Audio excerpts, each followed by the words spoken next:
First of all, Ernest, I would like to start off by giving a shout out to FYF Sports Debates Podcast. I really love that podcast. I really do.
Worthy of all his praise, that still ain't enough. Yeah, you don't know how hard I prayed, and he looked in my grave and he told me get up. Yeah, at times I wanted to give up, told me trust him, even with faith the same size as the mustard seed. Yeah, that was enough to me right where I'm at. Free me from places that I can't go back. Reckless to righteous when Christ is in that. Called on his name cause his power's unmatched. Had me in shackles till he broke the chain. Killing my flesh, he's my license for that. Renew my mind, so my mindset for that. When it's set up, I got can't be set back. Ready, set, go. Yeah, he made me ready, he set me up, then told me go.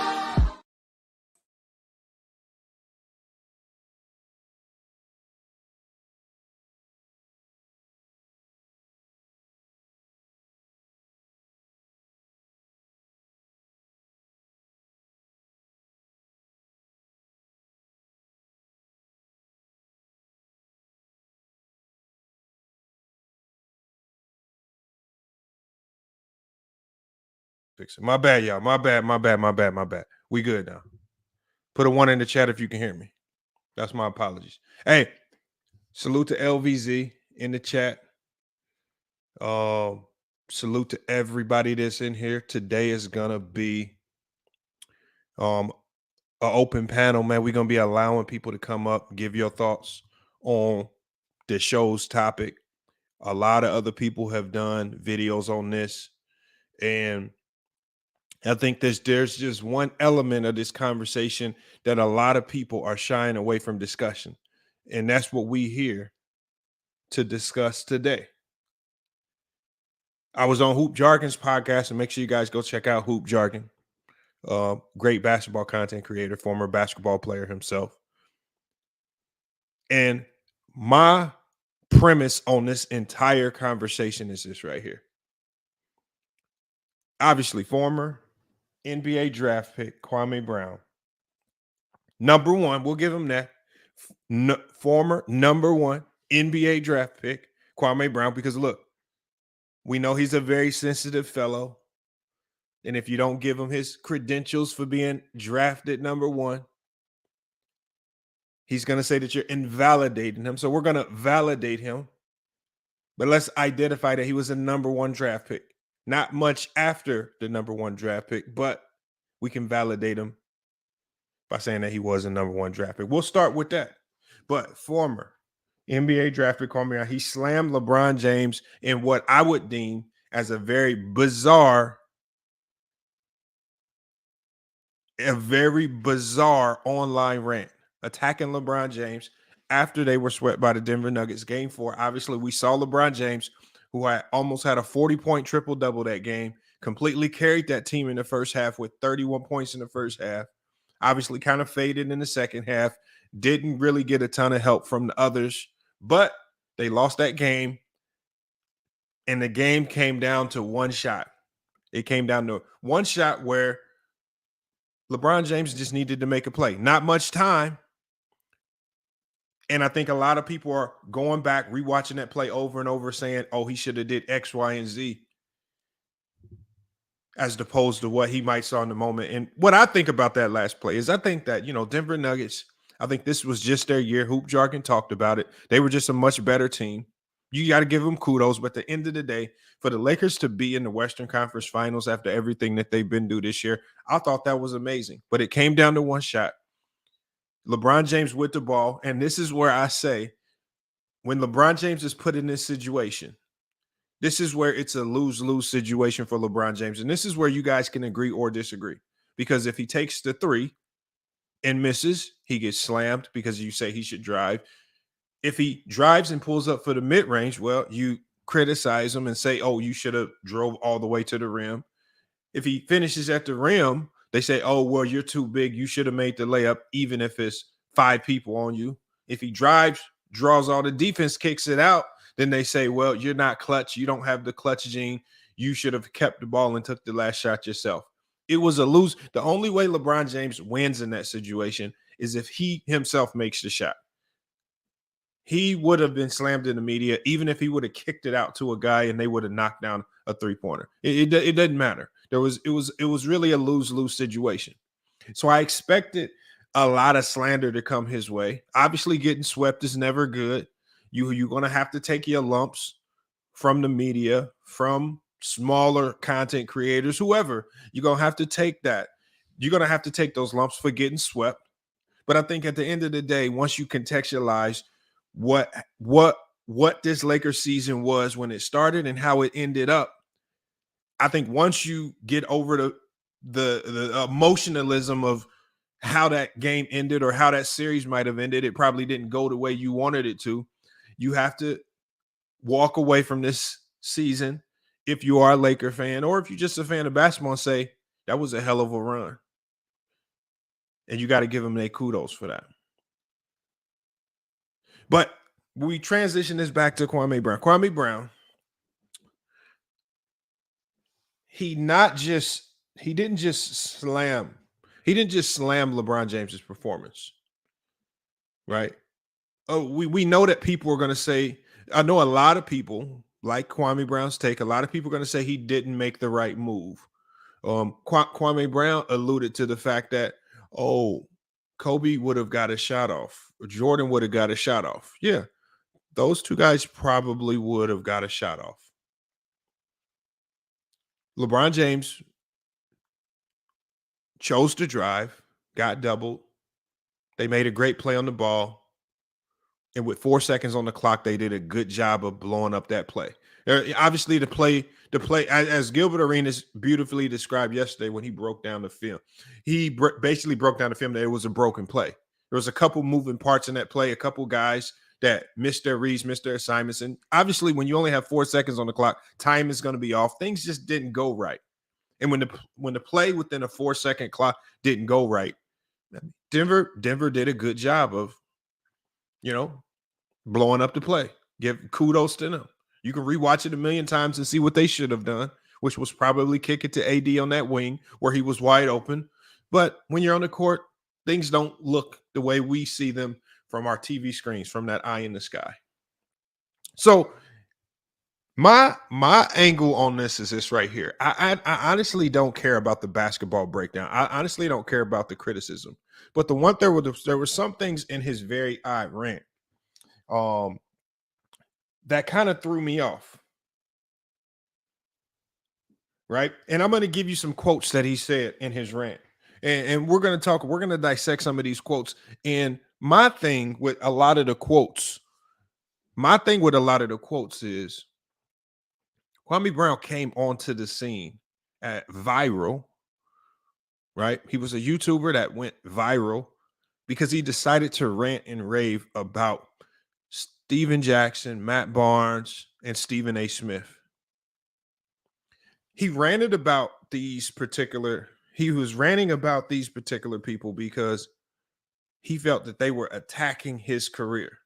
They attacked his game on the basketball court, right? They made jokes about him being a complete garbage can on the basketball court as a number 1 pick, where much was expected of him. And no NBA team that signed him got any legitimate production out of him. Right? So he took offense to that. He took offense to that. He took offense to their critique of his game. He took offense to how they made light and made fun of his game. He took offense to the fact that they didn't care he was a number one pick. He took offense to the fact that they saw he was a number one pick and they laughed about the production. And they honestly did not care or want to hear any excuses about potential trades, how Jordan treated you, how organizations treated you. Those all sounded like excuses to them and many others. And so he came onto the scene attacking various people for critiquing black athletes. He says that you tear black athletes down. He says that these guys, when you say these X, Y, and Z, when you say X, Y, and Z about these athletes, you cost them money.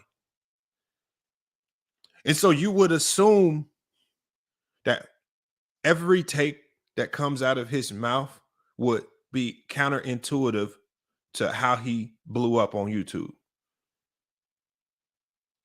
But I think we all know by now that his YouTube career has been it's been filled with hypocrisies left and right. Which so this take didn't really come as a surprise to me. Just because, you know, I think a lot of his basketball takes are just simply mirror images of what Carcino for Life thinks. And it's not really his own take. But that's just my opinion. Well, let's get to some of the things that he said. And I want to dissect it. Are these just basketball? Are these things disrespectful? Or are these things potentially harmful to LeBron James brand? And I think we'll start off with the first thing that he said that I thought was outside of the scope of basketball. Calling for the burning of LeBron James's jerseys. If you're a Laker fan, you should be burning LeBron James's jerseys. I don't know if that's within the scope of basketball. Right? You know, he's probably, if he hasn't already, he's probably reneged on that statement, claiming that it was possibly a joke. Right? But some people believe that a lot of the things that Stephen A. Smith said were a joke. So these attacks on LeBron James, he says LeBron James isn't great. I want y'all to listen to that quote.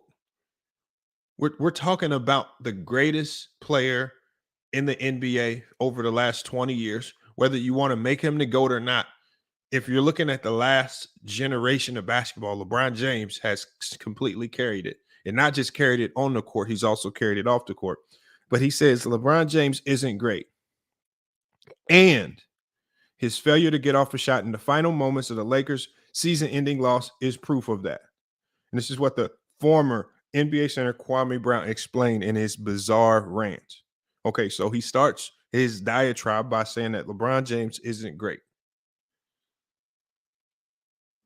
And, you know, this is odd because I think when a lot of people talk about Kwame Brown's game, and I think when you open it, and I think this is one of the things he's going to have to understand. And a lot of people that are going to come up here and defend him, Mr. Winters and people like you guys are going to have to understand that once you open that door and you start critiquing the game of basketball, just like people did with J.J. Redick when he started to talk about players of the 60s and 50s, and they'll say, well, what did you do on the court? Rightfully so. I think people are going to start to say, well, Kwame, what did you do as a number one pick? Were you great? If the ball was in your hands in that moment, would you have been able to get off a shot with your game? We'll see. We'll see, you know, as we get through this conversation. But like I said, I'm gonna be dropping the link. I want you guys to come up here and try to help explain this to me. All right.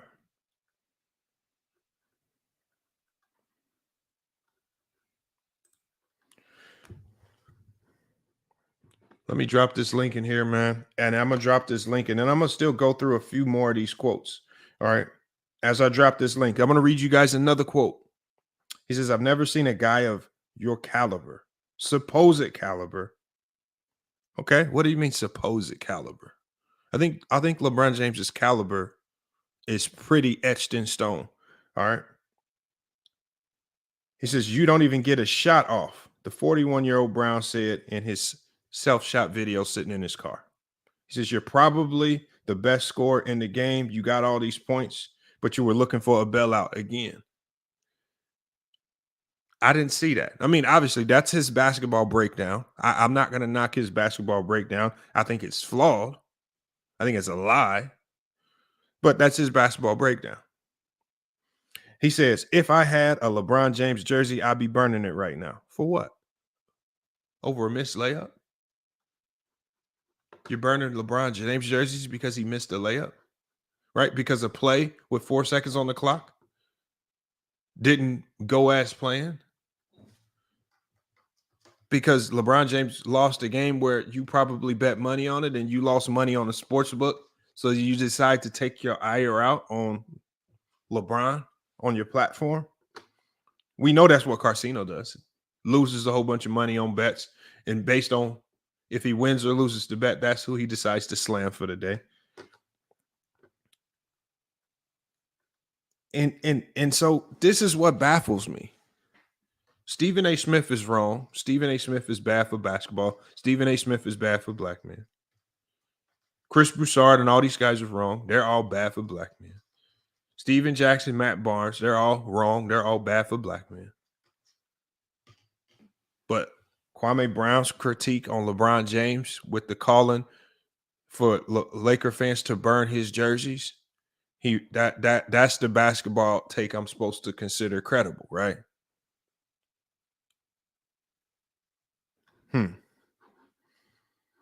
That's kind of odd right there. That's kind of odd right there. And I think it's an emotionally driven take. Salute to the Ringo Report. Salute, Chance. All right, and make sure we're not timing too many people out, y'all. Unless they just getting disrespectful, there's really no need to block or disrespect or put anybody on timeout. I just wanted to be a free-flowing conversation. I try not to censor too much in the chat, man. Obviously, we got our base of chat warriors, and then we got base of people that like to come onto the panel and chop it up and talk. I honestly don't mind. Come on, y'all. We can let it ride today. I like to see the chat banter and go back and forth. That's what it is for. Let me drop this link, y'all. Let me get this link in here because I want our thoughts on it. I think the main question here is this just complete and sheer hypocrisy at its finest? Is this just a hypocrisy at its finest? Is that what it is? Is this hypocrisy at its finest? Viral moments for crying about the media, but then you want to create more viral moments for slamming black NBA players. And then I definitely want you guys to talk about this stat padding narrative. You know, look, I'm going to tell you guys one thing about stats and stat padding. The only people who push this stat padding narrative are the people that can't put up the stats. So in the NBA, you got two sides of the basketball. You have an offensive side where most of the stars that the league creates are on. And these guys, because they're on the court, because of their production, because of how great they are, they accumulate the majority of the stats. But then you have the other side of the ball, the defensive side of the ball, where you literally have guys who are paid to stop offensive players. If I have people who are paid millions of dollars to stop me from doing what I do best, there's nothing that I can do on the basketball court that could potentially be considered stat padding. How? Nobody's letting LeBron get any points. Nobody is allowing these players today, especially LeBron James at 38 years old. Nobody's letting him do anything on the court. He's able to average all these points. Are we saying that all these points are for nothing? Did all these points no longer mean anything? Right? So if that's the case, so when we go back through NBA history, all of the players that had great stats but never really won much, are they all stat padders? Sleepy Floyd, a good score, stat pattern, I'm assuming now. Right? All the great scores that really didn't have a ton of winning attached to their name, we just got to say they're stat patterns, right? Because they were able to do their job at a high level. Unfortunately, they weren't in a situation where their teams could excel to win championships. So Oscar Robinson spent a lot of time losing in the first round. He spent a lot of time getting bounced out the first round. I guess Oscar Robinson was a stat pattern. And I guess Wilt Chamberlain, who came up short multiple times in the playoffs, a lot of times in the playoffs, actually has a losing record in the finals, put up some of the greatest stat lines in NBA history. I guess he's a stat pattern too. Why? You guys, what you guys need to do is when you hear somebody using the term stat padding, you need to next, if you can't identify who they are as a player because of their name, you need to start questioning their basketball, what they were able to do on the basketball court. Most basketball players that hoop, most people that hoop respect what LeBron James does because what he does is extremely difficult. It's not easy. And anybody that's over the age of 35 knows that what he's doing is really not easy, especially once you get into, over 35 in the NBA. Things become much more difficult. So why do people, whenever it comes to LeBron James, why is the claim of stat padding used? And why do people who say stat padding, they never have a clear and concise definition of what stat padding actually is? They just say stat padding because it's a term they can use loosely, but they don't have to really attach any real definition to it. And so when I hear the man Kwame Brown using terms like stat pattern to invalidate LeBron James's career, when I hear for him calling for LeBron James's jerseys to be burned, whether it's by himself or his fans, right? And obviously, as a public figure with close to 500,000 subscribers, that has magnitude, that holds weight, right? That has magnitude and it holds weight. And you can't hide behind the guise of trying to pretend and tell people I'm not a celebrity. I don't want to be a celebrity. I think that's over with. But the problem is you are a celebrity. You do have a massive following. And the bigger your following, the more responsible you have to be with your words, especially if this following was garnered from you crying about people in the media talking about him as a basketball player, crying about him.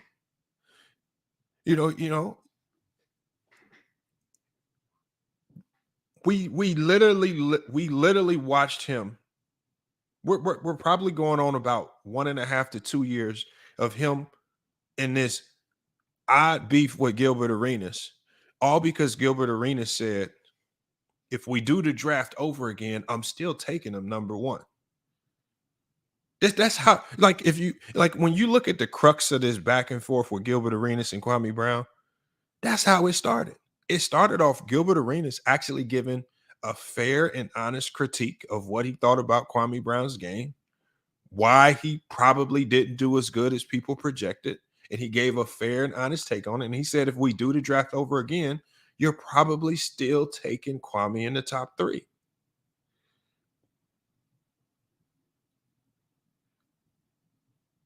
So we know it's not about people getting personal. It's just about anyone with a basketball take that includes his name that he doesn't like. But then he turns around and says these things about LeBron James. Let's drop the link. We'll get this link in here, y'all.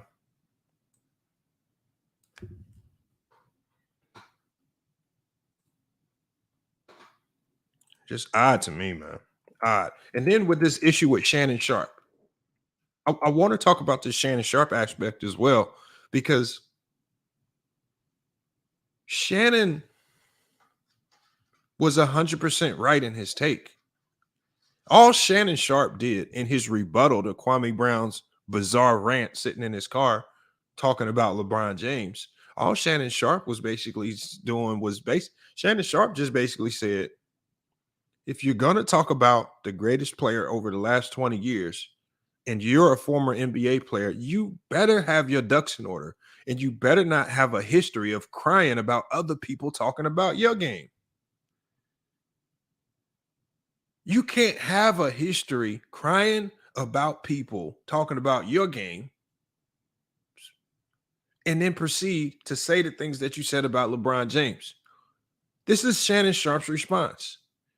So Shannon Sharpe's response, he says you're on the Mount Rushmore of NBA bust. I don't know why the Kwame Brown fans or the Kwame Brown sector get so offended by that. It is what it is.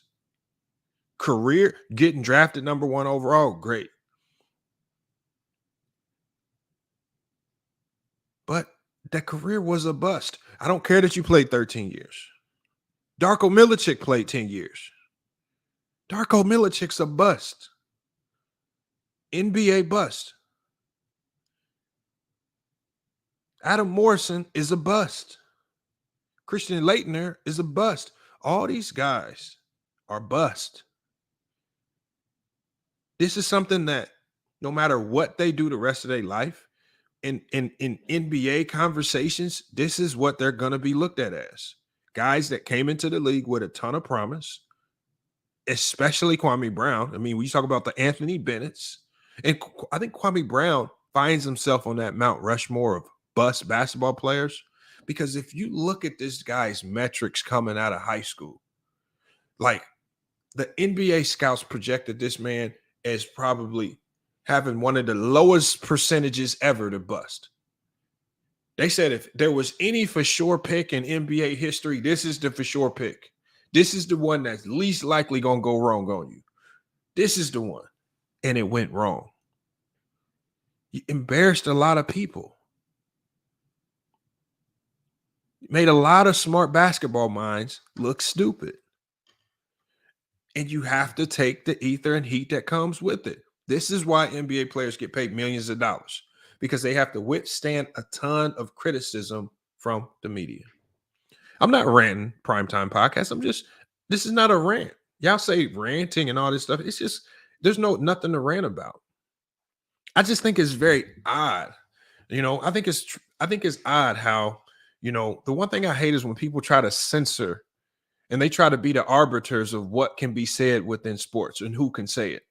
Obviously, you guys, when Kwame Brown came over the first time, he's going to talk to people in a condescending tone, basically saying, oh, you can't talk about basketball because you didn't play in the NBA.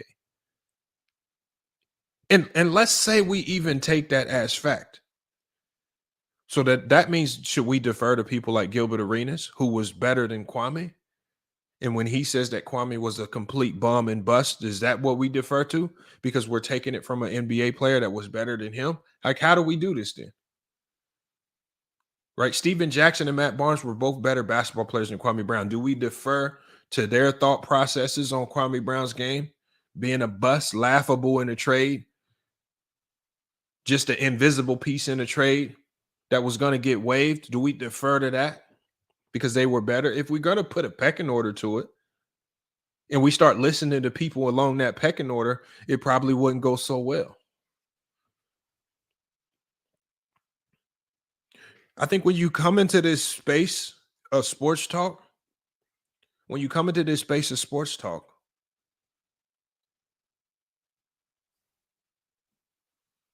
have to understand that some of the things that you say can be met with any level of force in response. And you can't control how people respond.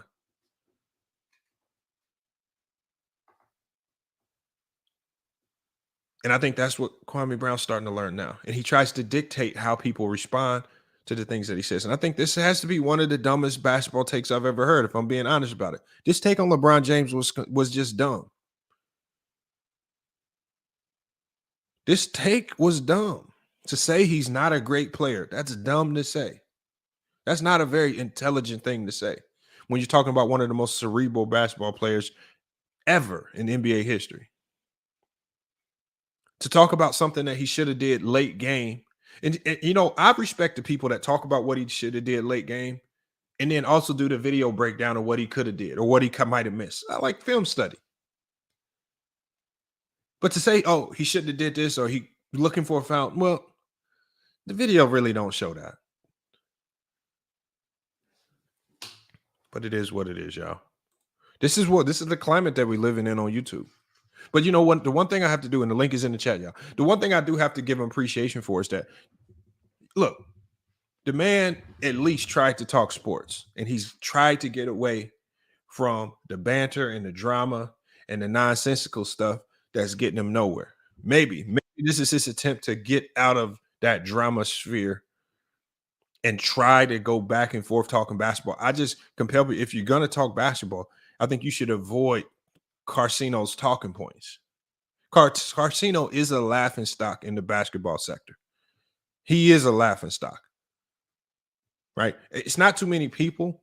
Like, it's not too many people who have, you know, if I can honestly walk away saying that I feel like Goat Mike has more serious basketball takes than you, then you're probably not a very legitimate content creator.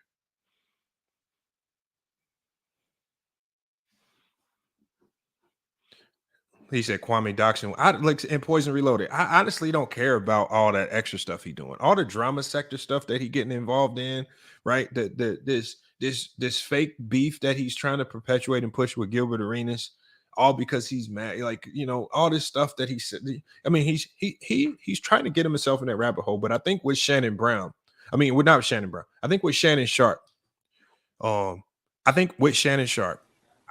believe that this was go viral. I don't believe, you know, I think he saw that, okay, wow, somebody responded to me and now I can use Shannon Sharp as my next new potential way to get viral again.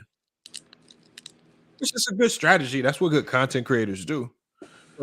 But you just can't have a history of saying the things or making the claims that he's made, crying about Stephen A. Smith, and then you ultimately turn into Stephen A. Smith.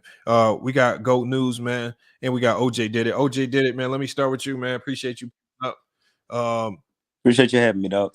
What are your thoughts on this, man? Hey, man, I feel like Kwame, man, just a bit of that. It seemed like the man just 2 years ago, like his whole claim was he was mad at Matt Barnes and Steven Jackson for coming at him for how he played. You know what I'm saying? Calling him out his, you know what I'm saying? Saying that trade was just, you know, it was a nobody trade. And then now he coming out like want to critique on greatness. I really don't understand like what's his lane, like what the man trying to prove. And now it seems like he like coming at LeBron just for like clickbait or something. I understand, homie. I understand. He's Ticket TV's twin brother. You know what I'm saying? What you do is you hate on shit you can't achieve. You know what I'm saying? I can't achieve this greatness, so let me hate on somebody. Now, Bama's talking about, give me Michael Jordan would have got the ball off. Didn't we see Michael Jordan not get the ball off against the Orlando Magic, y'all? But ain't you doing the same thing he doing, bro? No. And I'm just saying, answer the question. Lord have mercy, didn't we just see? Hold up. I'm gonna get you right next. We did. Did we not? So why are people talking about Jordan wouldn't have got the ball? People going to not get. At times, we have seen some of the greatest shooters and greatest scorers not get a ball off. That's not nothing new. We saw him actually being triple teamed. We saw him being guarded by one man. Murray come over, make the play, and the block up top was by Gordon. That was three people on one. Honestly, if we're being honest, that was the time LeBron James should have actually passed the ball. That was one of the few times you seen him make the wrong play. And to my man, Primetime Podcast, dude, you got a process and a perm with no edges at your temple, man. You got other shit to worry about than basketball. God damn. You got other shit to worry about. Damn.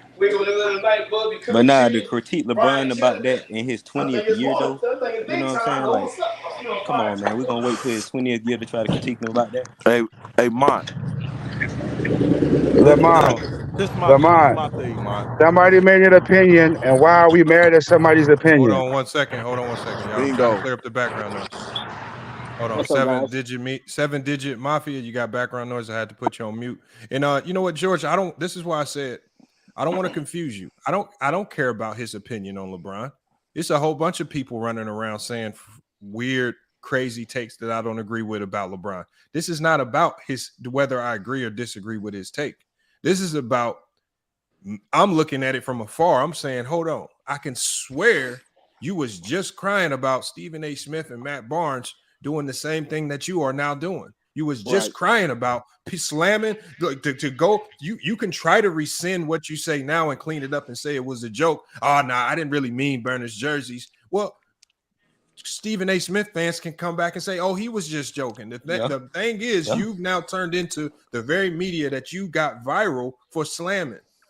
No, does that make you a hypocrite? No. Look, hold on, George. I got to get fun to of the his people that were here career. first, George. I got to get to the people that was here first. I'm going to get to you. Let me get to Hoop Jargon, and then I'm going to get to everybody else, man. I'm going to get to you, George, so you can give your thoughts on this. Go ahead, Hoop Jargon. Take yourself off mute. Take yourself off mute, Hoop.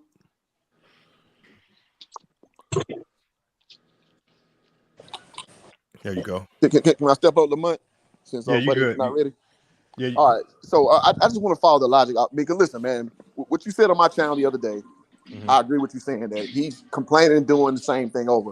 I would fully acquiesce to that. Cool.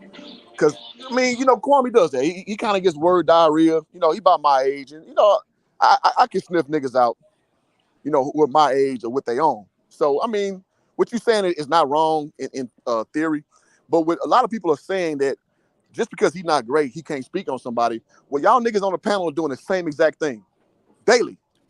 But so, I don't think anybody said that. Well, no, I was seeing that somebody saying, "Oh, you can't speak on greatness." What the fuck can you speak on? If you ain't play on that level, what the fuck can you speak on? But Kwame has said that himself. Right. No, Dan, what Kwame talking about? I'm talking about what I'm speaking about. Okay. So I'm trying to follow the logic all the way home. No, we just talking about the hypocrisy and Kwame. Right. You know what I'm saying? Okay. You can say he's hypocritical, no problem. But I'm saying y'all niggas are hypocritical too. If that's your position, that he can't speak on somebody because he was a bust. That's fine. That's where I guess the hill I'm gonna die on. Bro, go ahead. My position is this, man. When Kwame was 25, 26 in his prime, his best game was 30 points. This year, when LeBron was 38 years old, his worst game is better than Kwame's best game. What does that got to do with pricey in China, bro? Come on, bro. He's a worse player than LeBron James. We all know this. That's not my point. You missing my point. Okay, all right, go ahead. Kwame's best game ain't even as good as LeBron's worst game when he's 38. Comparing the 25 to a 38-year-old. But he has a right to speak on it, though. He got the right to speak on it, but not the way he was speaking, bro. What was your best game, bro? Let's follow the logic. What that got to do with anything? Because let's follow the logic all the way home. You saying he can't talk on him because his worst game. I didn't come on here and say nothing bad about Kwame, bro. I didn't speak bad on Kwame. I let you speak. For sure, bro. Look, Kwame. But you're saying he can't speak on it because his game ain't to LeBron's. We all know that. That don't mean he can't speak on the game. If the case JJ Redick can't talk on nobody. No, you can speak on it, but not bashing and speaking is two different things. He didn't bash. He did not bash. He said he cannot get the spot. Kwame was bashing. Let's stop the cap. He didn't bash. Yeah, he was bashing a little bit. Come on, that guy. He didn't bash. You can't say burn I mean, it's a little shady. I agree. Yeah, it's a little shady. Yeah, it's a little shady. Yeah, for sure. Yeah. But that's his opinion. And that's all I'm saying. That's true. Speaking on something and bashing something is just too totally but bashing is like calling him out his name, bro. He didn't do that. He just said that he basically not. He said he wasn't great, bro. He don't see it. Hold on. He said he wasn't great. Yeah, he wrong for that. Now the man great. We said the great. He made it seem like LeBron was a bum. That's man opinion. That's not bashing. This is man opinion. No. Great is like scoring titles and shit, right? That's right. Great, right? That's just opinion, my guy. No, that's not an opinion, bro. Yeah, that's the opinion. That's the best. The best. You got kids on here, man. Hold on. Let's just get clarity on what we're talking about then, because I think we confused. And let's just all start from the premise that we don't care about what he said. I mean, I make talking points that people agree and disagree with. Everybody knows that. True. That right. I've made some talking points that were just completely wrong. I accept that. I understand that. Hey, look, I got no problem with that, but I understand that it's not about the right or wrong or him. He can have his opinion, and this is what I mean. And this is the whole point is that if he can have his opinion, yes, he can have his opinion, but it just looks very odd to me that I don't think you can have your cake and eat it too. And that's your opinion. You can't. Exactly. I don't believe you can have that type of opinion. But then you got the right to not agree with it. you do have a right. But I'm just saying you can't then come and cry and play victim when people start critiquing you as a player. That's true. That's fair. You see what I'm saying? And that's all I'm saying. It's just like you can't come to me and tell me Stephen A. Smith is bad for black people and costing black people money and when I literally just watch you do the same thing. Exactly. No. I mean, let George. That's not the same thing. That's not the same thing. No. Kwame has explain it to me, George. Explain it to me. Huh?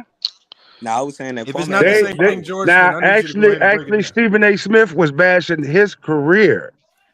All he said about LeBron is he has no go-to move. That's not what. That's not all. Yes, he did. And his skill set is not the same as Michael and Kobe.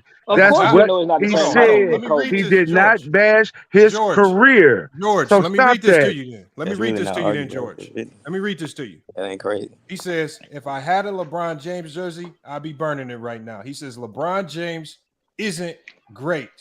Right? He said he was joking. He says, so what I'm saying is, and there's obviously more because it was a whole weird 15-minute rant, but we'll just start with that.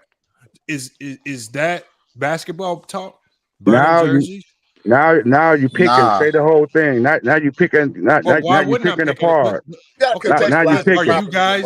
Are you guys then picking what Stephen A. Smith is? Is what Stephen A. Smith? Man, Stephen A. Smith is a shock jock. Hold on, George. I know. We know. I made a video calling him a shock jock. What I'm saying is, we know he's a shock jock. But did that mean that you guys pick at what he says and just pluck out certain things and say, "Oh, that's bad," but you don't actually consider the good? No, I agree with that. What good? What good? Yeah, okay. That victim shit. I ain't with that victim shit. It's just that's like to me. I get bothered by like if you're gonna dish it, you got to be able to take it. If you're gonna dish it, you got to be able to laugh and joke about how your career was a complete flop. Like just own it. Just own it. Right? Yeah. Just own it. I mean, it is what it is. You're still an NBA player. You're still a celebrity. You're still gonna have more money than most of us throughout your lifetime. I mean, they ain't gonna really change nothing. But just the man ain't said nothing in years to one point. You ain't heard from that man about him. Nobody was saying nothing about him until Steven Jackson and old boy said something. He was ancient history at that point. They did not say anything. They just looked at each other and laughed.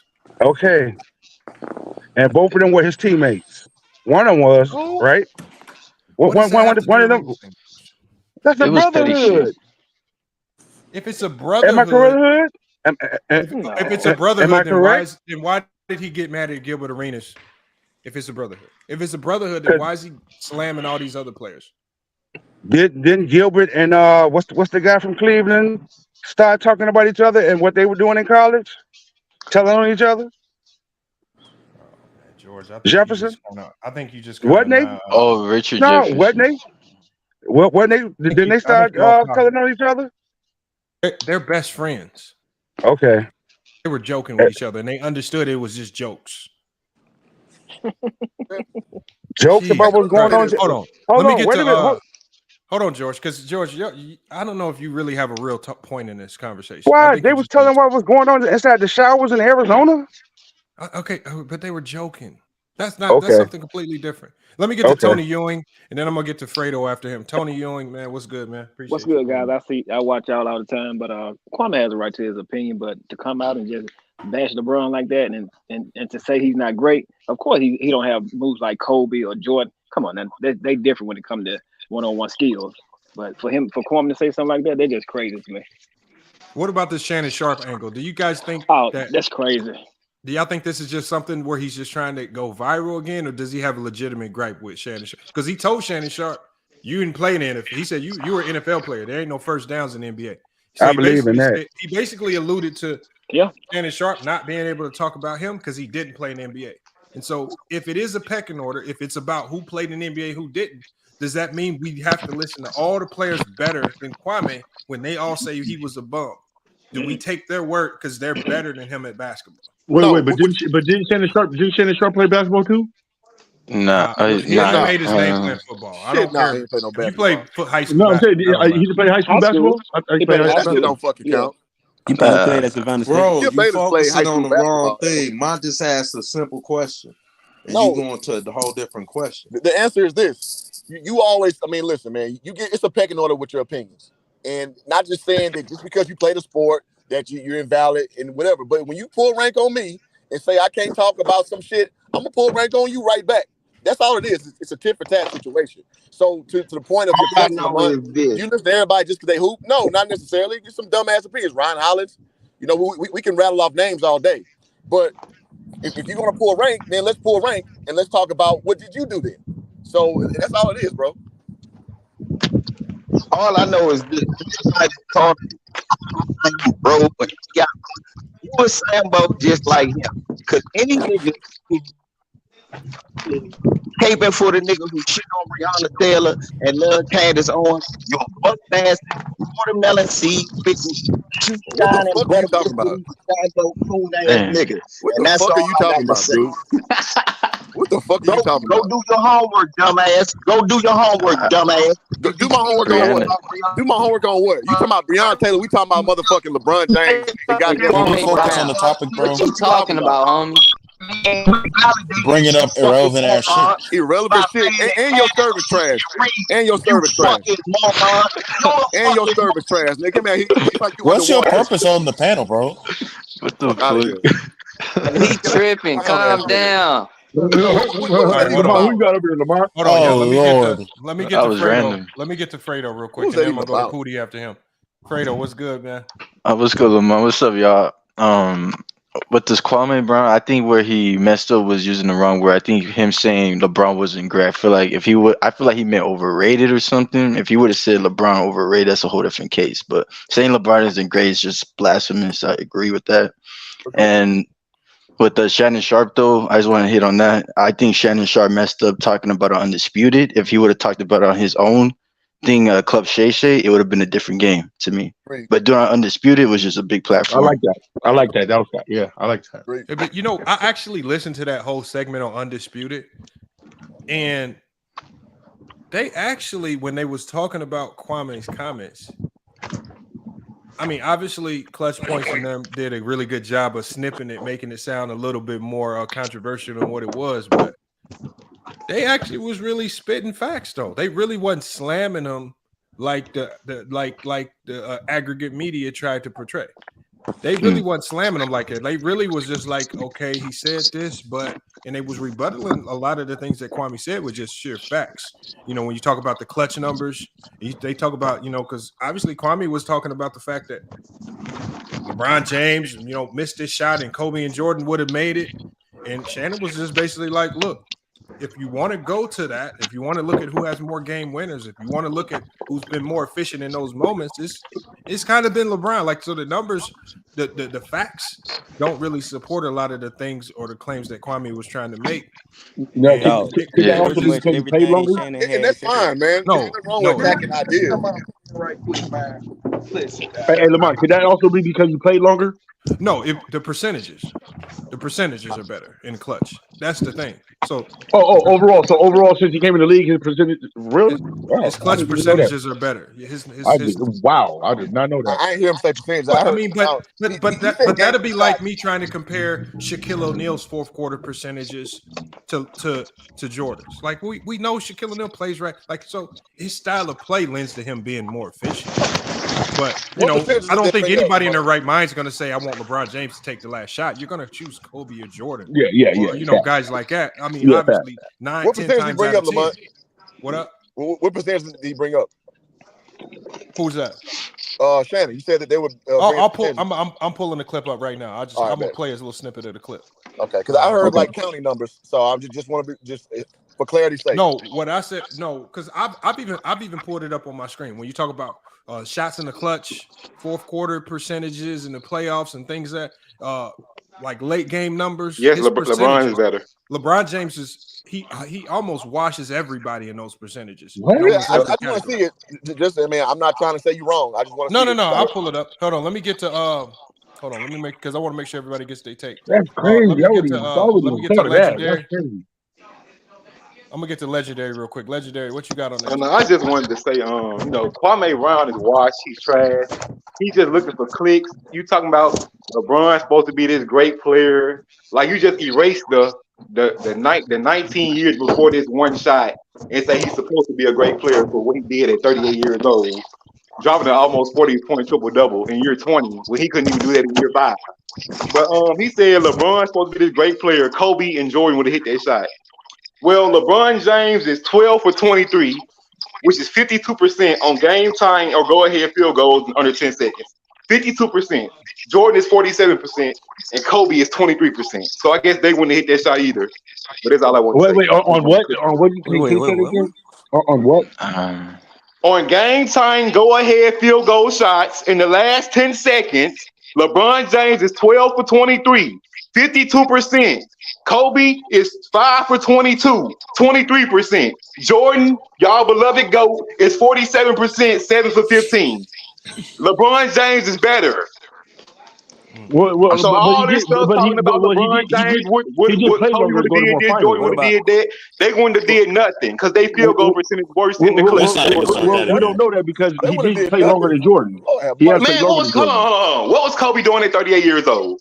I just say Kobe. I didn't say nothing about Kobe. I said Jordan. Sitting on the couch. What was Jordan doing at 38 years old besides smoking cigars and playing golf, dude? Let's not do this. Hey, man, his body was beat the fuck up, though, by then. Y'all talking about what Jordan would have did, what Kobe would have did. They wouldn't have did nothing because they was watched at LeBron age. The qualifiers, you threw in 38 out of nowhere. You know, it's funny when y'all camp, bro. I'm going to just tell you like this. I don't know about Lamar. I don't know about you, bro. Yeah, but 38 years old in the NBA, I've never even seen people that gonna have before, their bro. opinions on it. Why would I not bring up age if y'all said Jordan and Kobe would make the shot? I'm gonna tell you honestly, bro. I've never seen nobody look like this at 38 years old in the NBA, bro. Everybody looks broke down, ready to go home, right? Now, I don't know if it's just LeBron, but nobody else looks like that at 38 and is playing ball like that at 38 years old in the NBA, fam. And LeBron James also has the most. He also has the most game winners in playoff history. 7. LeBron does. He played in 72. He got 5. It don't matter how long he played, dude. He hit the game winners. What does that matter? What does that matter how long he played? He hit the game winner. In the playoffs? You act like that. If I play 30 years and I'm trash, what does it matter? You still got to hit the shot. Yeah, I'm thinking of all the shots. I don't remember that. What does how long you played got to do with it? You still got to be good to hit the shot. Y'all sound dumb. No, that doesn't sound dumb. The one thing we missing is that if you look at overall, he played 20 years. Okay. Kobe played 20 years. Why he ain't hit them shots? A lot of people. We're not talking about Kobe though. Don't go left. I'm just using your logic against you. Can we just focus on what Kwame said? Yeah, focus on what Kwame said. We're moving down a different lane. I'm not trying to go. But that's all I had to say. Kwame said all this stuff talking about LeBron and clutch when the numbers prove LeBron the most clutchest player in the NBA history. All right. I'll pull that up to help support what you said. Go ahead, Pootie. Look, I had my criticisms of LeBron James, but if y'all think I'm about to sit here and defend Kwame Brown, then y'all are sadly mistaken. Like, what have you done? And for you to sit here and call LeBron not great, like, that's just crazy to me because I don't recall LeBron being the bust. I don't recall him being a failed #1 draft pick. He did do something in his career, and believe it or not, despite how many people feel about it, he dominated his era. Kwame, yes, you made a lot of money, but your best game was 30 points. What did you do? Know what I'm saying? You can't be, But he has an opinion, bro. Who was your best game in the NBA? He dominated. He was the face of the NBA. It's not a problem. So come on, bro. See, it's not really about opinion. He can have his opinion. Hey, bro, hold on. But why do you got to bring up if a dude was in the NBA or not? Because you know what the problem? Hold on. You know what the problem is with Kwame Brown? Yeah, he made it to the NBA, cool, but he didn't live up to expectations. LeBron did. Thank you. So that's why he can't speak on greatness. It's cool he made it to the NBA. Be the arbiter of that, though. What did you do to say he? And who is he? It's not about that, and man. who is Kwame? to tell you LeBron is not great. Bro. I mean, he played 10 years in the NBA. Follow the logic all the way home. He didn't live up to man expectations. Who are you to say he can't? But he got there, Follow the though. logic all the way home. Huh? You played 10 plus years in the NBA. He got there. He didn't live up to expectations. He wasn't great at all. He didn't have one great season. So how could a role player You know how many greatness? players didn't live up to the expectations? There's a lot of players that didn't live up to their expectations because of injuries or they got dealt a bad hand. So. You know what the problem is? LeBron has been dominant. Listen, LeBron has been dominant so long that you don't appreciate it. What LeBron just did in year 20 at 38, we will never see nobody play like that again. No, we never had before. Never. Y'all always want to debate. Yeah, hold on. Y'all always want to debate LeBron versus Jordan. Appreciate this man greatness. Appreciate the greatness. Wait till he retired to have this debate. Bro, you gotta see Jordan. It don't matter. I'm just trying to appreciate Braun's greatness. That's what I'm saying. How I feel about the GOAT debate. No, but can we have a real debate one day about this though? Nobody has before him at 38 years old ever looked this dominant, bro. Exactly. Nobody ever will at 30. No. It's not exactly. It's what is going on here that you're the only one that in the history of basketball at 38. When your knees are gone, your ankles, shoes. Head, shoes, knees, toes, done. He stayed in the gym and he put the work in. That's how. Okay. And today, you got to understand the technology in today. It plays a factor too. Absolutely. Okay. But yet more players are getting hurt, so the technology ain't that good. Yeah, but they that's different though.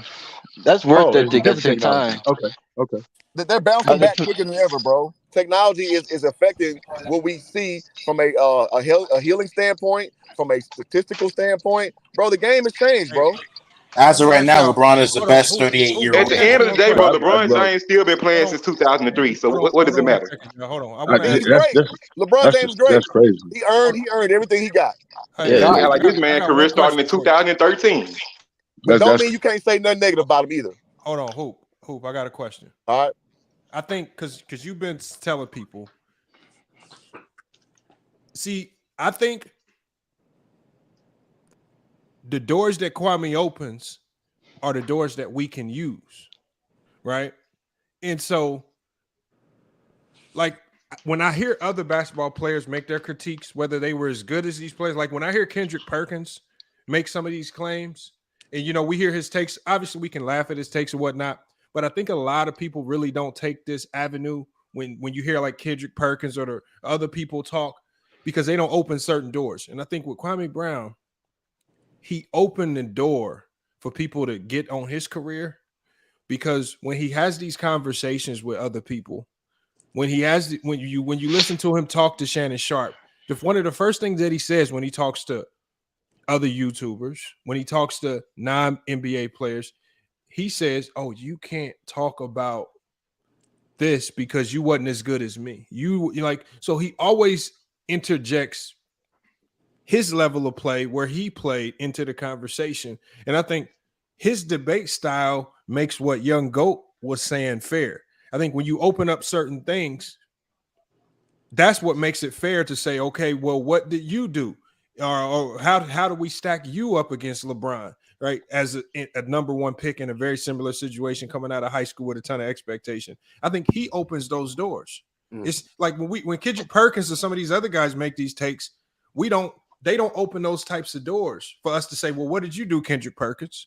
Right? Like, and so man, is it fair? Can I give my opinion right quick, man? Can I give my opinion right quick? Listen. Y'all, some of you guys are missing.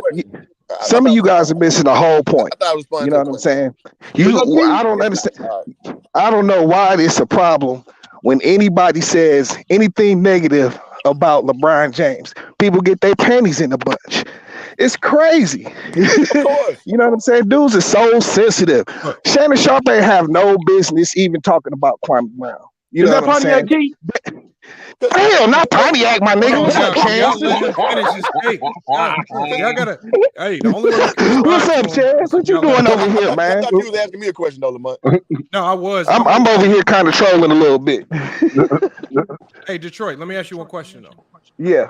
So I think we've all here agreed that Kwame's entitled to his opinion on LeBron. Obviously, LeBron fans are going to push back on what he said. I don't care about his actual take on LeBron or what he thought of the play. I just felt like, do you feel like what he's saying is a bit hypocritical based Yes, on it his is. No, Yes. Well, Yes. I felt the response was hypocritical and over the top and not necessary. Now he said his piece about LeBron and him being old and all of that. You know what I'm saying? And Kwame said his piece. Now, why did Shannon Sharp had to return and go use the bus and this and that all over the top about it, bro?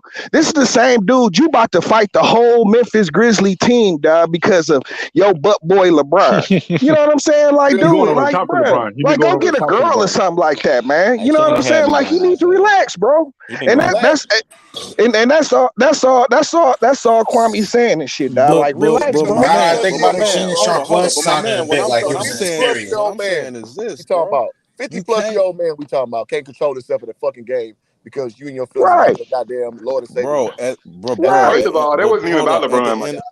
At the end of the day, bro, we all know that LeBron ain't gonna speak on Kwame bus ass. Why should he even respond to him? That's why Can I finish? Go ahead, fam. So it's like, if he can't respond, he got people out there that's gonna respond for him. Cause I ain't finna give you no motherfucking clout. Fuck you. You had your chance to get clout, and you didn't do nothing with it. For sure. But that don't have nothing to do with nothing. Shannon have nothing to do with that don't have nothing to do with nothing, bro. Like, Shannon just got his panties in a bunch. Shannon have to say nothing about nothing, bro. Shannon was kind of emotional. He didn't say Shannon's name at all. It's like, bro, you a grown ass man, bro. First of all, what Shannon just responded, like, so was Kwame's rant.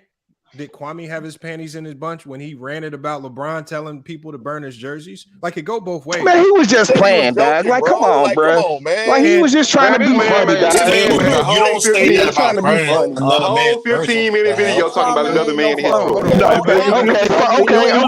It was a lame joke about the jersey. Here's the thing. Joke is not. You don't say that. He was laughing and smiling the whole time. Joke or not, you don't say things like that. Cut it out. Y'all niggas taking jokes literal, like, come on, bro. Yeah, like, stop it, dog. Like, listen, dog. Shannon, and that's what he was. Bro, hold on. See, this is the funny part. Y'all can't now try to dictate and tell us what we perceive to be a joke or disrespect. See, because I listened to a lot of the things that Stephen A. Smith said about Kwame, and I was laughing my ass off. I thought it was a real big joke. But a lot of people proceeded to get behind Kwame when he was playing victim, crying about Stephen A. Smith, and y'all paraded around saying Stephen A. Smith and his jokes were bad for black men in basketball. So y'all can't now try to dictate, oh, this was a joke. How do y'all know Kwame? Well, he said it was a joke. Can I tell you what the difference is that, though? Can I tell you? You can't now. No. Hold on. You can't now try to pretend after you say something to try to go viral. You can't now try to come back and walk something back under the guise of it being a joke, because now explain yourself further. It's called context. Because y'all trying to now, what y'all trying to do is y'all just trying to cap for him now. No, we not. He said what he said. Exactly. And on what he said, don't try to hide it as a joke. Ain't no other way around it. He said what he said. It's a joke. I'm gonna take a man at his word. If you say you're not LeBron James y'all fan, running around saying it was a joke. Your word. Exactly. This man said people need to burn LeBron's jersey. People wasn't even buying his jersey to burn them. People wasn't even buying his jersey to burn them. He trash. He's a bum. There's such a big difference between what Kwame Brown says and what Stephen A. Smith says, dog. No, it's not. No, it's not. Yes, No, it it's is. not. No, Yes, it's not. it is. Yes, it is. They both No. They both trash. Bruh, who has the bigger platform? ESPN or Kwame? They both who trash has at the bigger basketball. platform? They both trash at They both trash at basketball, and they both talking down on people that's better than them. They both talking down on people that's better than them. Who has the bigger platform? ESPN or Kwame Brown? The only difference between Stephen A. and Kwame Brown is Stephen A. actually successful in his career. That's the difference. And Stephen A. cool to me, but he's successful in his career. Kwame wasn't that successful. Stephen A. is definitely a cool. They both big man, bro. What y'all talking about, man? They man? both say shots about things, right? They both especially when it comes to Kyrie Irving. No, both were guilty for doing the same thing. Like you can't really you can compare apples and oranges all day, but literally they're both guilty for doing the same thing. Man, attack ideas.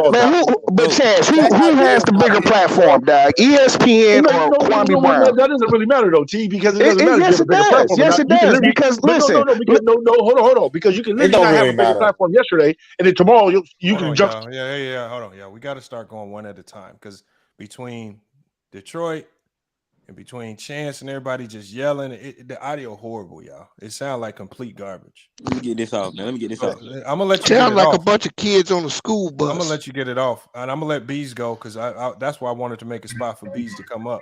And my biggest gripe, and I think you got people that somebody like Detroit. I almost feel like your take is not based out of right or wrong. Is based out. You might be more of a fan of Kwame than you are Stephen A. Smith, which is fine. I'm not tripping on that because we have LeBron James fans on here that their takes are based more out of fandom than anything. All I'm asking for is if you open up certain doors, you make certain things fair play, right? You can turn your career into fair play in any conversation if you interject your own career into the conversation. That's right. And I think Kwame Brown does that a lot in these conversations. And this is why people run and say, okay, well, you are the original NBA bust. You are that. And, for him to make a statement to say LeBron James isn't great as one of the biggest busts of NBA history, and as one of the, and this is self-inflicted bust. This is not because other people. His bust, his pathway to being a bust was self-inflicted. It wasn't because of anybody else. That's the saddest part about it. So he opens up these doors and then gets mad when people start to point the gun at him, saying, and then kind of likewise, then I don't get mad at Young Goat for his argument or the people that say, well, let's look at your career because he opens those doors. I'm gonna go right back to you, Detroit. I got to go to Bees though, because Bees was. Hey, you hear me, Lamont? Yeah, go ahead, Bees. Yeah, I agree with you. Part of what he said, I don't got a problem with, and then another part, he a hypocrite. When you come out and you cry and you whine and you start talking about these dudes, Stephen A. Smith is destroying people's income and this and that, then shut your mouth and move on. Critique him from a basketball standpoint. If you don't like his game, that's cool. I don't got a problem with anybody critiquing a player based on his game. But if you're going to make a statement that says this dude ain't great or you should do, bro, that's all hate. And anybody that rocks with that, they just a hater. And I don't care what they say. If you don't like LeBron, I don't got a problem with that. He not your cup of tea. If he is your cup of tea, cool. That's cool too. But keep the argument to basketball and get your feelings out of it. That's my take, Lamont. All right. Can I respond now? I'm not a Kwame Brown fan or a Stephen A. Smith fan or none of that. You know what I'm saying? I see it, you know what I'm saying? Stephen A. Smith's opinion, you know what I'm saying? Him having a platform of ESPN, you can't even compare the two platforms. You know what I'm saying? What Stephen A. Smith says stretches way farther than anything Kwame Brown will say. You know what I'm saying? That's just. Give me an example. Hold on, Lamont. Let me respond to that. He works for ESPN. Dog. What are you talking about? Give me an example of something that Stephen A. said that's worse than what Kwame said. Bring up the Kyrie stuff, man. Yeah, like the list goes on and on and on. No. He always coming at Kyrie. No, Detroit. Please give me an example, a real life example of something that you've heard Stephen A. Smith say that's worse.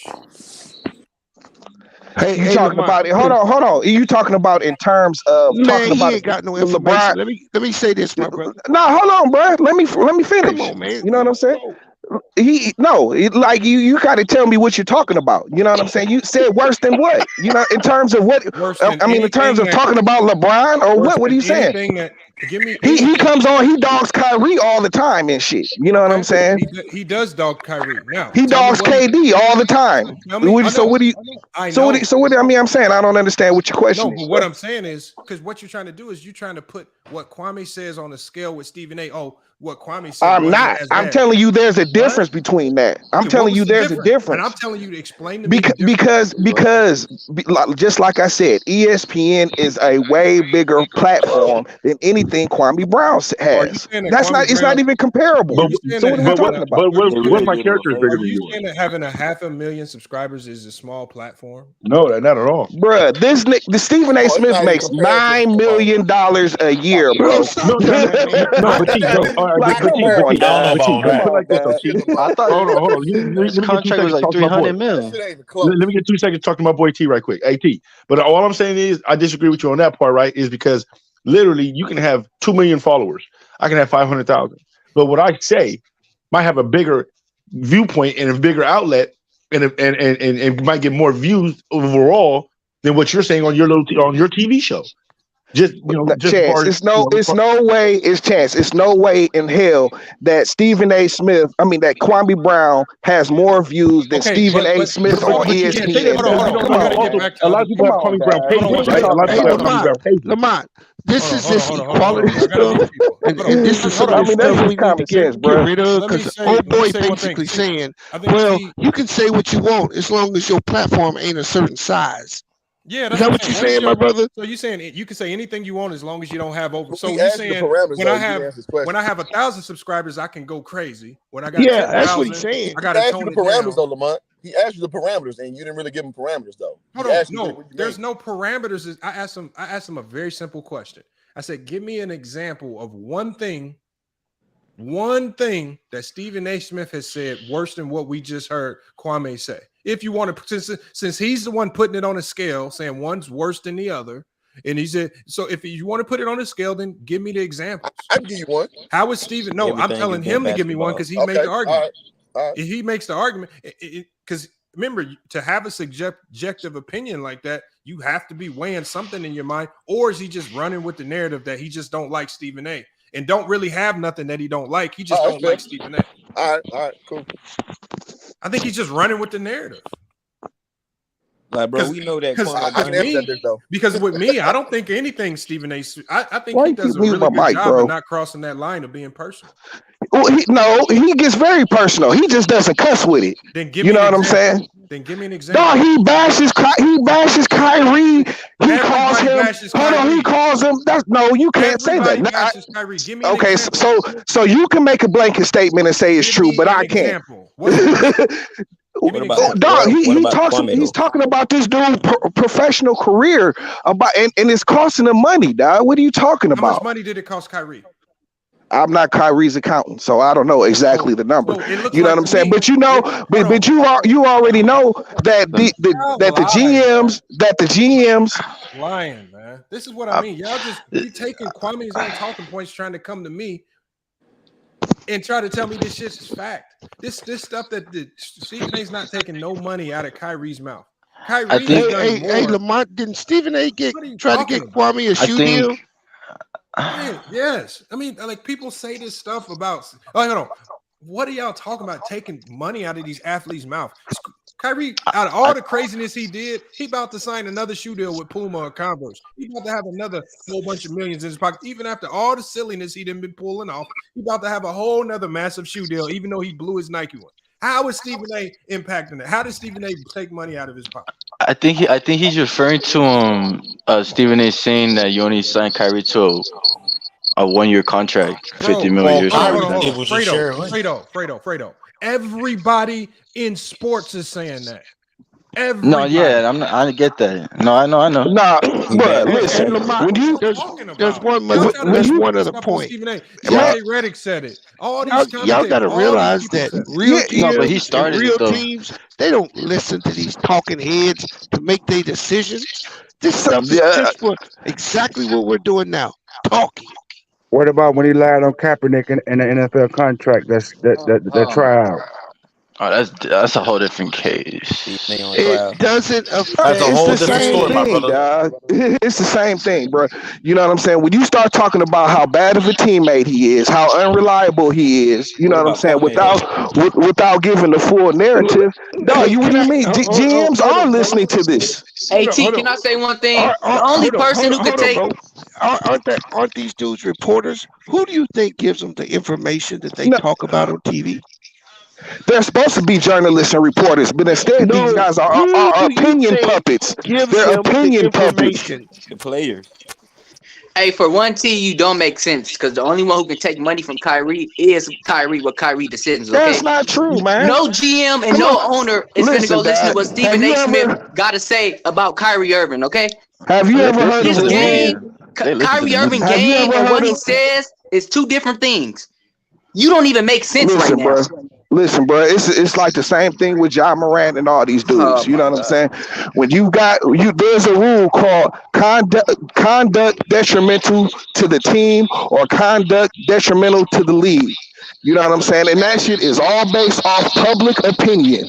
So when these dudes get out here and they spit their little hating opinions about these players, you know what I'm saying? They're held liable by their teams for that shit. Because if they get the wrong kind of feedback, i.e. Kyrie, you know what I'm saying? If you get the wrong kind of feedback from what the public response is, then you're going to be held liable for that. Okay, Bro, so how much hold on, stop. T, give me an example where the public held a player liable. Kyrie. Give me an example. Kyrie is still finna get paid and finna sign another shoe deal. Stop. So what are you Let him talking answer about? the question.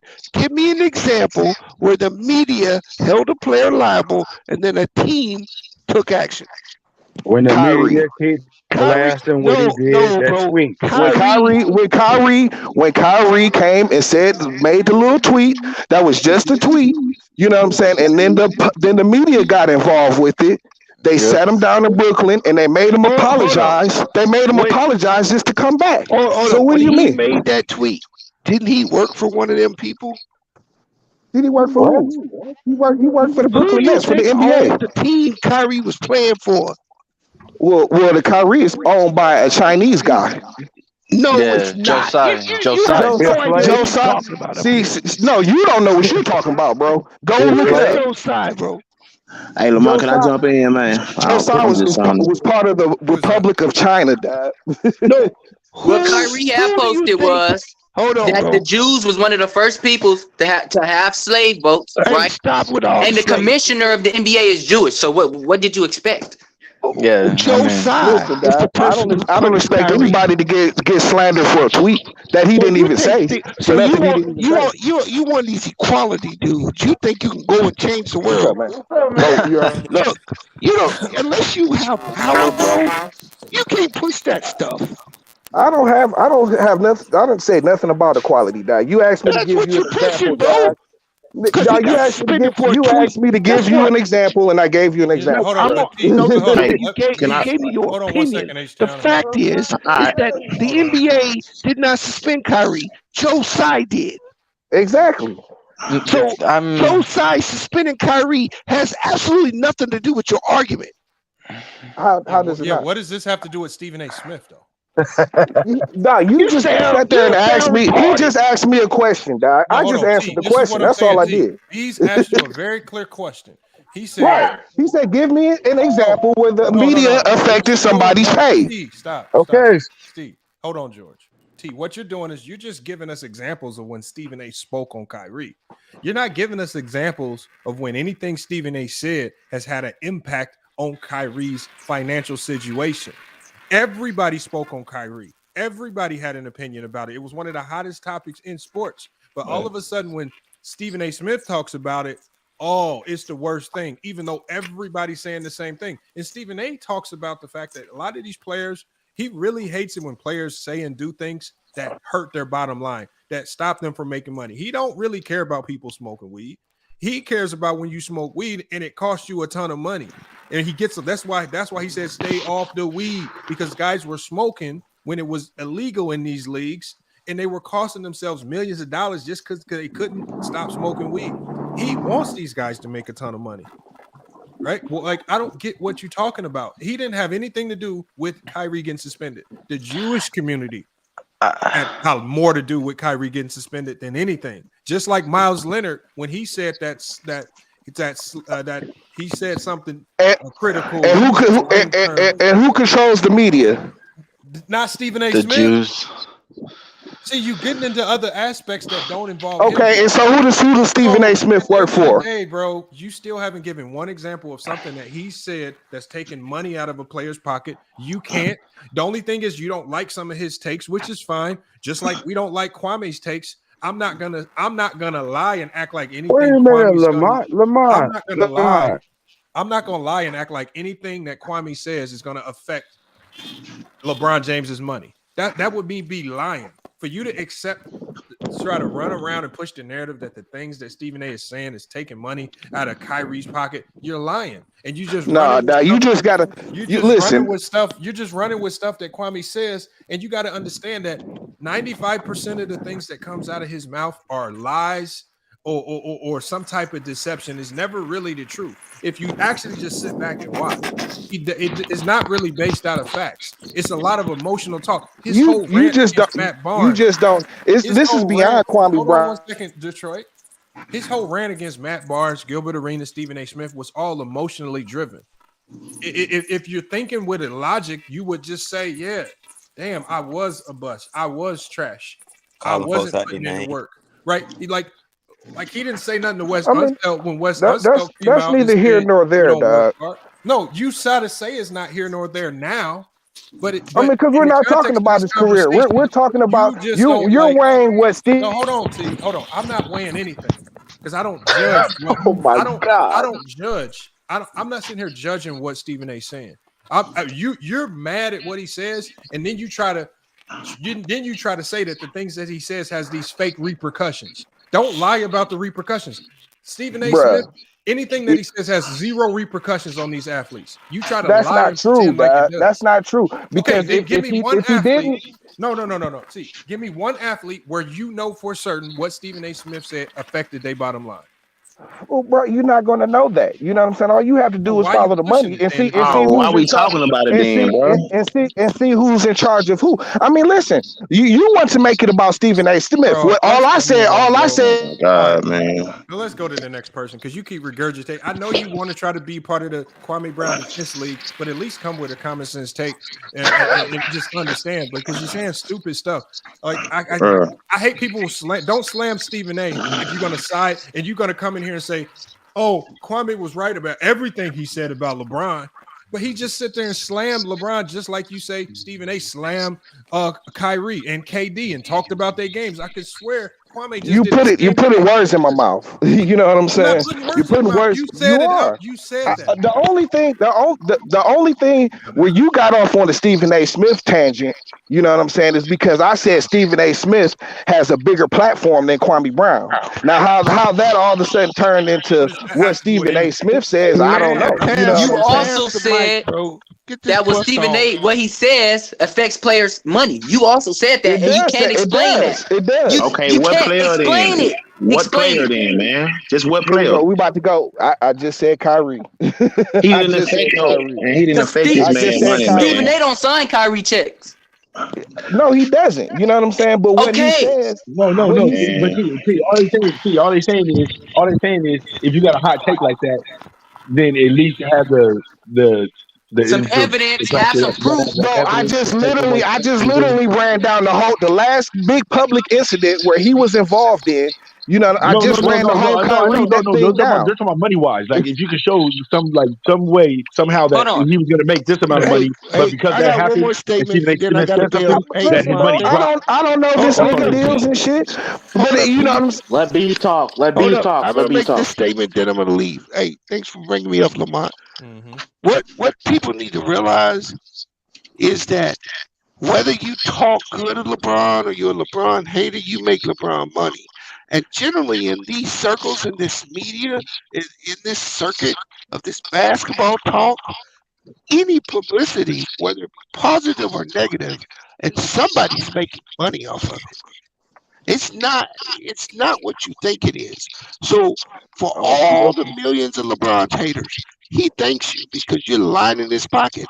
That's how he got so much money. And for all LeBron fans, he taking your money too. Kyrie ain't lost no money because of no negativity. Somebody made a decision to do something that actually has the power to make that decision. Period. Hey, y'all have a good day. All right, salute B. All right, Mr. B. Salute, B. Salute. Hey, I got a question real quick though. So we don't know the difference between hating and criticism. Is that's what we at with it now? What I heard was obvious hating. That's what it sounds like to me. That's what it sounds like to me. That's all I heard was. I don't have a problem with any content creator that wants to hate or criticize athletes. Right. But your whole background history, like, you can't run around having a whole if I had Hold on, I got you. Here's the thing, Shannon Sharp never played basketball, so what little unsuccessful career that Kwame Brown has, Shannon Sharp had never had anything. So does that make him less credible or more credible? You're saying the only people that can talk NBA basketball are NBA players? No, I didn't say that at all. Okay, so hold on, T. Not say anything about basketball. But no, you're saying that because Kwame Brown is a bust, he can't say what he's saying. That's not what I said. That's not what we're saying. And that's what Shannon. Okay, excuse me. That's what Shannon Sharp. That's what Shannon Sharp said. That's what Shannon Sharp said. Hey, hold on. Check this out, T. Check this out, T. If you are a, but where it's go with it is. Do you agree that Shannon Sharp said that? Because Kwame Brown's entire history since he went viral on YouTube, it's been him crying about the media slamming players the way Kwame slammed LeBron. That's a fact.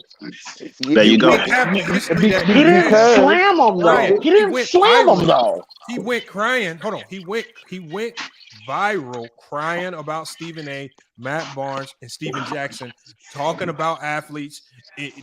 Not in a most positive light all the time, talking about they play. He says this type of talk costs them money, but then he proceeds and turns around and does the same thing to LeBron James. The same exact thing. Kwame Brown doesn't work for ESPN or Fox Sports Network. What does it matter? Wait, hold on, T. That don't have nothing to do with the narrative, though. Dog, you're talking about a national platform, dog. A worldwide platform versus YouTube. Okay, but there's a lot of YouTube channels that get more ratings than that worldwide platform. Dog, Kwame Brown is not getting more ratings than First Take, dog. Maybe not on his channel, but they do have people that splice the channel. It's not even close, dog. It's not even close. I don't even know what you're talking about.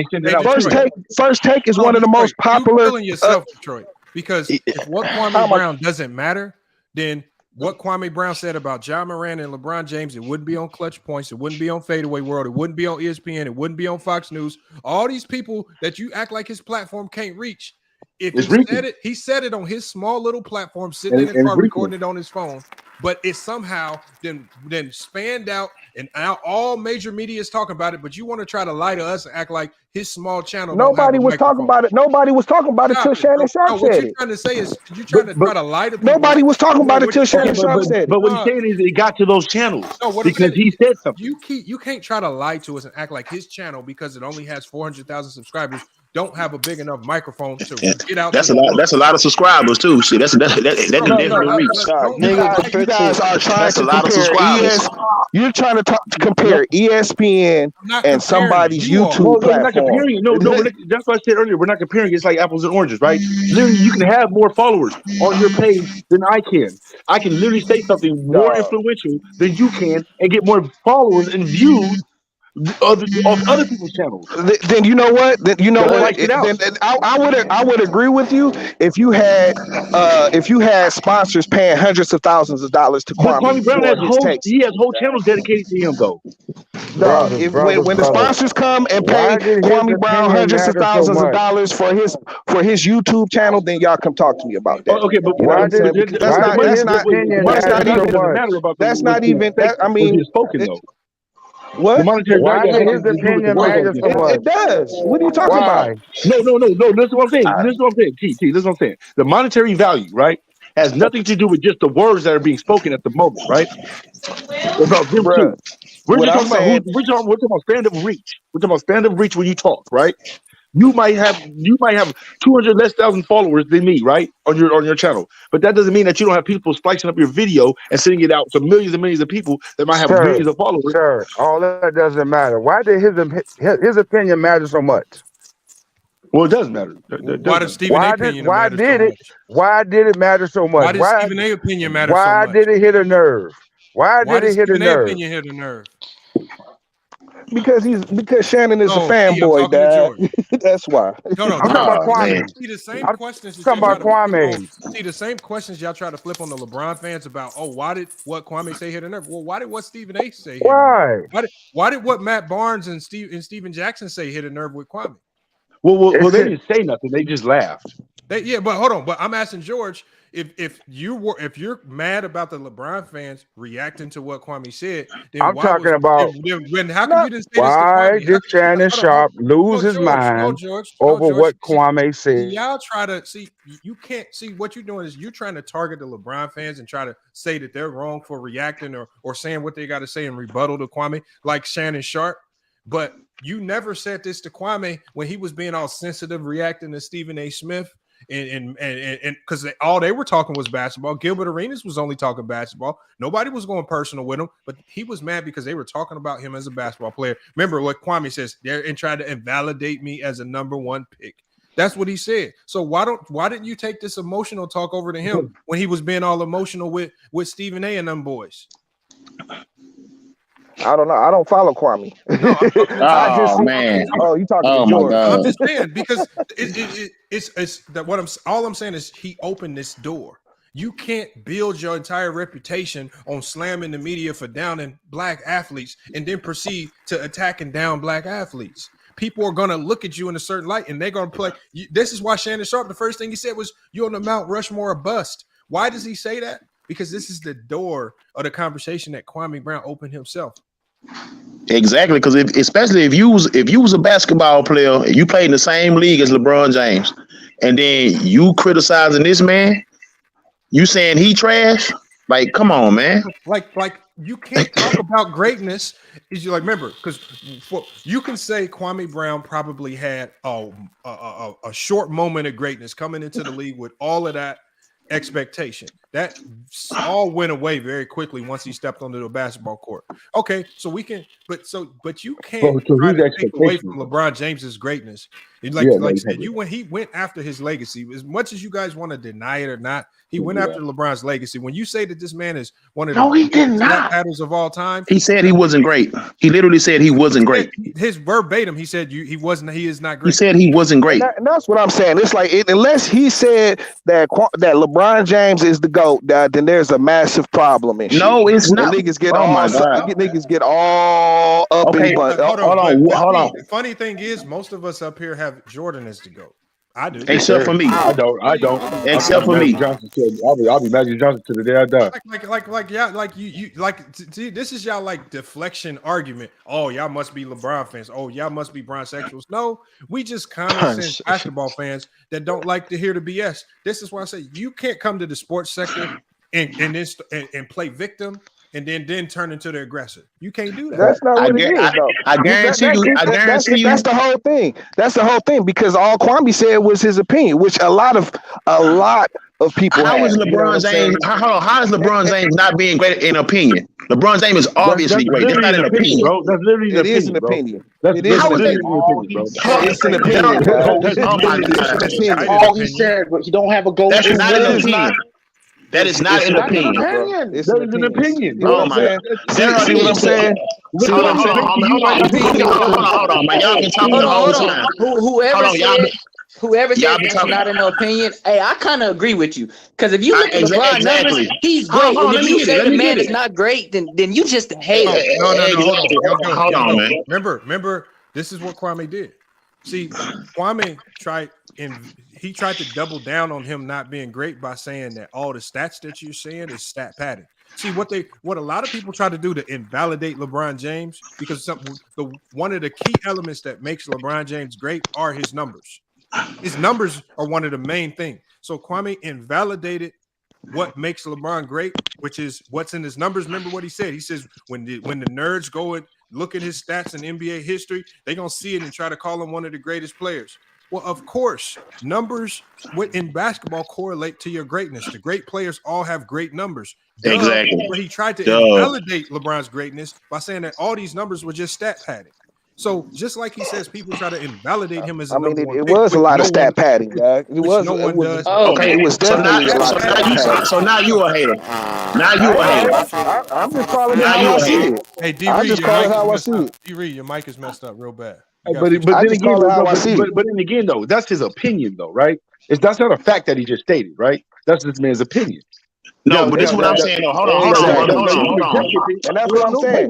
This is what I'm saying, though, bro. Let Chance finish. Go ahead, Chance. Bro, I've been waiting on both of y'all to get through talking the whole time. I've been sitting there the whole time quiet. Bro, I've been quiet. I ain't spoken a word. No, go ahead, bro. Go ahead. That's all I was gonna. I was just gonna finish my little statement, bro. It was gonna take 2 seconds, literally. Go ahead. That's his opinion, right? So even with what Kwame said about him being great or not being great, that is an opinion of his. That doesn't mean that what Kwame says speaks for half of America or his whole 500,000 followers. Probably the people, when he said it, probably people on the chat or in his own stream was like, yeah, whatever, you're tripping now. So that's just a man's opinion. But when you start to go a little bit overboard with it more and more, that's when it becomes a little bit personal. You know what I'm saying? So I don't know when that part started taking place, but from what I heard from Kwame Brown, it was literally just an opinion that he made. And it kind of seemed like Shannon Sharp took it over the top a little bit because he's a LeBron lover. All right, this is my response to what you're saying. This is my response to what y'all saying. There are things when you playing basketball that you can quantify as somebody being great. You got scoring, you got rebounding, you got passing, playmaking, all that. You can quantify all that, right? So every player is not just putting up these numbers. Only great players are putting up similar numbers. That's just common sense. So if I see somebody being great for 20 years and then I say they're not great by using the quantifiable numbers that I've seen and the play I've seen on the basketball court, you are obviously hating. I didn't say you had to have him number one. I didn't have to say you had to have him top 5. But to say he's not great, you're clearly hating when you say that. Why is that clearly hating? Okay, let me explain it to you again. I'm explaining to you again. No, it's all kind of great players. It's all kind of great players that don't have super duper stats and shit. You know, this is what I'm saying, brother. For a number of reasons. You know what I'm saying? Hold on. Let me tell y'all one thing though. Go ahead, Mark. When you're a good player in the NBA, it's always going to be some type of stat we can reflect back to that indicates you're great. Exactly. So if you're a great scorer, you can't tell me you're a great scorer and you only averaging 5 points a game. If you're a great scorer, it's going to reflect in your score. If you're a great rebounder, it's going to reflect in your rebound. If you're a great defender, it's going to reflect in defensive rating, blocks, and steals. Right? If whatever you're great at, it's going to reflect in some number. No, the problem with so for him to say. By him, remember, I'm going to use his terms to invalidate LeBron James as a great player by saying that his numbers were all stat padding. You're trying to that's not a valid. Yeah, it's not a valid way to lie to us and tell us LeBron James isn't great and that he's just flopping. So the thing is, this 260-pound man that we clearly see get fouled and hacked every single night, all crazy. Oh, Lamont, don't do that. Oh, here we go. Yeah, don't do that.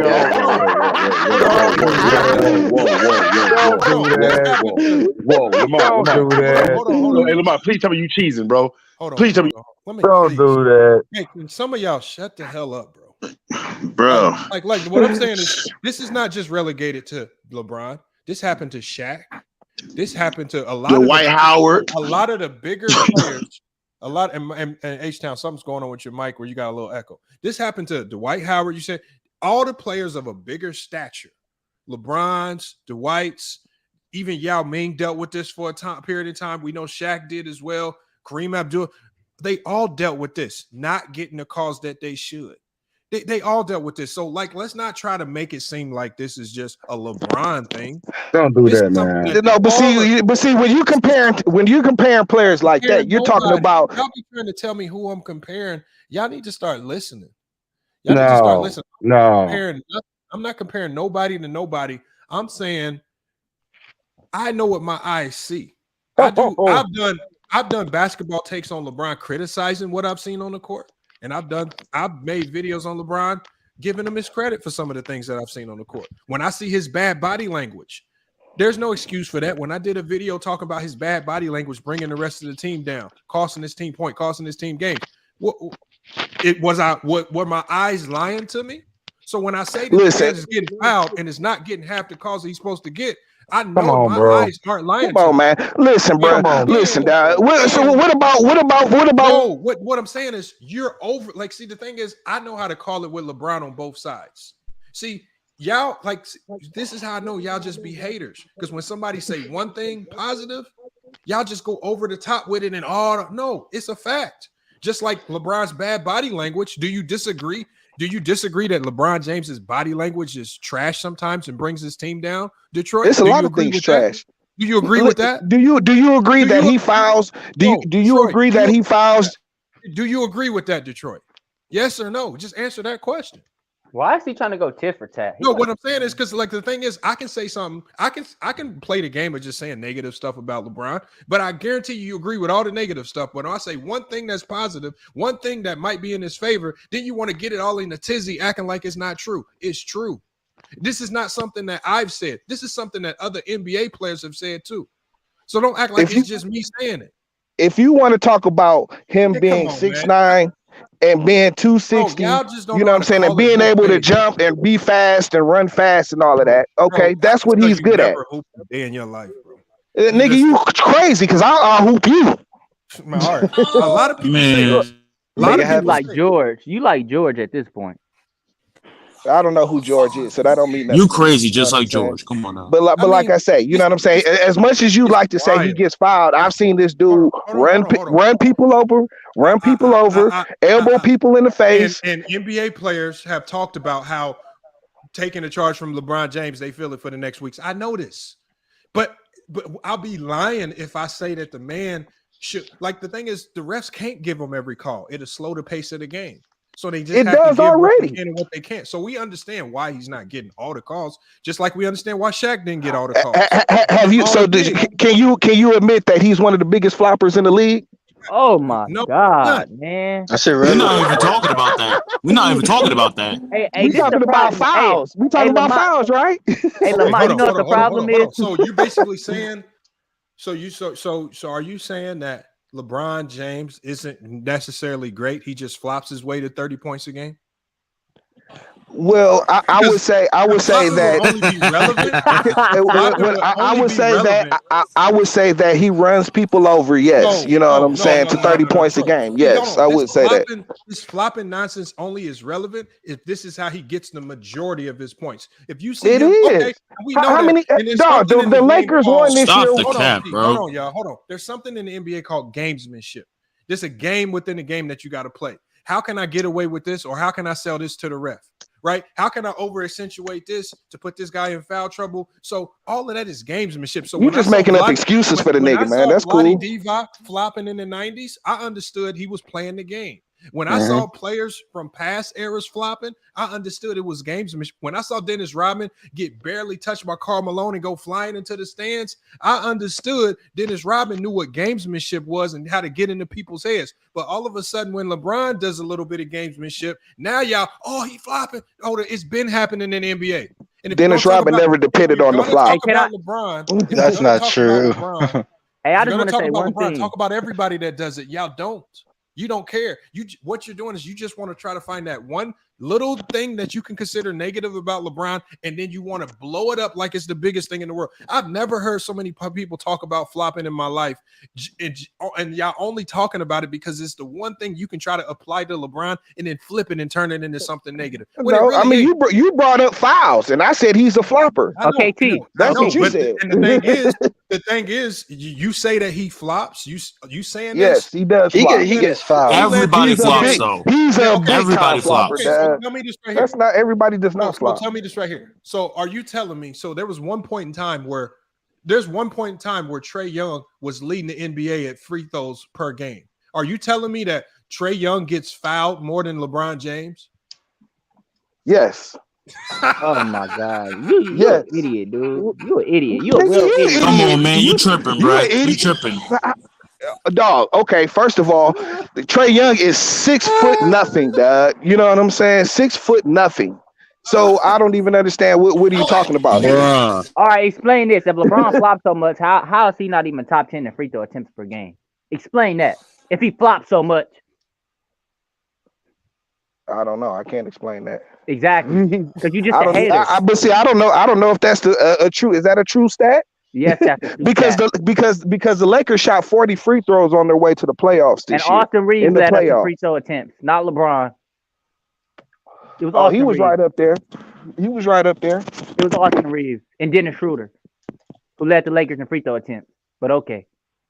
Hold on. I'll put it on the screen for him right here. I'll put it on the screen so he can see. Hold on, let me share this for him. So since he think you just making up stuff, because LeBron wasn't even top 20 in free throws per game. Since he flopped so much. Yeah, this is crazy, man. Look, I'll zoom in on it for him too. I'll zoom in on it. So Giannis, Embiid, Shea Gilchrist, Luka, Dame, Jimmy, Trae Young, Jason Tatum, Ja Morant, Anthony Davis, Paolo Banchero, a rookie. Kevin Durant, DeMar DeRozan. See, LeBron ain't down here until 23. LeBron averages 5 free throws per game, yet he running around flopping. And you ain't said nothing about Giannis, who takes 12 a game, or Embiid at 11 a game, or Shai at 10 a game, or Luka at 10 a game, or Dame at 9 a game. But them guys ain't flopping. They just getting legitimate fouls. But LeBron flopping to get his free throws, right? I mean, it's obvious. Hold on. LeBron flops. So LeBron flops to get his little free throws again, right? You say what? You saying all these other guys above LeBron who shoot way more free throws per game, they ain't doing no flopping. These are all legit fouls, right? Who's a flopper on this list? Crickets. Siakam is a flopper, yes. Devin Booker is a flopper, man, yes. Bro, we won't take your word for it. We'll take your word for it. We got you, man. I'm just saying. You got to watch the game, bro. You got to watch the game. 5 free throws a game. That means you know how hard you got to be watching LeBron if he's only shooting 5 free throws a game and you watching them few foul calls where he goes to the free throw line and you want to say that's a flop. You ain't probably watched not one full Giannis game this year. I've watched a ton of Giannis this year. Listen, Giannis is guilty of the same. Giannis is hold on. Giannis is guilty of the same shit. You know what I'm saying? Just being an over athletic dude. This is probably the first time in your life that you're saying Giannis is a flopper. If you're willing to say it right now. No, I've been called out. Giannis is a flopper. You know what I'm saying? He's because he's guilty of the same thing. You know what I'm saying? Listen, he's guilty of it's because he's guilty of the same thing. You know what I'm saying? Being athletic and not so skilled. Because Giannis and Jokic flops, that means he's not great then. Crazy. I don't get it. It's called gamesmanship. It's part of the game, bro. What calls can you sell to the ref? That's called gamesmanship. God damn, like people don't understand that. You get away with what you can and you try to get what you can from the refs. That's what you're supposed to do. It's part of the game.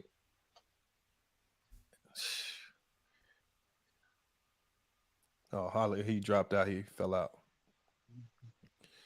It's wild, man. How y'all just apply certain things to LeBron. The man is only shooting about 6 free throws. My bad. I wasn't running. I got kicked out. My bad. I got kicked out too.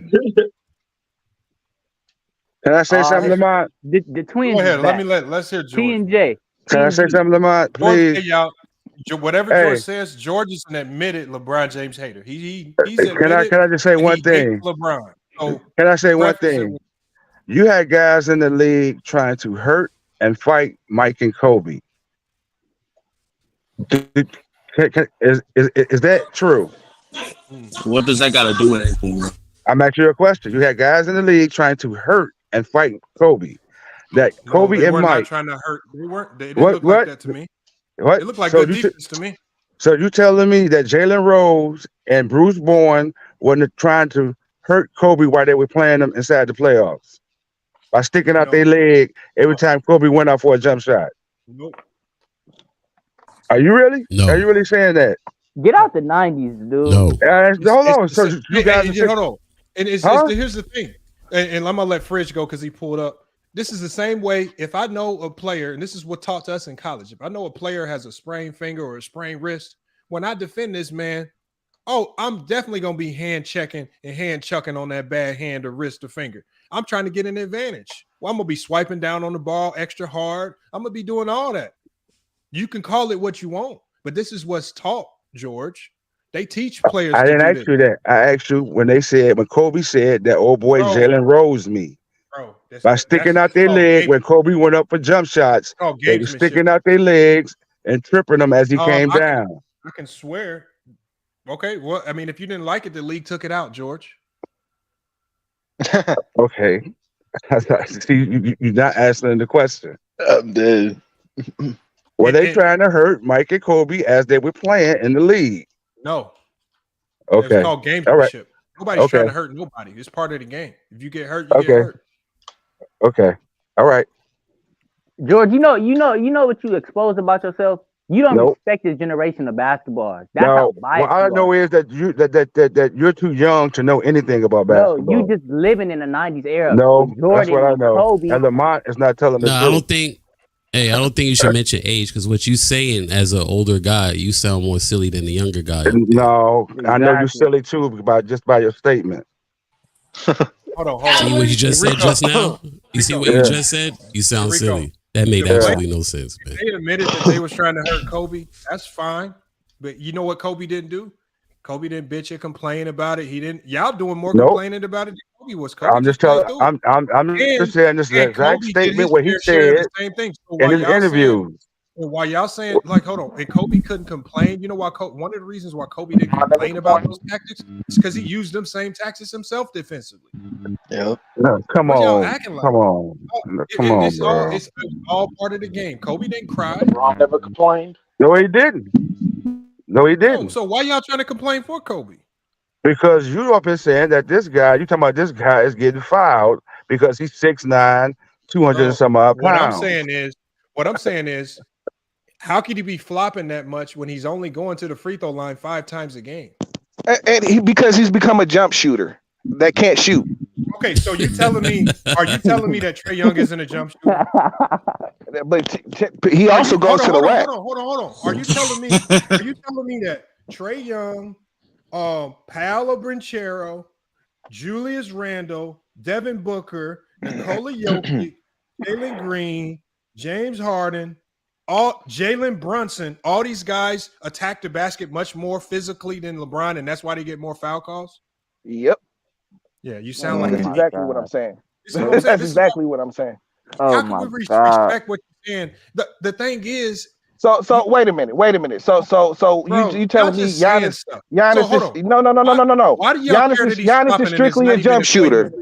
Trae Young is strictly a jump shooter. Trae Young doesn't have a floater or any kind of move. He goes to the hole. That is cat. That is cat. Hey, Detroit. You tripping, bro. Why do you care about LeBron James flopping when he's not even getting to the free throw line that much? He said Trae Young got a floater. When he goes to the line, when he does go to the hole and he runs somebody over, yes. You know what I'm saying? Absolutely. Other than that, the dude gets his money. Listen. The dude gets his money in the transition. He is a transition basketball player. Giannis be kind of doing the same thing. Always has been. You know what I'm saying? And see, now that he's lost a step on his athleticism, he can't just. It's so much more obvious now that he's offensive fouling people. He's sticking to becoming a jump shooter. You know what I'm saying? And he be having a raggedy jump shot. Now you know what I'm saying? Like y'all so the all-time leading scorer. I'm just saying.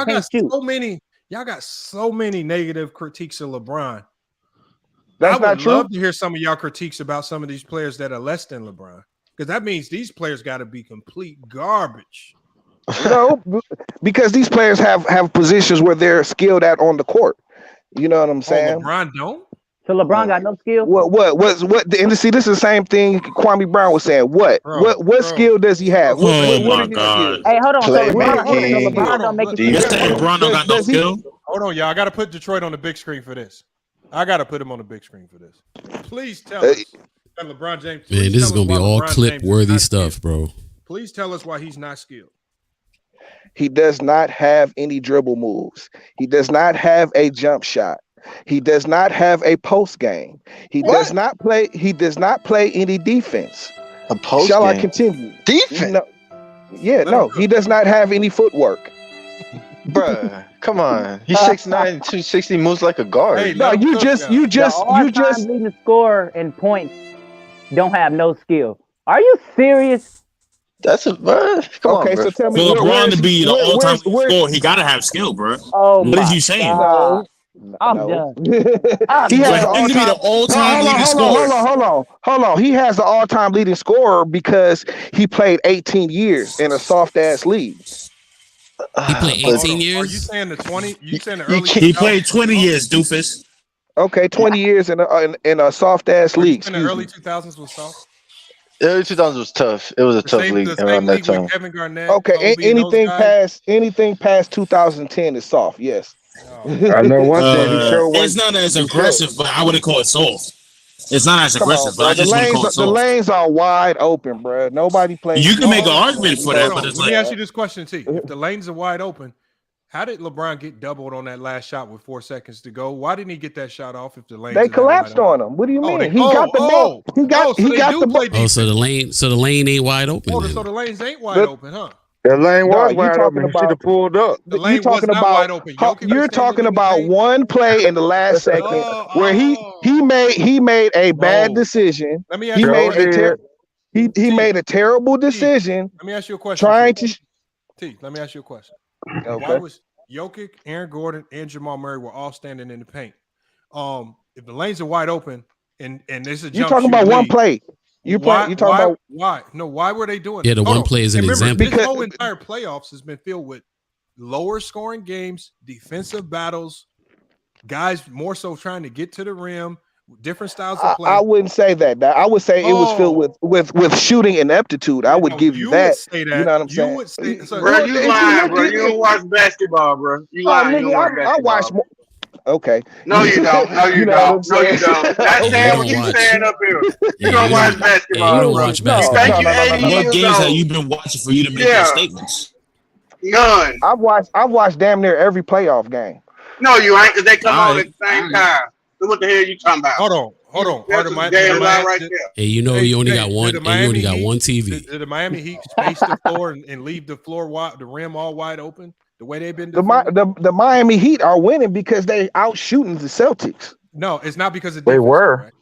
No, they're out shooting. They're like the Boston. So Miami don't got no defense. No, Miami is one of the defensive teams in the league. Okay, I'm just saying. I can answer any question. No, I can handle the rapid fire questions. Ain't no thing. I got a big dog.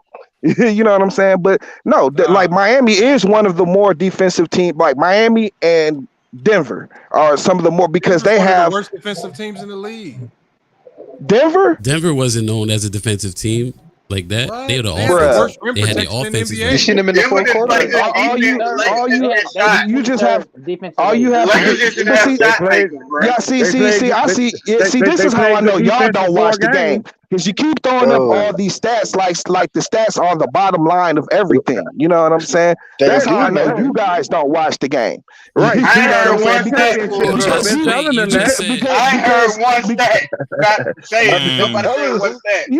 Man, you do. Hey, you just said Miami is known as a defensive team, as a top defensive team. No, I said they're one of the better defensive teams in the league. You know what I'm saying? Because I want to ask some of the new people. I want to ask Mad Max and I want to ask Fridge their thoughts on the topic of the show because they just pulled up. Fridge, we're gonna bring it back to the original topic of the show. Obviously, we're talking about Kwame Brown. He came at LeBron James, which again, I think that's fair game. That's fair game. He can come at LeBron for that game 4. I mean, if you choose to come after the guy that scored 40 points and almost had a 40-point triple-double, I'm fine with that. But it's coming from a guy that spent the last 2.5 years crying about people in the media attacking players, whether it's about their game or whether it's them personally. This is who Kwame Brown's the last 2 years. Now he proceeds to do the same thing to LeBron James. How do you feel about that? What are your thoughts on this? Well, I think it's just about content creation by now because, like you said, he was saying it in his truck driving and he got the recognition, he got the exposure. Now it made it all the way to Fox Sports, as a topic, and now it's just viral now, right? So mission accomplished for him. And then his channel is popping again. You got Kuncino back on, his helmet ride and stuff. So he's on there, he's on board. So it's just content creation. I think he got exposure, and now he's bringing in revenue from it. It's like you said, when LeBron, I think B said it earlier, anybody that speak on LeBron, if it's negative, positive, the fans, the haters, whatever, he's getting bread off of it. And even the people that's speaking on it is getting bread off of it. And that's what I think most of this is. So even though he said what he said, it's his opinion, but because it's from what he is, the bus thing and all that, it just makes it more like, man, you can't talk because you played at that level. You made it to that level and you was trash. So how you get to say that? And that's what everyone is upset at. But I just think it's just content creation. We're talking about him right now. The last time I think we was talking about him on this channel was when he had pulled up one time, with all that, hoopla with Ticket and all that. And now he's back up again. So this is just his way of getting back up. And I don't blame him. He needs, but it's a topic of discussion right now. So that's why I think about that. Is he right? Nah, because it's still his opinion. So if he thinks he's not great, if he think he should have got that shot off and he think Kobe would have did it, nah, because numbers don't say Kobe, Kobe tried it and he's not one of the clutch players like that made those shots anyway. But oh my God. What are we talking about here? I'm just so Kobe's not clutch now? Wait. This is disrespectful. Yeah, he's not as clutch as what y'all think. And I invite both of y'all. Because if y'all don't know, I cook on Kobe all the time and I got him at 6. Oh my God. Stats Stats don't win championships. I keep telling y'all that, bro. Well, hold on. But the basket, the basket got to go in to get the most points to win, right? So Kobe couldn't do that? I don't understand. Kobe couldn't do that? What are we talking about here, he did, but the way y'all say, look, the whole narrative. Wait a minute, bro. Lamont said it himself. If the game is on the line, who you gonna put the ball hands in? Michael fucking Jordan. Fact, Mike. Thank you. Or Kobe fucking Bryant. No, not Kobe. No matter what LeBron can make that shot too, though. Then I gotta go. No, wait a minute. No matter what your stats say, you still gonna put the ball in their hand. LeBron can make that shot too, though. Why? I'm going, bro. And this is why I say stats are not everything, Dad. Y'all talking about stats. What your stats say? But why would you? Why would you pick Kobe though? Teach me that. If I needed to win a quarter, like if I needed to go into the fourth quarter and win a game, I'm going with LeBron. If I need a last second shot and it's 10 seconds or 5 seconds on the clock, I'm going with Jordan. So it's because the two players have different strengths. Like obviously, because like the thing is, whether Jordan or Kobe makes or miss those late game shots, their ability to create something out of nothing in them late game moments was just probably, at least for themselves, was just a little bit better than LeBron. So you got to give them that. But if I had people, but like remember, we've seen that comeback in Miami, how the Miami was able to come back against San Antonio when Ray Allen hit the big shot. That was more than just Ray Allen's big shot. That was a massive comeback, right? Led by LeBron James for the entire fourth. That is cap, dog. That is so cap. How is that cap? If LeBron cap, dog. Bro, can we not get into a screaming match? LeBron led that comeback. I'm sorry. LeBron led that comeback, and he hit. Oh my God, before Ray Allen. Hold on. Oh my God. Go ahead. Y'all like stats so bad. You talking about in the fourth quarter? Your man's averaged 5 points in the fourth quarter in these playoffs. Just to let you know. You know what I'm saying? Since you're all about stats. Well, and that's fine. Year 20. Hold on, Detroit. But you just mentioned the Ray Allen one though. Giving an example of a moment that would be still considered a clutch moment where I would pick LeBron, but also a moment where I would pick Jordan. Okay. And it's nothing wrong with me saying I watched LeBron jumpstart a massive comeback in the fourth versus a great San Antonio team in Miami. when they how many times has Shaq been in foul trouble and Kobe has done I'm not took saying it over Kobe can't do games? it. Hold on, George. I'm not saying Kobe can't do it. I'm not saying Jordan can't do it. I'm saying if I had to choose to lead a fourth quarter comeback, out of the three, I would choose LeBron. If I had to choose somebody to make a buzzer beater in 5 seconds on the clock, I'm gonna go with Jordan.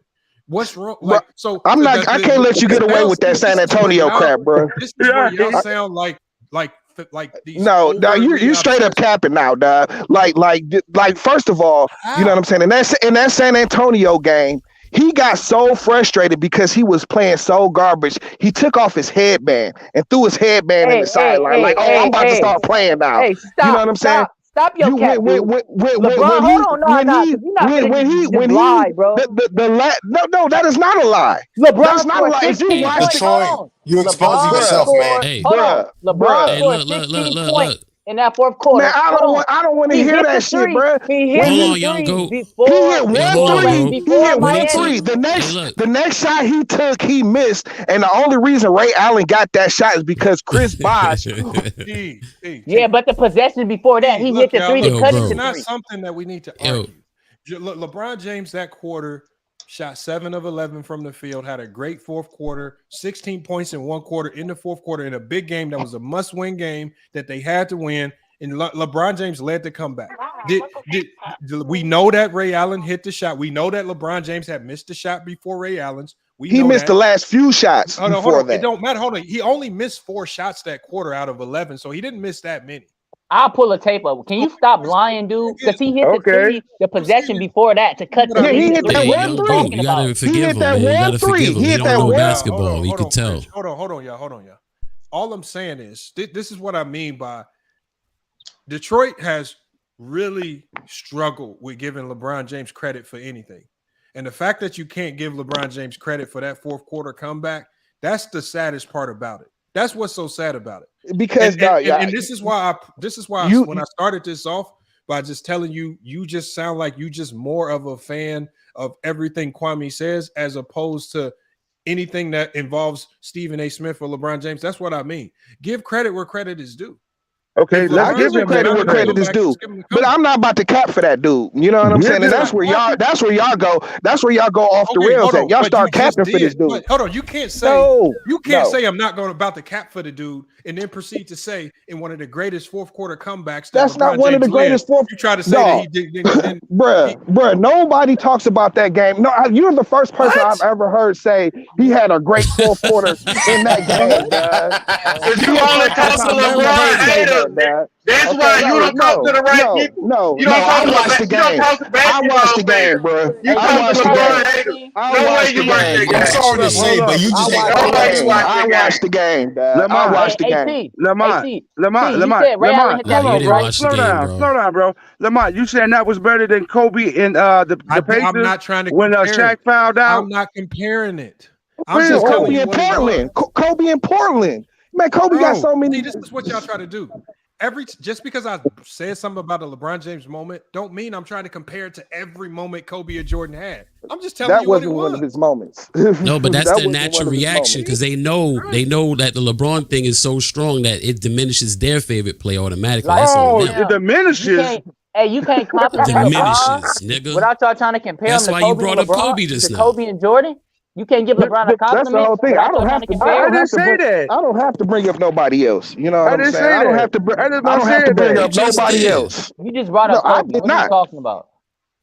I didn't say nothing about Kobe. So who was that, George? Okay. Yeah, that was me, bro. That was me. All right. So you saying Lamont can't compliment LeBron without you comparing them to Kobe and Jordan? I'm just saying that he said that was one of his greatest comebacks, but Ray Allen finished. I just don't understand it. And Ray Allen only scored 3 points in the fourth quarter. So that's the only shot I don't understand that. So what you saying? And LeBron played great in that overtime. Kobe started and finished. That's what I'm saying. Ray Allen hit the shot, but other than that, what did he do? Hey, look, I got respect for Kobe, but how many Finals MVPs Kobe got? Huh? How many rings did he win with Shaq? How many Finals MVPs did he get while playing with Shaq? Hold on, son, slow down. Son, slow down. Where you going with this? Slow down. Stop comparing Kobe to LeBron. It's not a comparison. Son, slow down. Kobe almost three-peated without Shaq. I want you to Okay, remember that. almost, but I did agree with you on that part. I Almost, agree with you on son. that he? part. I do. Almost. Slow down, sons. Slow Hey, down. hold Slow on, down a y'all. little Hold on, bit. hold on. Let's reel it LeBron back in. almost four-peated. I don't want to. What? I don't want to turn this into no Four-peated? Kobe versus LeBron Yeah, please conversation. don't. What did he That's He say? lose not that. what He it is. loses that.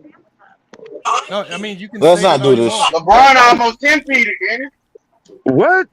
We're going to go with 10-peated? almost. He almost Oh my 10-peated. I God. don't LeBron see went We're to what going the to that go with NBA is. Finals, almost. so he almost 8-peated, Hold right? on, y'all. Hold on, y'all. I don't Yo, y'all care going about the crazy now, man. Kobe. Y'all going crazy. I don't really want to. I don't care about the Kobe versus. This is not a Kobe versus LeBron conversation. See, y'all like just because I say LeBron did something, I'm not saying he did it better, or I'm trying to compare it to Kobe or Jordan's best moments. It's not that. The moment is what it is. That comeback was one of the greatest moments in the last 20 years. It was a great comeback.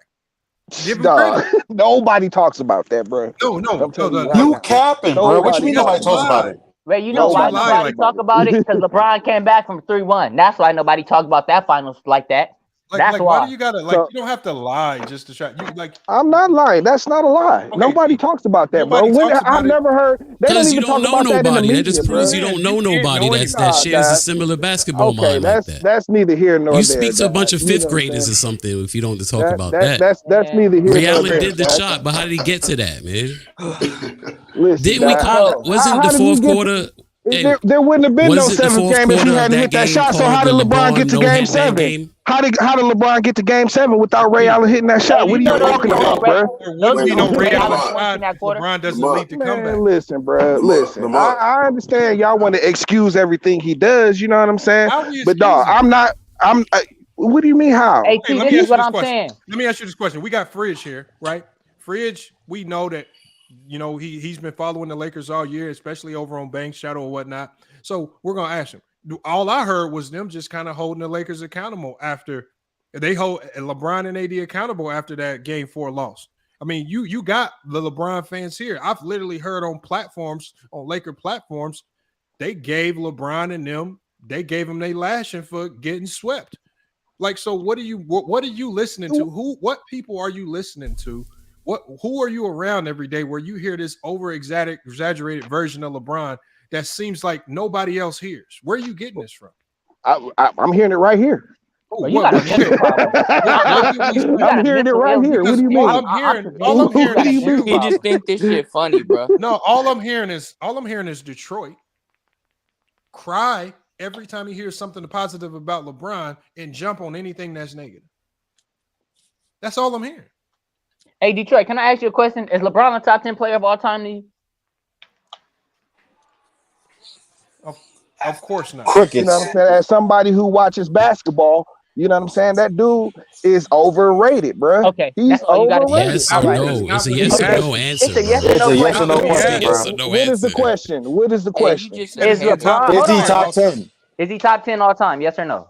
No, he's not on my top 10 list. Okay, No. that's all you got to say. How old is you? How old is you, bro? No, let me get this. How old is you, bro? No. Detroit, how old Man, is I've you? been watching basketball longer than I'm sure a lot of y'all been alive. How old is you, Detroit? I'm 40 years old. Yeah, you lying. Hey, can you give us your top 10? My top He doesn't 10 know the was, top 10 players. Guarantee. Can I speak? Go ahead. My top 10 is Kareem, Isaiah Thomas, Michael Jordan. And this is not necessarily in no particular order. Okay, so Kareem. Did you just say hold on, Isaiah Thomas? Let him finish. Go ahead. Isaiah Thomas, Magic Johnson, Larry Bird, Michael Jordan, Kobe Bryant, Oscar Robinson, a dude Bill you never Russell, seen play, but okay. Let him all right. finish. Oscar Robinson, Wilt Chamberlain, and I don't know the 10th one. It fluctuates. You know Can I ask you but something? that's basically it. Nigga put Did you Brian see Wilt Tibbs. and Oscar play? Did you see them play? Yes, I've seen Oscar play. Have you seen Wilt play? No, hold on. I've I'm seen glad you Wilt saw play. Oscar Yes, play. I've seen So you play. got Oscar Robinson you got him ranked ahead of LeBron James. Why? Why? Yeah. Because that was a dude who actually had skills on the court and who was a for real everything player. And he played in a way tougher era. So hold on. Let me ask you a question. So can you Oscar Robinson? Can you explain to me? He created the triple double that you guys are all shitting over. So what are we talking about here? Hold on, Detroit. I got a good question. You said tougher. Can you contextualize the massive amount of missed playoffs and first round exits for Oscar Robinson? But he's got 2 chips. It's not about chips. If you want to go off of chips. If you want to go off of chips, then Bill Russell is the greatest player. He didn't say nothing about championship. He said wait. Hold on. If you want to go off championships, then what is if you want to go off of playoff runs and chips, Bill Russell is the greatest player ever. Detroit, so what are we talking correct about? You first. First, Oscar only has 1 championship. He got that at the end of his career. With Kareem. Okay, so not 2, like you said. He has 1, and he got that in a year at the end of his career where he didn't even average a triple-double. If we're talking about his prime, he spent the majority of his prime missing the playoffs or losing in the first round. So what I'm saying is, outside of it, can't be winning that has Oscar placed ahead of LeBron. What did Oscar do with regards to his entire career? He did everything on the court. What do you mean? All he did was triple doubles. That's all he has to do. He did everything on the court. So basically, he can pass, he can shoot, he can create, he can. Okay, so you have Oscar placed ahead of LeBron because of stats. Absolutely. Oh, so I thought stats don't matter. You're conveniently using stats then, right? It's about his play. It ain't just about the stats. No, but T, you all over the place, bro. Listen, everybody here. Hold on, you've been criticizing everybody here because you said y'all using stats too much, but you're solely using stats to put Oscar Robinson over LeBron, and you're not. No, I've seen Oscar play. Okay. Just like I've seen LeBron play. Wait, so do you think Oscar is over? You have Oscar over LeBron because he averaged a triple-double, right? He was a better player than LeBron, period. He could shoot. No, but I'm you got Westbrook over LeBron too? Yeah, Westbrook over LeBron too, right? Because he averaged a triple-double 3 straight years, right? Yeah, Westbrook is better than LeBron, yes. Oh my God! Absolutely. I'm done. I'm sorry. I'm done. Absolutely. He's trolling. Nah, this is his escape route. No, hold up. This is his escape route to try to act like he's trolling, but he really don't know. Yeah, this is his trolling. escape right here. Bro, okay, hold on. Okay, so y'all want to go to the numbers. When has LeBron ever averaged a triple double for as great as he is? We don't want to go to the numbers. No. Answer the question. 2015, he led the finals in every statistical category. What are you talking about? Answer the question. When has he led? When has he averaged a triple double for the whole year? It's just y'all want to go on stats. When has Russell Westbrook? Don't tell me he's greater than Oscar Robinson. You know what I'm saying? If you want to talk about stats, and you want to talk about stats, you the only one bringing up stats. No, you have been bringing up stats all night, bro. No, we have not. No, we have not. Oh my God. I haven't heard We can answer your question, but you wouldn't know if we're right or not. We can answer your question, but you wouldn't know if we're right or not because you don't know basketball at all, bro. That's what your mouth says. That's what your mouth says. Yo, Detroit, let me ask you something, bro. Nah, we going by what you said. Hey, Detroit, what year was you born in? 82. Okay, so how did you watch Oscar if he retired in 74? That's why, I'm 41 years old and I never seen Oscar play. He probably watched footage. You're a troll, dude. See, this is how I know. You know what I'm saying? He probably watched some footage. I promise it ain't over 15 Oscar Robinson games out there. I promise you. All of you niggas is talking about Michael Jordan. I know none of y'all niggas seen Michael Jordan play live. So what are we talking about here? We didn't say Don't bring that shit to me. Nobody said anything about Michael Jordan. Nobody said nothing about Mike, bro. You trying to say that I don't know because I didn't live during that era, and I agree with you on that. But I've seen probably saw some footage. That's all. Yeah, exactly. You haven't seen Oscar Robinson games. Hold on, y'all. One at a time. Russell Westbrook. Hold on. Let me. I'm in tears right now. When has LeBron ever averaged a triple double? When has Kobe ever averaged a triple double? When has Mike ever averaged a triple double? Get out of here with that mess, man. Yeah, that's true. He just garbage. That's what y'all talking about. Hey, you a Hall of Fame You just said stop. You a Man got the most points ever. Bro, you garbage. Detroit, your logic is flawed, bro. Your logic is flawed. No, it's not. Hey, Detroit, Y'all just keep moving the you need to go goalposts. sit Is next what to it Ron is. Parker and You Skip guys Bayless. are That's what you goalpost need to movers do. for you the one that's LeBron and moving shit. it, bro. You moving the goalposts. You Every time guys we are ask, LeBron look, goalpost movers, Dak, and I get it. I get it. every time we ask you, No, you're an every Oscar time we Robertson ask you a lover. question, Hold on, y'all. Man, I've every answered time we every one ask of you a y'all question, questions you and shit. move. And every time I answer it, But every you time move I it. answer it, you move the goalpost. You know what I'm saying? No, you move it, bro. Hey, hold on. We're gonna give Detroit I the haven't stage. moved anything. I've just been We gotta answering let y'all him. questions. That's it. Okay, go ahead, Detroit. Go ahead and cook on your top 10 and why you have all these guys placed over LeBron James. Oh my Who's God. your 10th though? You never I say mean, your 10, bro. He trying to put somebody in there. Yo, bro, I think you fluctuates. I should don't push the necessarily eject have a button team. and get up out of here because you about to get cooked for the next few days, bro. I'm Y'all have clipping not this. cooked I nothing, know guys. Lamont I'm clipping still this. here. Man, ain't nobody. Y'all ain't cooking nothing. I'm still here, and I keep answering. I keep answering all y'all questions. Y'all just keep. No, Hey, y'all keep moving the just goalposts being every here, time I say just something. being here, just staying. Look, just staying up here is not a warrant to you doing anything. Right? For you. Okay, why are you here then? This is just content for us. Right, it's everything. I'm here. It's more Look, It's I more got people goalpost listening. moving. I got my people. Look. I got my people listening. I got people in the chat listening. We just embarrassing you. We're gonna use you as an example as a LeBron hater that don't know nothing about basketball. Listen, man, y'all can live in fantasy land all y'all want to. I don't care. LeBron. I just Look, care. you cannot like LeBron. Y'all can live in fantasy land all you want to. You know what I'm saying? That's cool. Hey, all I know is you was born in the 80s and you still ain't put the fight down. Hold on, What y'all. you Let's said just is hold on. blasphemy. I just want to get I like you said, I like using Oscar Robinson because look, y'all, I have Oscar. I had him at least in my top 10. I just dropped him down to 11. So I understand the sentiment of putting Oscar in the top 10. Maybe not as putting him in. I feel like if you're going to put him ahead of LeBron, you got to really have some really, really, really, really strong pieces of evidence to do it because LeBron doesn't just have equatable stats. He also has the accolades and championships that supersede Oscar. So I'm saying, did Oscar man, he's played with better team. He's played with better players than Oscar Robinson, man. Come but on. you don't know anybody. And that we could Oscar agree with that, with. but you hold on, Pootie, hold on. But you don't know any. You can't tell me anybody that Oscar played with, so we can even talk about it. He played with. I mean, like, tell me some of Kareem. the Oscar Robinson's core players around him early on to where the reason why he flopped and failed. Did he? You could just look at the record, bro. You know what I'm saying? You could just look at the record. You know what I'm saying? When he played with greater talent, that's when he won the chip. You know what I'm saying?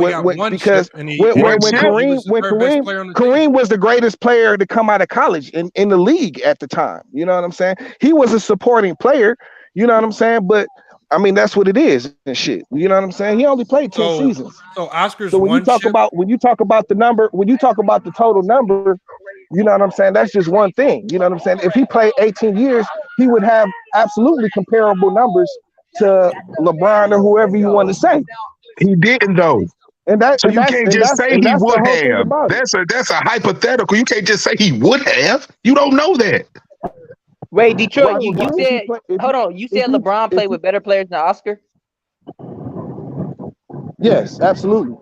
So Anthony Davis is better than Kareem Abdul-Jabbar? No, he's not. Absolutely not. So what's your point? Your logic is flawed. How is it flawed? He's played with better players.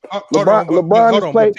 He's played with more superstars than any other superstar in the league. How many superstars have they played with? How many? Okay, let's go down the list. Really? How many real Anthony superstars Davis has he and played Dwayne with? Wade. Kyrie Irving isn't a superstar. He's played with 5 superstars, dude. Okay, how is Kyrie Irving Kevin not a Durant done superstar? played with more superstars than LeBron, dude. Stop it. Y'all need to stop that narrative. He played with 5 guys. Kyrie a bucket. Kyrie a bucket, but Kyrie ain't never led his own team nowhere. So how come we say Kyrie is Get out of here, dude. I mean, he's not a leader. No, Let's not disrespect Kyrie. Come on now. No, I like Kyrie Kyrie. was not winning without LeBron, dude. Let's stop that. He was not winning Kyrie ain't win anything. nothing without. He was winning nothing. Y'all wouldn't even. Hold on, y'all. I gotta give my shout outs real quick, y'all. I had to mute everybody. All right. I'll give a shout out to Dex, man, in the Cash App, man. Dex in the Cash App, salute, man. He's over from Flight Sports TV. Make sure y'all go check out Flight Sports TV. He hit the cash app. He said, "For dude is just sabotaging himself with his own hate." So, man, people just feel like you just sabotaging yourself. Detroit. Listen, listen, Dad. I understand I'm over here with a bunch of. I got some more shout outs. Hold on. I got Sharon. I'm sorry, my bad. Go ahead, do your thing. I got Sharon in the cash app. She says for the fire content. And then we also had we had Chris. Yes. We have Chris in the cash app, man. And he just says salute FYF. So man, definitely appreciate you guys hitting the cash app. Y'all can go ahead and take yourself off on mute. I just wanted to make sure I give everybody they quick shout out, man, for hitting the cash app, supporting the channel. Hey, can I say one thing? Go ahead, Detroit. If you have a superstar, not to cut you off, Detroit, if you have a superstar playoff run, that makes you a superstar? No, what I'm saying is before he got with Dwayne Wade and Kyrie, he was crying every year about how he needed more help. You know what I'm saying? No, he wasn't. You don't act like he just went on these monstrous playoff runs and winning chips by himself. Nobody has. That dude in the NBA had one by themselves. Right. So when you talk about what did Michael Jordan win without Scottie Pippen? When you talk about Oscar Robinson and playoff, he was horrible. What did he win without Scottie Pippen? Hey, nothing. Michael Jordan was never terrible. Chill out. Man, he was horrible. And this coming from a LeBron. Hold on, man. He was horrible, man. Before he got he was horrible. Scoring 60 and losing. If LeBron would have scored 60 and lost, y'all would be clowning him. Come on, man. He's scoring 60 and I losing. would have gave him his credit. I actually gave him credit. No, y'all did, because y'all didn't give him credit when he scored 51 and lost to Golden State. That is y'all true. said he choked. J.R. Smith fucked it up. Y'all said he choked. Y'all said LeBron choked when he scored 51 and lost. J.R. Smith fucked it up. So Michael Jordan didn't choke and scored 60? Come on, when he lost to the Celtics, he can't do that. When he lost to the Celtics? Yes. Okay. Did he choke or not? He got swept. Okay. Did he choke or not? So how many times has LeBron been swept? He didn't choke, but he got swept. How many times has LeBron been swept? 3. Okay. So how many times Jordan been swept? How many times Jordan been swept? That's a BS argument, bro. That's a BS argument. How? Y'all just said this man got swept at 38 and it was bad on his resume to get swept at 38. I'm not saying that. I'm not saying that. Y'all think I'm saying that? That's another tax on his legacy. He talking about Detroit and he's talking about Jordan. Hey, hold on, y'all. And just for facts, Jordan was swept 4 times in the playoffs. Just for facts, not 2. It was 4 times. Like y'all dudes, man, come on, man. Y'all kill me with that, man. Now it's y'all move the goalposts. So whatever Michael Jordan, if it happened to him, that doesn't matter. But if it happened to LeBron, yeah, that matters. Come on, give the same due to each player. They both were swept. So come on. I'm not one to put place a player's. Kobe got walked down 3-1. Kobe got walked down 3-1. No one says nothing about that when he got walked down by the Detroit. It's Michael Jordan's fault that Washington didn't make the playoffs, right? No, he was old. Mike was old. He was old, right? Detroit, you gotta keep the same energy, bro. I'm a Jordan fan. I'm a Jordan fan. You gotta keep the same energy. So if Michael Jordan Washington couldn't make the playoffs, right? Can I finish? Hey, I'm about to get, like I said, I'm about to get up out of here, man. Salute, Lamont, and everybody on the panel. I'm about to get up out of here. Hey, Detroit, man. Hey, young goat. Detroit, bro, you gotta do some homework. Get some stats. Nah, y'all just gotta stop. Y'all gotta stop. Y'all gotta stop with the ESPN narrative, man. You know what I'm saying? It's more than just what comes on ESPN. They're not saying Russell Westbrook. They're not saying Russell Westbrook is better than LeBron on ESPN, bro. Of course they're not. You said that. They're not. Of course they're not. You said that. So of course they're not. All I'm saying is do some more research before you come up on here, because now my research is good, bro. No, not if Lamont, if you put this out somewhere, this dude is gonna be clowns all over the world. Rest of your day. I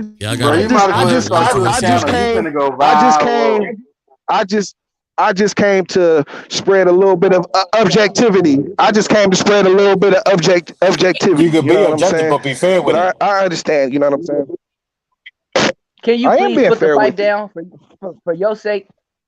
Can you please put the pipe down? please. If it is a pipe, it's a weed pipe, bro. Can you Well, put the you pins smoking down? some bad weed, frying your dog. That's some mind. bad weed. Nah, shit dog. laced. Smoke's the best, Wait, bro. Detroit, you in Smoke's the Detroit, best, huh? man. Smoke weed every day. It's the water. I He in am in Detroit. Yeah, that It's the Flint water water. getting to him. I was just gonna Yeah. say that. Y'all see Flint. why I don't smoke, man. Y'all see why I don't smoke. Listen, you probably should. You know what I'm saying?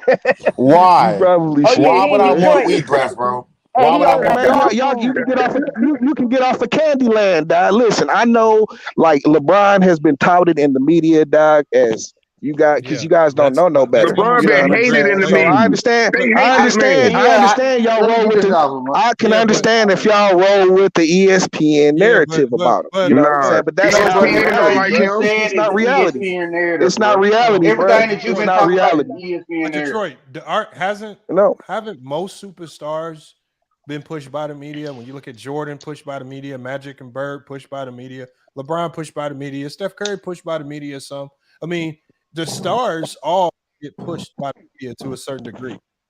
So that's what I'm Not like saying. they And do this my guy. point earlier, the point I was trying to make is we clearly see these same things going on with other players, but you only have a problem with it when it involves LeBron James. That's when it's a big topic where you have to call it out. I don't agree It with was that. just I like don't the agree with that flopping at all. topic.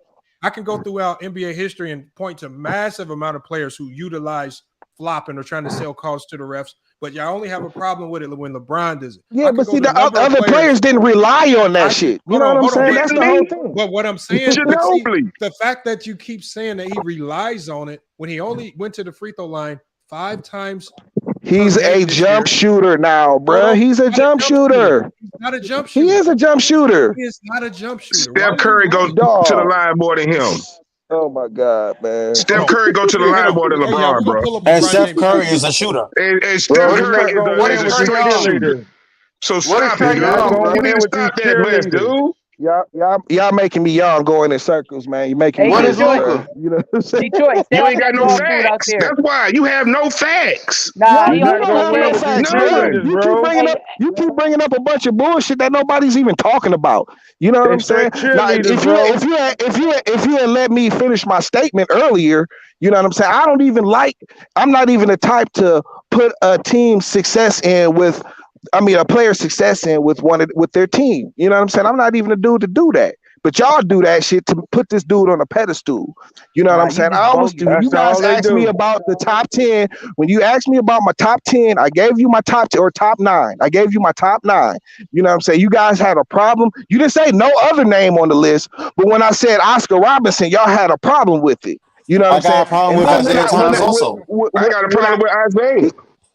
Oh, he was way better. He's way better than LeBron. Man, get out of He's here, way better man. than Isaiah LeBron. tell you he ain't better than LeBron. Isaiah is the second best point guard, but he's not better than LeBron. Get out of here, man.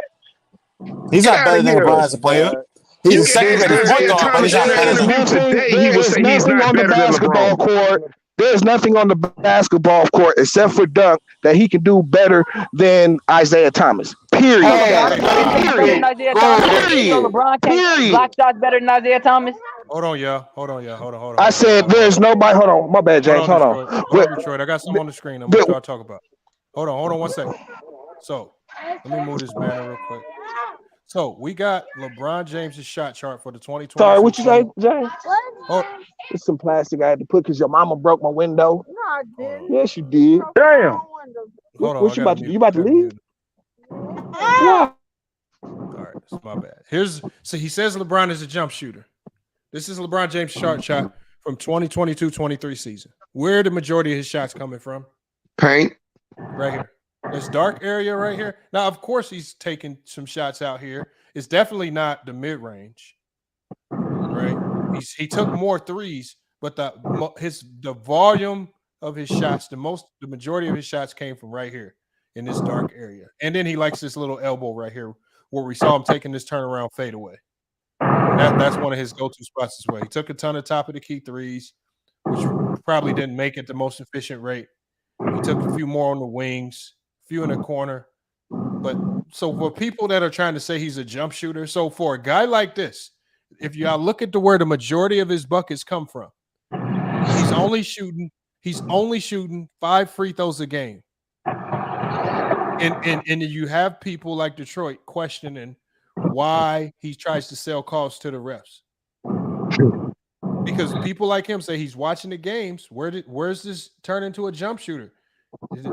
So this is why players sell calls. He's a bad jump shooter at that. No, I don't care if he's good or bad. This shot chart does not talk about good or bad shooting. This shot chart only tells where is he taking the majority of his shots. The majority of his shots are coming from the paint. And you're trying to lie to the people and say that his shots are coming from elsewhere. And that's why he's not going to the free throw line when this shot chart clearly shows you where he scores the ball. Damn, is he on a date? What's going on? I don't know. He has a lot of background noise, so I'm muted. But so we could just kill that noise right there. So this is why right here. This is why right here. So again, Detroit. Remember when we say one of the mottos of the channel is research purposes only. You got to do your research, man. You say you watch games. I don't know what specifically you're watching. I'm sorry, my bad. What you say now, bro? What are you watching when you say that he's more of a jump shooter now than attacking the paint? Where'd you get that from? Watching the game. Okay, but his shot chart says otherwise. Why does his shot chart say otherwise? So you trying to tell me that he takes the ball to the hole more than he shoots jumpers? I'm telling you right here. At 38 years old, the majority of his shots come from the paint, according to his shot chart. Oh, you put a shot chart up for when? What is this from? On the screen. This is 22-23 season. Why you get quiet as a mouse, huh? I'm trying to see. Crickets. It's on the screen. It's pretty big. You see all that dark blue? You see all that dark blue in the paint? All that dark blue. Oh, Negro, look at where his shot. Look, hold on. What you see? You guys are neglecting. You guys are neglecting the whole blue dots all on the outside of the 3-point line. What are you talking about? We're not neglecting that. You are. He's a jump shooter. What is that? You see how it's dark ass blue in the paint? That means it's multiple shots. You see how it's light blue in the perimeter? That means you can separate it. Okay, in the paint, that means it's multiple shots. I'm done, Dad. I'm just telling you how to read it. You sitting here looking you trying to tell me he's not a jump shooter, Dad. You're sitting here looking at it. Detroit, you know you can go look up how many points Detroit, you know, this season. That's ESPN narrative, Detroit. No, bro, the evidence is right there in front of you. What more do you need? I don't think he comprehends. I'm sitting here looking at all the perimeter shots he takes. That's what I'm looking at. You don't know how to read a shot chart. That's what you're saying. Because you don't see that dark ass blue in the paint.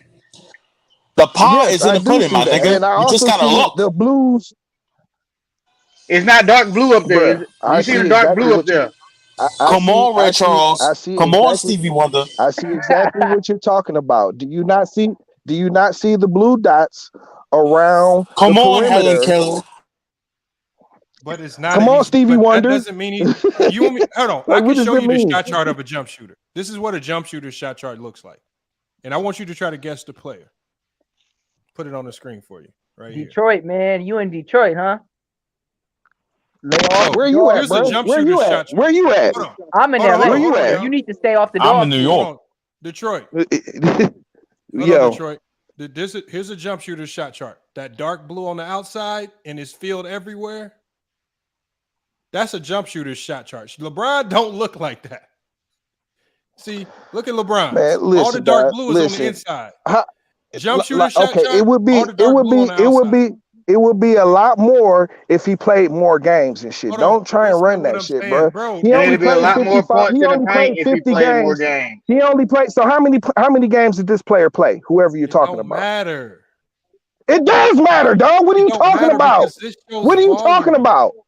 Listen, dog, I'm done, dog. Yeah, because you know you cook. That's why you done. Just know because y'all keep moving the goalposts. What are you talking about? This is dog. This is the same thing, except for that player has shot more shots. This is the same thing.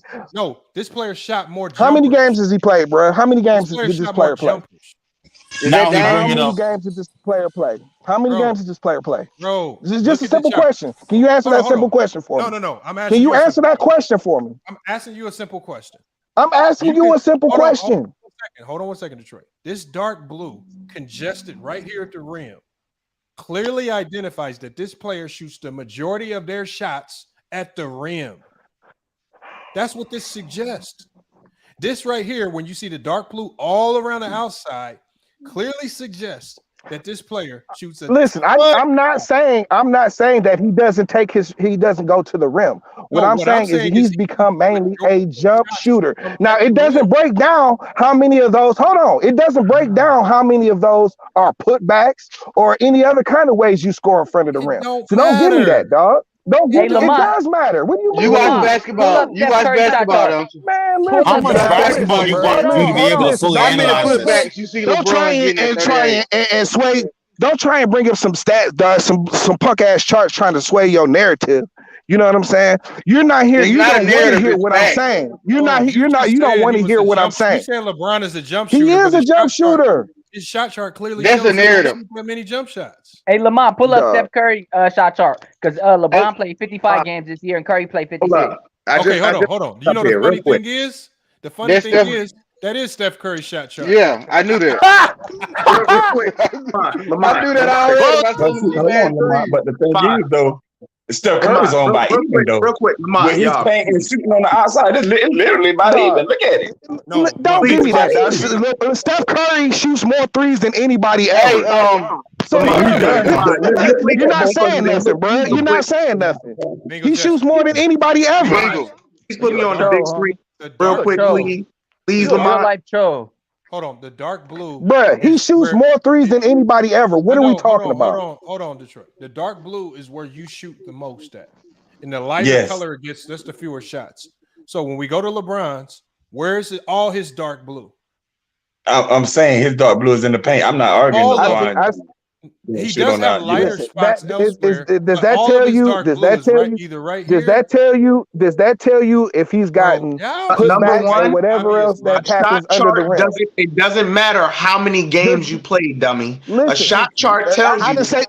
What I said was, does that break down how it doesn't matter? Does it break down what kind of shots those were? The evidence is right there. Just look at it.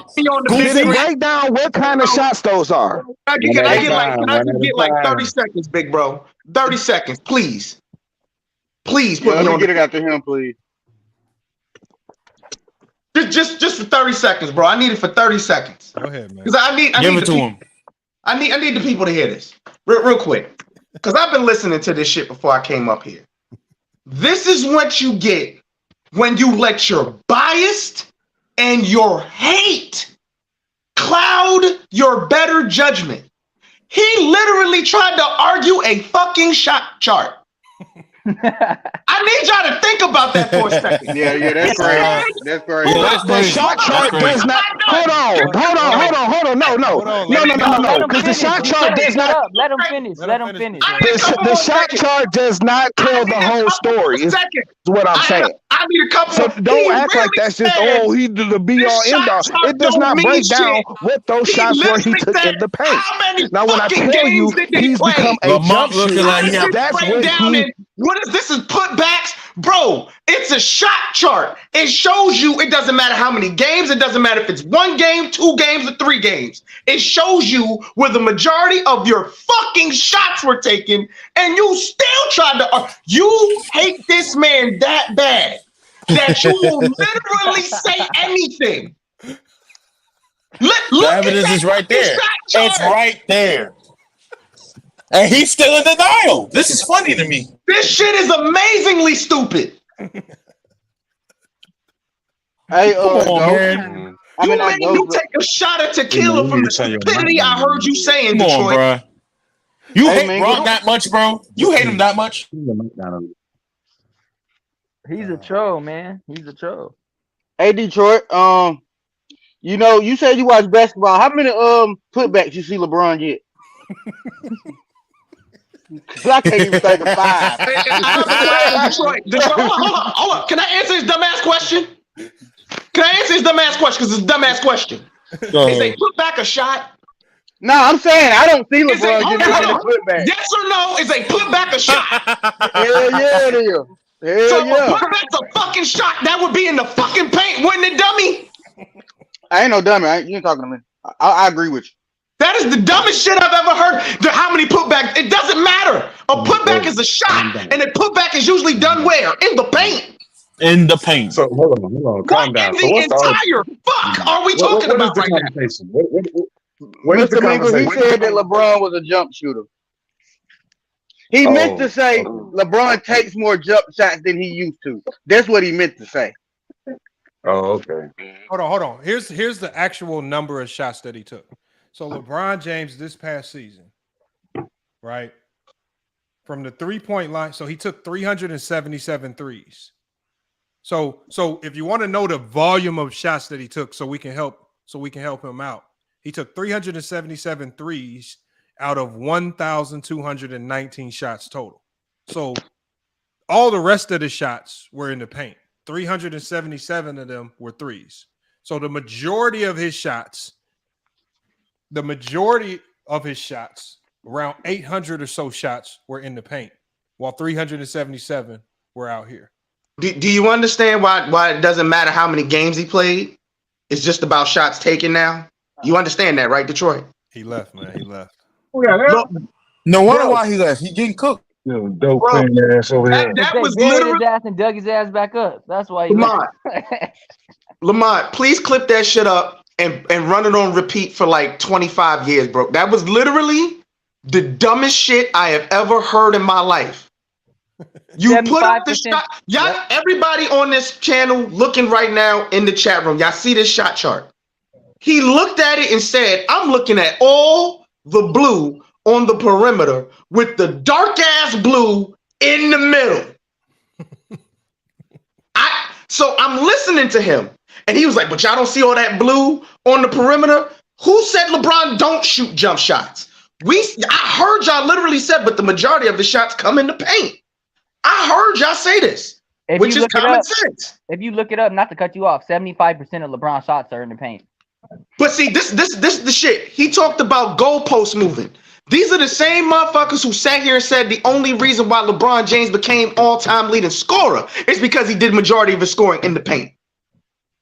That's literally that's the narrative I've heard ever since he's broken the scoring record. The only reason why LeBron James broke the record is because he got easy putbacks, layups, and dunks. He has no jump shot. Now all of a sudden he's Steph motherfucking Curry and he's shooting all the time. What is he talking about?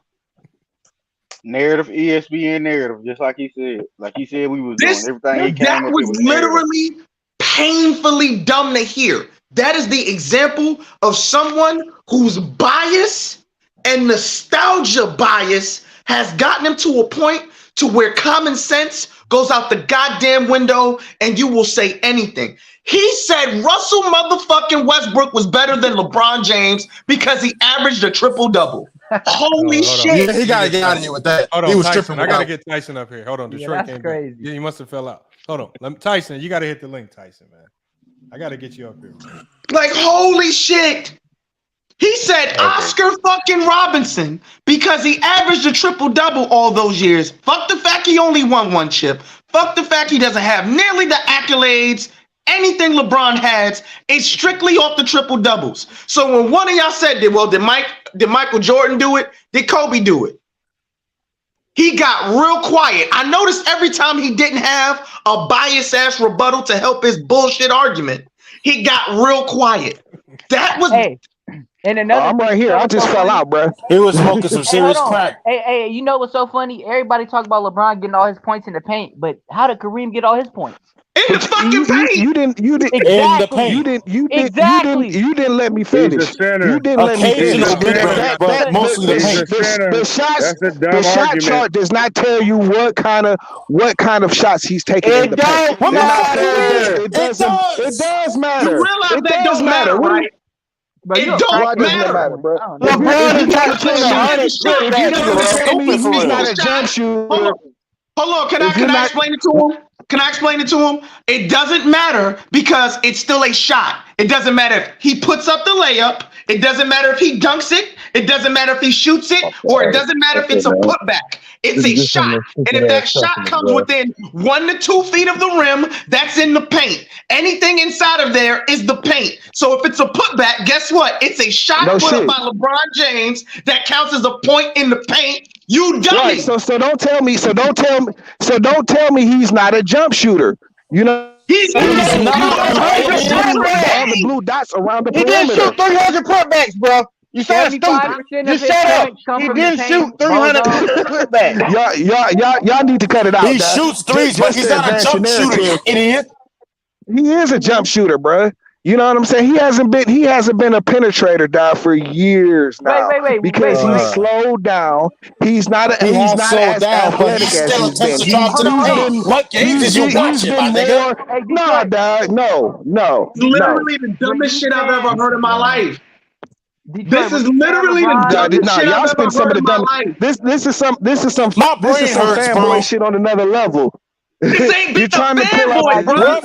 He's a shot chart right there. You just on a different level. Just to skew it in your favor and shit. You know what I'm saying? I'm losing brain cells behind this. Would you guys stop hollering? There's no such thing as a putback. A putback counts as a shot.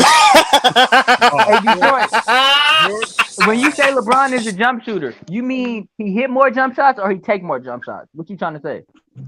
Oh, he takes more jump shots now. Okay. Oh my God! Hold on. Okay, but 75. That's what you should have led with. Not say he was a jump shooter. Hold on, y'all. Let him get his question. 75% of his points come from the paint. So what does he do more? Hold up. Can I expand on your question? So now that you got that bit of information, what does he do more? Does he score more in the paint or does he take more jump shots? Answer the question, Detroit. Lamont, you got a cricket sound, bro? Listen, Detroit, if you're trying to make a case for Jordan, you're not doing a good job at all. And I'm a Jordan fan. You not doing a good job, bro. Oh, man. You don't really have to say that. I gotta smoke a blunt after this. He literally sat here and said, we're trying to skew the obvious shot chart we're looking at in our favor, like we got to change the facts of what we see. Roll a blunt, bro. It's right fucking there, bro. All that's Royal Navy fucking blue in the middle of the goddamn shot chart. And he said, look at all those light blue dots at the perimeter. What in the entire fuck? We gonna let him out the fire. He making my city look bad, man. Doggy Bone is just an idiot. Hey, Detroit, since you did that, I'm gonna look up how many points a game LeBron scored in the paint and how many points he scored off jump shots. All right, since you can't get it, I'm finna look it up right now for you. But how much more evidence does he need? Lamont told this man he took over 1,000 fucking shots. Only 300 of them bitches came from the perimeter. What the fuck does that tell you the rest came from? Hey man, calm down. Like how much other like, bro, you have to be ridiculously biased. Continue to argue your dumbass Something wrong with him. Something wrong with this dude. Hey, stop letting you out of character like you play basketball. Calm down now. It's basketball. He passionate. Y'all gotta tell him to calm down because we just heard some dumbass shit. Yeah, he passionate. You gotta get out of character like that. Calm down. Man. You gonna fuck around and have an aneurysm with all that hollering and screaming like that. I'm good. Does not tell the whole story. The shot chart does not tell the whole story. That's all I said. The shot chart does not tell the whole story. If you don't fucking understand that, that's your dumbass fault. You know what I'm saying? That's your dumbass fault. The shot chart shows you where the person takes the majority of their time. Hey, I'm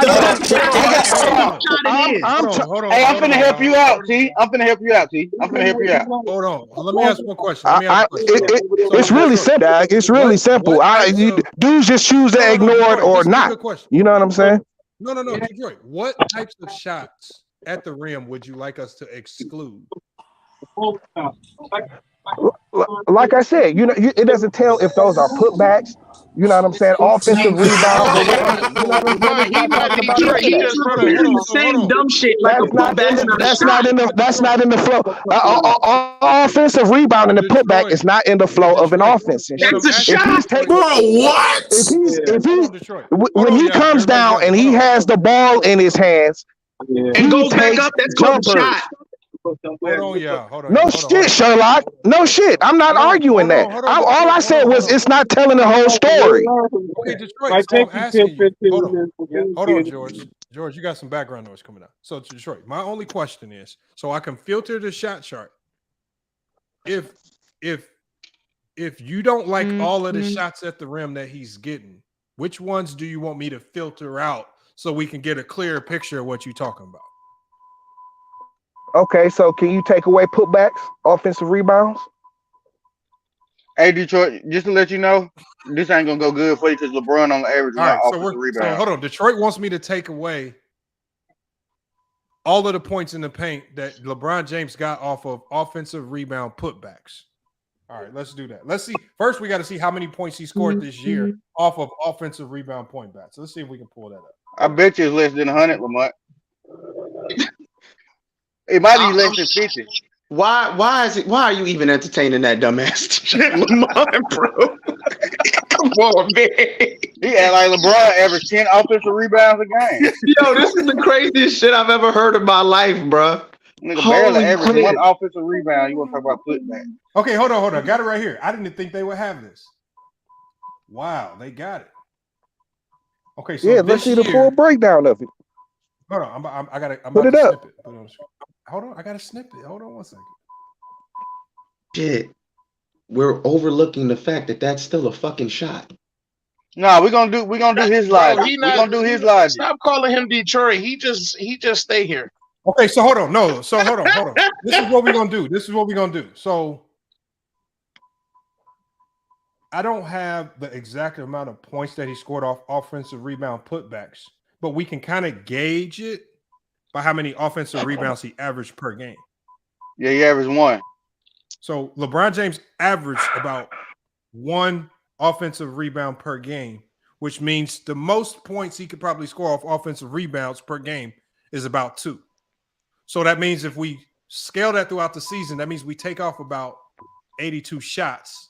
And if we take about 82 shots off, LeBron James is still shooting the majority of his points at the rim in the paint.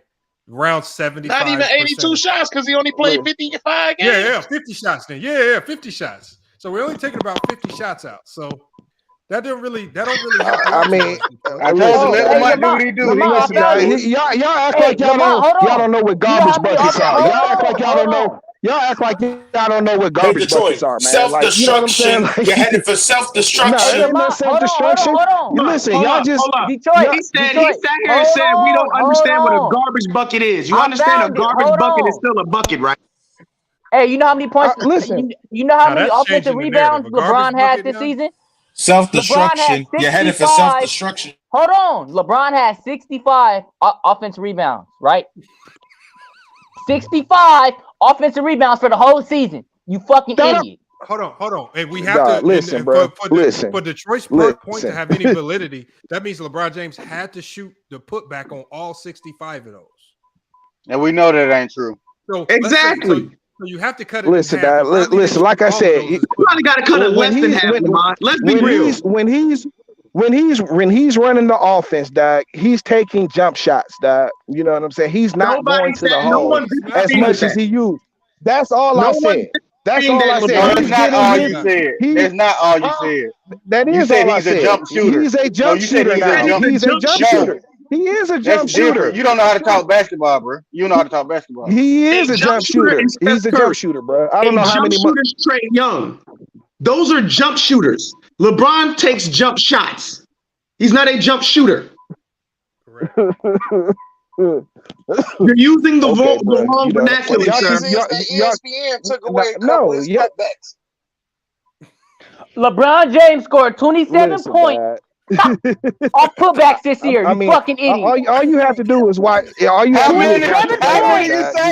is 27 points off putbacks. I told you it was less than 50. I said it was less than 50. LeBron James scored 27 points off putbacks. He had 65 all you gotta do is watch the game. LeBron James when he comes down. Let me finish. Let me finish. LeBron James scored 27 points off putbacks. He had a total of 65 rebounds. 65 offensive rebounds. How many total shots again? Hold on, Young Goat cut out on us, man. He needs to cut out. Okay, George, maybe you can help enlighten us, man. Maybe we Yeah, do it. Maybe we looking. Maybe we George looking at don't this want no all part wrong. of this because he know he sounds stupid too. George know Detroit sound dumb too. That's why he hasn't said shit. Yeah, I'm right here, bro. I ain't went nowhere. Unless you George, know, what you my gotta mic say, is bro? on. George You know that always that is leave my the mic on dumbest my shit he's points. ever heard. Nah, bro. Listen, now you just gotta watch the game and shit instead of just spewing off No, out your mouth. you gotta You know watch what I'm the saying? Like game. if you watch, if you watch the game, he just comes down. If he gets his pick, he gonna get a pick and take a wild ass three. You know what I'm saying? Or he'll try and That's a lie. bully That's his a way damn lie. to the rim. No, But no. mostly, if he can't get, Actually, off the pick, he's looking to drive. No, that's a damn lie. LeBron does not shoot threes off a pick. if he has an athletic defender on him, if he has an athletic defender on him, he's going to shoot the jump shot. He only takes the. You realize we only takes the smaller guards to the rim, dog. That's what he's become. Hey George, George, you not safe either. Because George, didn't you say, George, what did he say earlier? How could we judge basketball or some shit like that? How can you say some shit like that? The man scored 27 points. I got one question for you, kid. Hold on, let me finish. No, I can't because your voice is driving me crazy. I got one question for you. And your basketball knowledge is driving me crazy, nigga. Does LeBron deserve a statue in front of whatever the Staples Center? Why you changing the subject? No. I'm on the side of the old heads, but y'all two is tripping. Sir. Hey, you fried, dude. So stop cheerleading. So we go from one extreme I'm to the cheerleading next because I'm pulling extreme. up the stats. I'm cheerleading because I'm pulling up the stats. Yep. Put your dress All right. on and get your pom-pom ready. Let me get this George right. and the Hold on, Lamont. Let me get this right because I also heard this. You can't use the stats. If you use the stats, you're a nerd and you're this, that, and the third. You're just trying to paint a narrative for LeBron. Detroit literally used the fact that Oscar Robertson averaged a fucking triple-double, which is what? Stats, to sit here and say he was better than LeBron James. Come the fuck on. That's not what I said. That's not what I said. Don't lie. That's not what I said. Somebody, no, listen, bro, listen. You can't put words in my mouth. Like what I said was, that's what I said. Let me finish, bro. Let me finish. Somebody else brought up the stats, and then I said, "Oh well, Oscar Robertson averaged a triple double. When has LeBron ever done that?" Damn. Yeah, but my thing is, I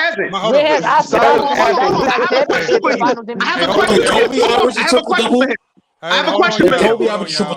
Hold on, y'all. I gotta give some shout outs. Can I ask him a question, please? Listen, please? It's nothing on the floor. It's nothing on the basketball floor that LeBron can do better than Kobe. Period. Hold on, man. I gotta get these shout outs. Hold on. This is crazy. Yeah, let me get the shout out to Malcolm in the Cash App. So he said in the Cash App, he said for LeBron is 4th in dunks all time as well. So that tells you right there, he's had a career of getting to the rim. He's 4th all time in NBA history in dunks. Bruno in Cash App, man, he said salute, man. He said this segment needs clipping.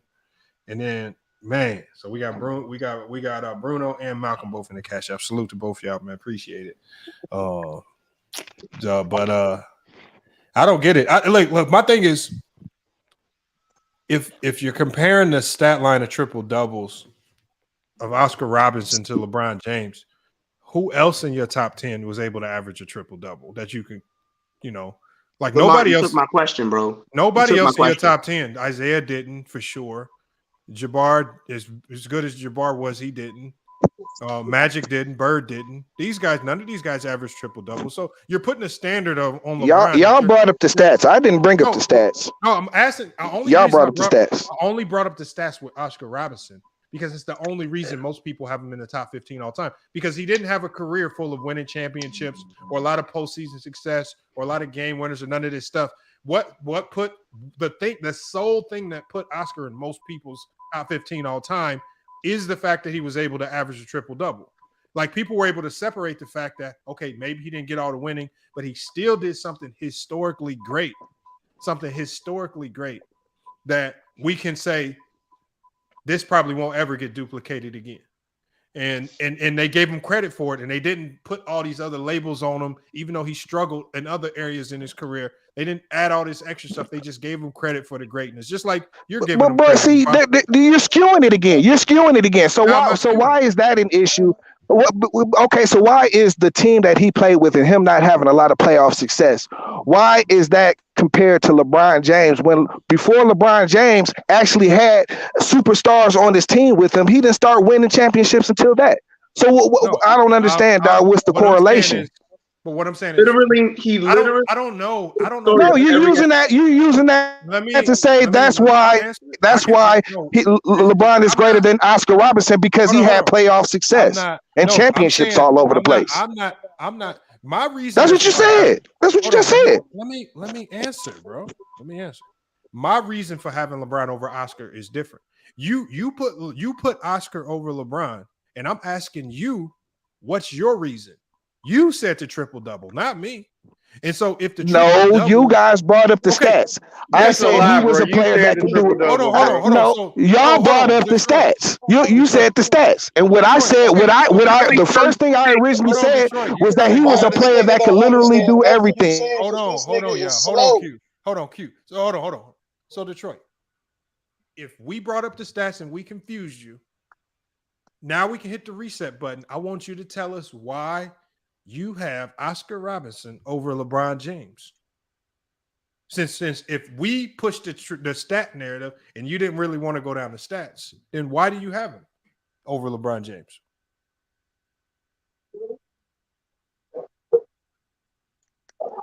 You on mute. You got to take yourself off mute, Detroit. You need a cricket button, bro. You need the cricket. You need the cricket sounds. I'm just waiting for him to answer. There's nothing else you can use to put Oscar over LeBron. I mean, if you're going to use the stats, I'm fine with that. But don't try to lie and act like you're not using the stats. He gonna say the eye test. Well, I bet. How much? Anybody want to bet $50? Well, I bet he say the eye test when he come back. What else are you using? You can't like with some people with like Kareem, you'll say, "Oh, okay, he has six championships," or with other players. With Kobe, he has 5 championships or something like that. But you can't really use that with Oscar. So what are you using with Oscar to put him over LeBron if it isn't the stats? Because there's nothing else that Oscar really has. Then Lamont, just to take it a little further back to something else he said. He said nobody talks about that game 6 with Miami as one of the greatest comebacks in the NBA ever. They still bringing up comebacks. I'm all right. Don't do that. Hey George, here you go. Don't do that. I don't think they talk about it as the greatest comeback, but they don't do that. LeBron haters bring it up religiously. Like every convo you have is brought up. Ray Allen saved his career, so it gets talked about. My rebuttal to that. I'll admit I've been guilty of that. This is my rebuttal to that Ray Allen saved his legacy bullshit. So if that's the narrative that is being pushed, you then must say Paxton saved Jordan's legacy and Steve Kerr saved Jordan's legacy. No. To say it. Or you have to say Robert Horry saved Kobe and Shaq. No. You would definitely have to say Robert Horry saved Kobe and Shaq. No. Why not? They hit big jump shots for them in the final seconds of games. What are you talking about? LeBron was do or die. I not heard this argument. I'm a LeBron fan. I'm just gonna play the devil's advocate right now. LeBron's was do or die, and all them other shots, it still would have been a game left to play. That's what they use? Yeah, that's what they use. That's their new argument now. Wait, so George, comebacks don't mean nothing? That's what you saying? No, I didn't say comebacks didn't mean nothing. Y'all keep saying greatest. We didn't say greatest. Y'all said we never said greatest. Whoa. Y'all did say greatest. Come on, man. That's what I'm saying, bro. No, we didn't say that's the greatest comeback ever. No, you said one of the greatest. One of the greatest. That is one of the greatest. It's not one of the greatest comebacks ever. I don't remember it being too much of a comeback. I remember him just. I thought it was like hold on. The reason why we know one of the reasons why we know it was a great comeback is because it. What'd you say? Now you're saying it wasn't great. It wasn't the greatest. It was great. It wasn't great. Hold on. Listen to what I'm saying. This is why the one thing I remember from it is that they were getting beat so bad, all the fans basically left. Yeah, and they brought out the trophy, didn't it? It was a game. It was a game to where, like, fans don't really start leaving until the game is put away. For like fans to start just walking out, and then you have fans. I remember they were showing cameras of fans trying to fight their way back in because it was so improbable that they were going to be able to come back. So fans who had left were trying to fight and get back in, and the security wasn't even letting them back in. It's like that game was that memorable that I can remember all that stuff. That's how you know it was for me at least, it was a memorable game, and like it was a memorable comeback. Like, is it the greatest? I'm not going to say it was the greatest unless I was really doing a real comparison of all the great moments. But was it one of the best of all time? Yes. If I had a top 20 list of playoff moments, it would definitely be in that top 20 list of playoff moments. Okay, when Shaq found out with 2 minutes left, and Indiana thought they had the game won. And George, that was a great playoff moment too. It wasn't the one the greatest. Yes. Kobe. Yes. What does that have to do with what I'm talking about? I'm just saying. Well, but yes, that moment was great too. I just don't know what it has to do with what we talking about. Didn't they still have an overtime in that game? Huh? Look, no, LeBron I think George have an overtime in that game. George, are you trying to are you trying to rank these moments? Are you trying to ask us to rank the moments or something? Well, like, what are you trying to ask us to do?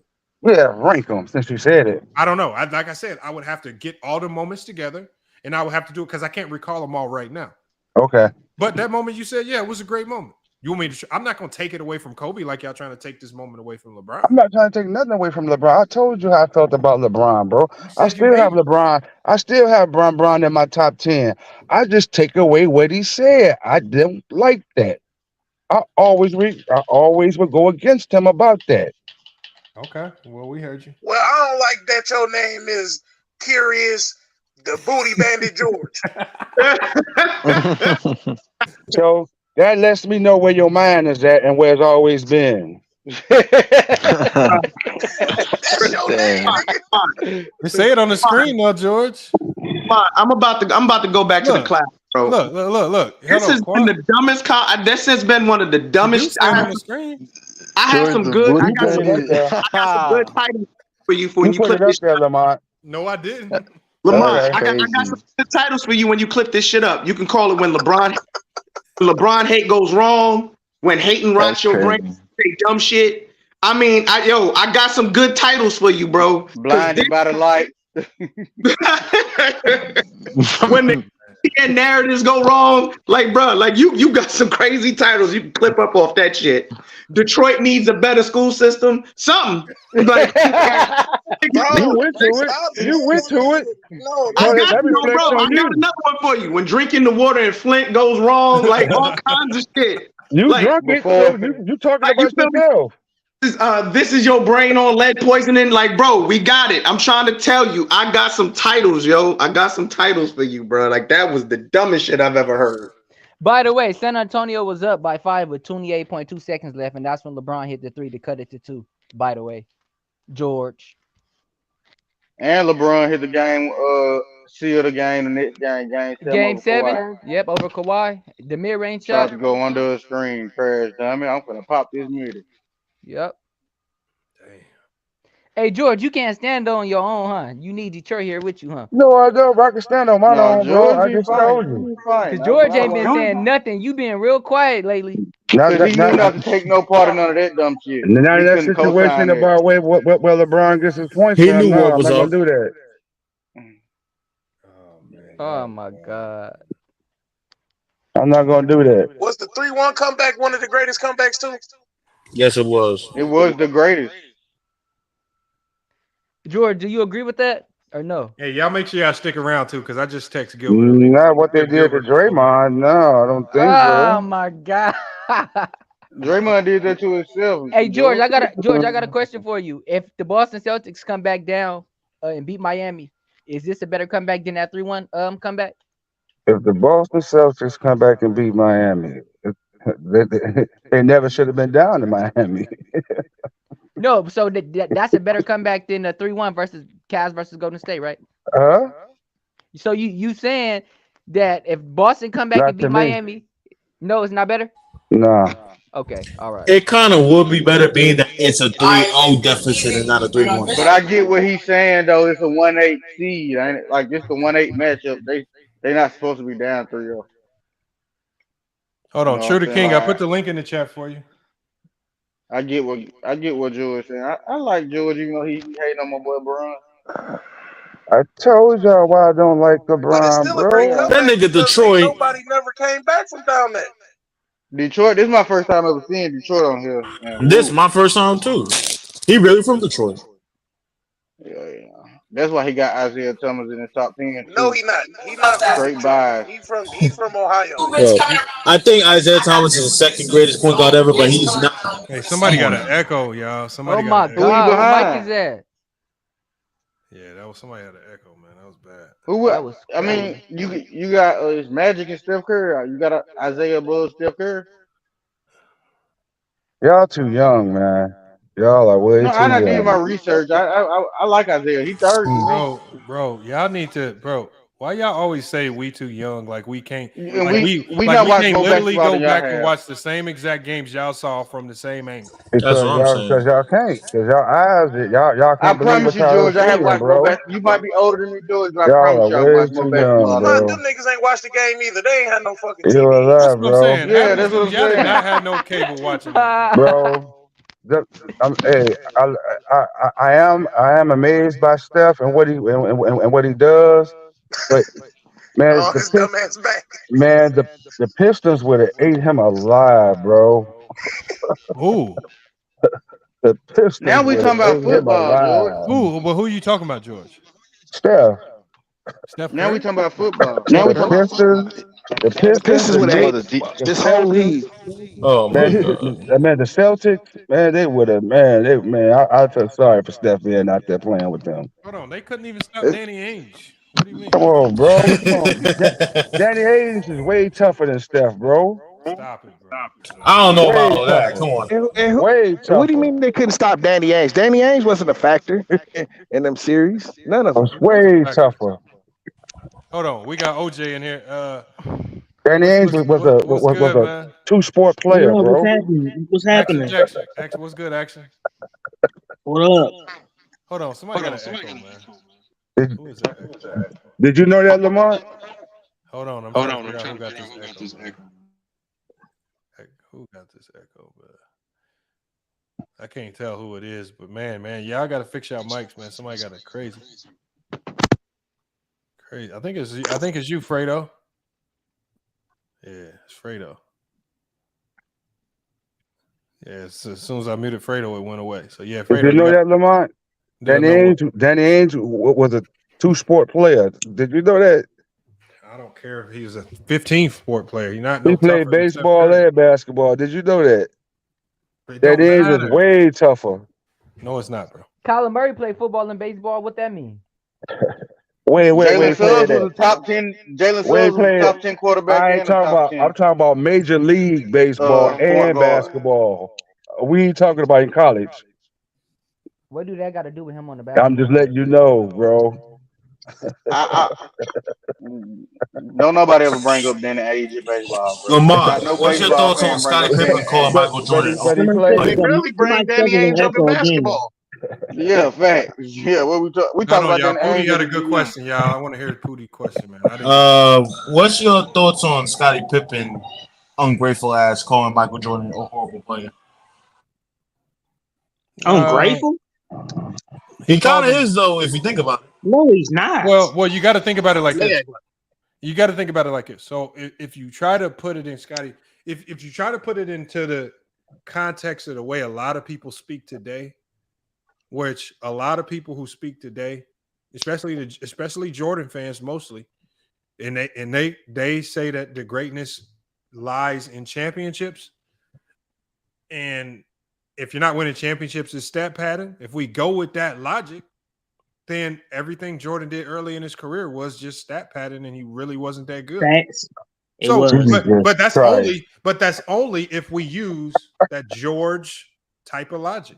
Come on, man. You know, Yeah. So, but the thing is, if we anybody that understands the game of basketball, we understand that Jordan didn't have the help necessary to compete and win championships, and the only way you could really look at his greatness early in his career, because he didn't have a lot of the accolades and championships, is his greatness fell in the numbers. We saw a great player putting up ridiculous numbers on a bad team, and once you put sufficient help around them, they started excelling. And you know, so we have the common sense to see that.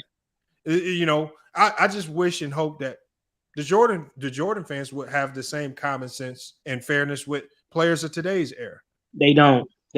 That's all. They don't like change. The game changed. It's not really that. It's just that they see it for what it is. That's all. They don't like change. Like They see it for what it is, bro. You really can't compare the eras. It's not fair. The rules are different.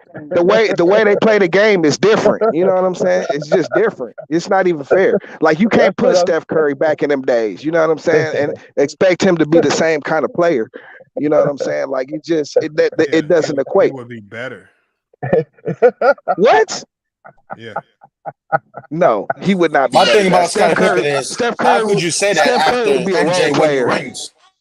He would be a role player. What? Yeah, so you saying Steph Curry wouldn't be as good as a Jeff Hornacek or Steph John Curry Stockton would be on injured reserve, or bro. Mark Price? You saying he wouldn't be as good as Nah, you're tripping Yeah, that. he would probably be in the same realm as like a Jeff Hornacek or something like that. No, Steph is better than Jeff. Are you serious?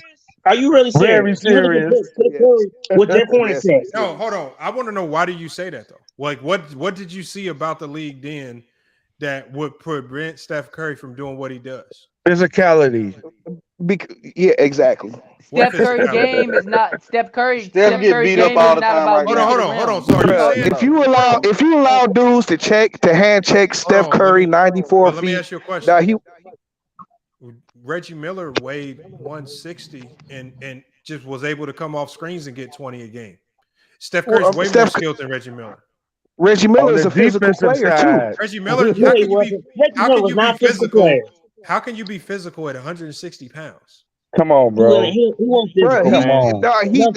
Reggie He Miller, wasn't that small, but he wasn't that big either. Hold on. What are you talking about? Like he's fighting through picks in the 80s, in the 90s. You know what I mean? In the 90s. You know what I'm saying? So are you saying it's not the same, bro? Or are you saying a Steph Curry, a player that's stronger and faster, couldn't do that? Man, come on, Lamar. You think he's stronger and faster than Reggie Miller? Yes. No, Yes. I don't agree with that. So Steph Curry not better than Dale Curry? Is Steph Curry better than Dale Curry? See, y'all just say stuff, No. but there's players in your era. There's players in your era that look like they never picked up a weight in their life. And you telling us that players today who consistently stay in the weight room. Who are you talking about? Who you? No, what I'm saying is, hold on. What weight has Steph Curry picked If up? you think Ben Simmons stays in the weight room, hold on. We've literally watched players like Steph Curry and Giannis completely transform their bodies since they come into the league. We've watched Giannis and Steph Curry both come in the league with slight frames, and they develop them frames into athletic, muscular frames. Oh, come on, bro. Come on, bro. He just got older, dog. That's not developing muscular. Hold on. But like I say, this is what I mean by y'all can't even be honest about the obvious stuff that's right there in your face, just like the And shot you're not chart. being honest. Hold on, George. All I'm saying is this: like last year, when the Warriors won the championship, that was one of the first times I could literally look and say, I can tell that Steph Curry, when he drove in the past, all you had to do was get physical with him defensively and bump him off his route, and you can stop him from attacking the rim efficiently. Against the Boston Celtics last year, when he had those bigs on him like Horford and Robert Williams, he got stronger. He was able to withstand those bumps, finish in traffic, and be much stronger. We saw that. The thing is, even as Reggie Miller aged, we never saw him get stronger. He was the same Reggie Miller that won from day one till he ended. He was never stronger. He never added to his game. He didn't add anything special to it. No, there's no to it. But Now let me talk. So how did Muggsy Bogues survive? Hold on, young go. Okay, bro, how do you know that? What are you saying? All I'm saying is just everything that I'm saying is just why is it so hard for y'all to just give basic credit to what the players are doing today, and y'all even though players in the 90s looked a certain way, had extreme limitations, y'all so biased. Y'all saying what extreme limitations are these, Dad? Are you saying what that extreme limitations are you talking about? I'll get to it, but y'all are saying one of the greatest players in NBA history couldn't go back to the 90s and be a star. Even though a guy like Michael Adams could be a star, and half of y'all in the 90s don't even know who he is. So what I'm saying, so you saying he couldn't do that? Muhammad Abdul-Rauf, who a lot of people say was a lesser version of Steph, was able to be a star, unstoppable at times, but Steph couldn't do that. I can point to a number. Steph is no Chris Jackson, bro. Are you telling me Steph that is no Chris Jackson? When I look bro. at a player like Kevin Johnson or Mark Price, who were all stars, and what none of them were half of what Steph is, you telling me Steph couldn't duplicate that? Can I please explain? There's no explaining from Yes, idiots who don't know basketball.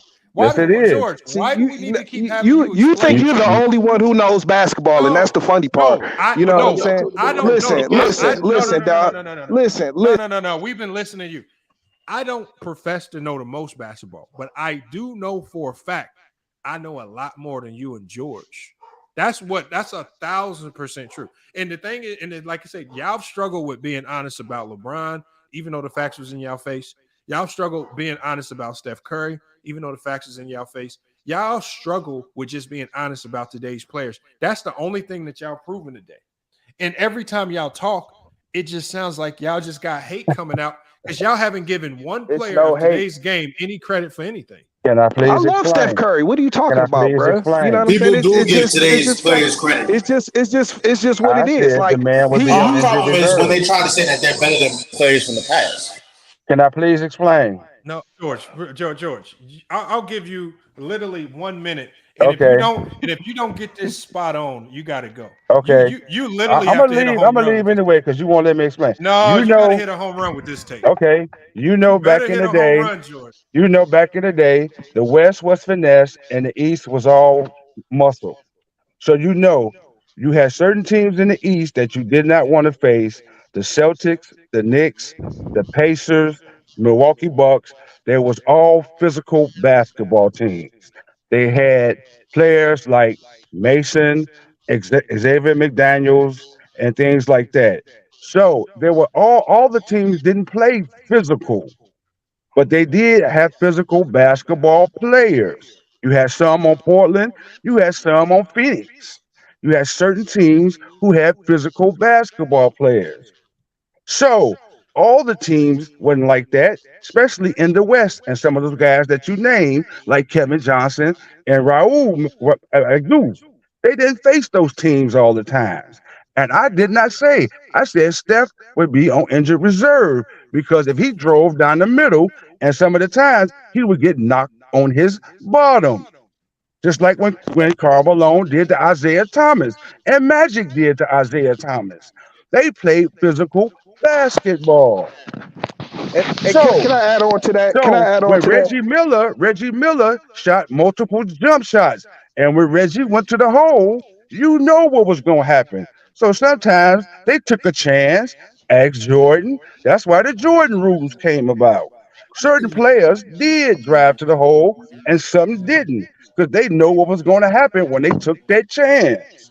So yes, Lamont, your guys would not be able to make it in that league playing physical basketball. So knocking the DFA's basketball. George, hold on, George. Hold on, wait a minute, let me finish. What are you talking about? Adam Silver, George, I think they would have died, George. Just had an interview saying the exact same thing why they changed the game from physical. He just did an interview. Now say I'm lying. Saying how they changed the game. George. So y'all conflate rules changing with players changing. The players are still remember, all of these players grew up playing the same street ball that everybody grew up playing, where it's physical, rough, and tough. Once you get to the NBA, you can only play the game with the rules that they present to you. If once you step into the NBA, they say, well, no hand checking, you can't do this. Well, what are the players supposed to do? Just do it anyway and foul the fuck out? Or do they adapt and say, I can't do this, so I'm going to adapt my style of play so I can adjust to these rules? Just like in football, where they telling these players how to tackle and whatnot. Y'all really think that these football players are soft? Or they just have to do things according to the rule? It might look a little different. It might not look as physical as football of the past, but they have to adjust to the rules. So y'all get mad at players for adjusting to rules when we've seen these players play extremely physical style of basketball. And just like y'all can handpick and point out physical players of the past, I can do the same thing in this era. When I could go to Jimmy Butler. Here's the difference, bro. No, there's no difference. It is a difference. When I can point to Jimmy Butler, extremely physical player, right? Hard-nosed player, plays both sides of the floor, right? When I can go to Draymond Green, physical player, defensive guy, tough-nosed player, don't really back down from any challenges.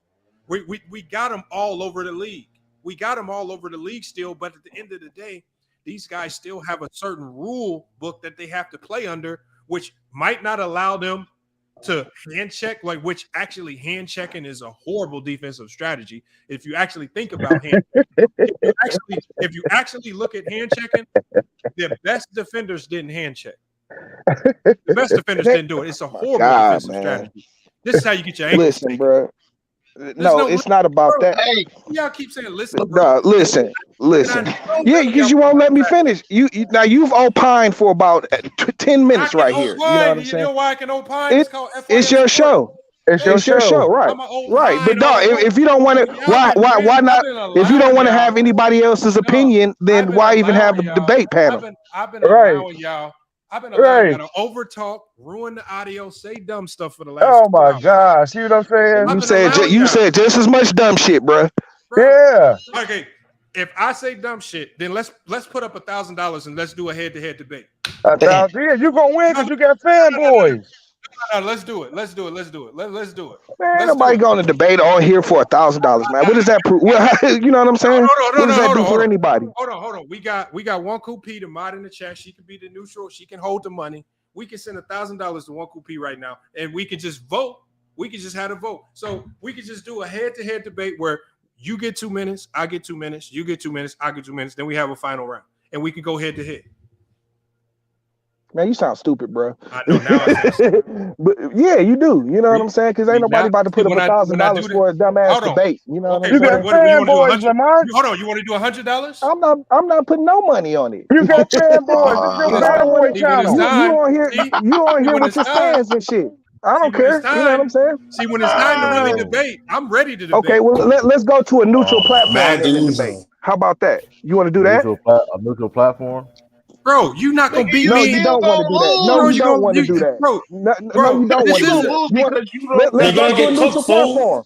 Let's go to a neutral platform. He gonna scrub you off his shoe, nigga. Man, you name individual players. I name teams. That was physical. What platform? What platform? A neutral platform. It don't matter. A neutral platform. True the King, you want to do it? True the King, you want to do it?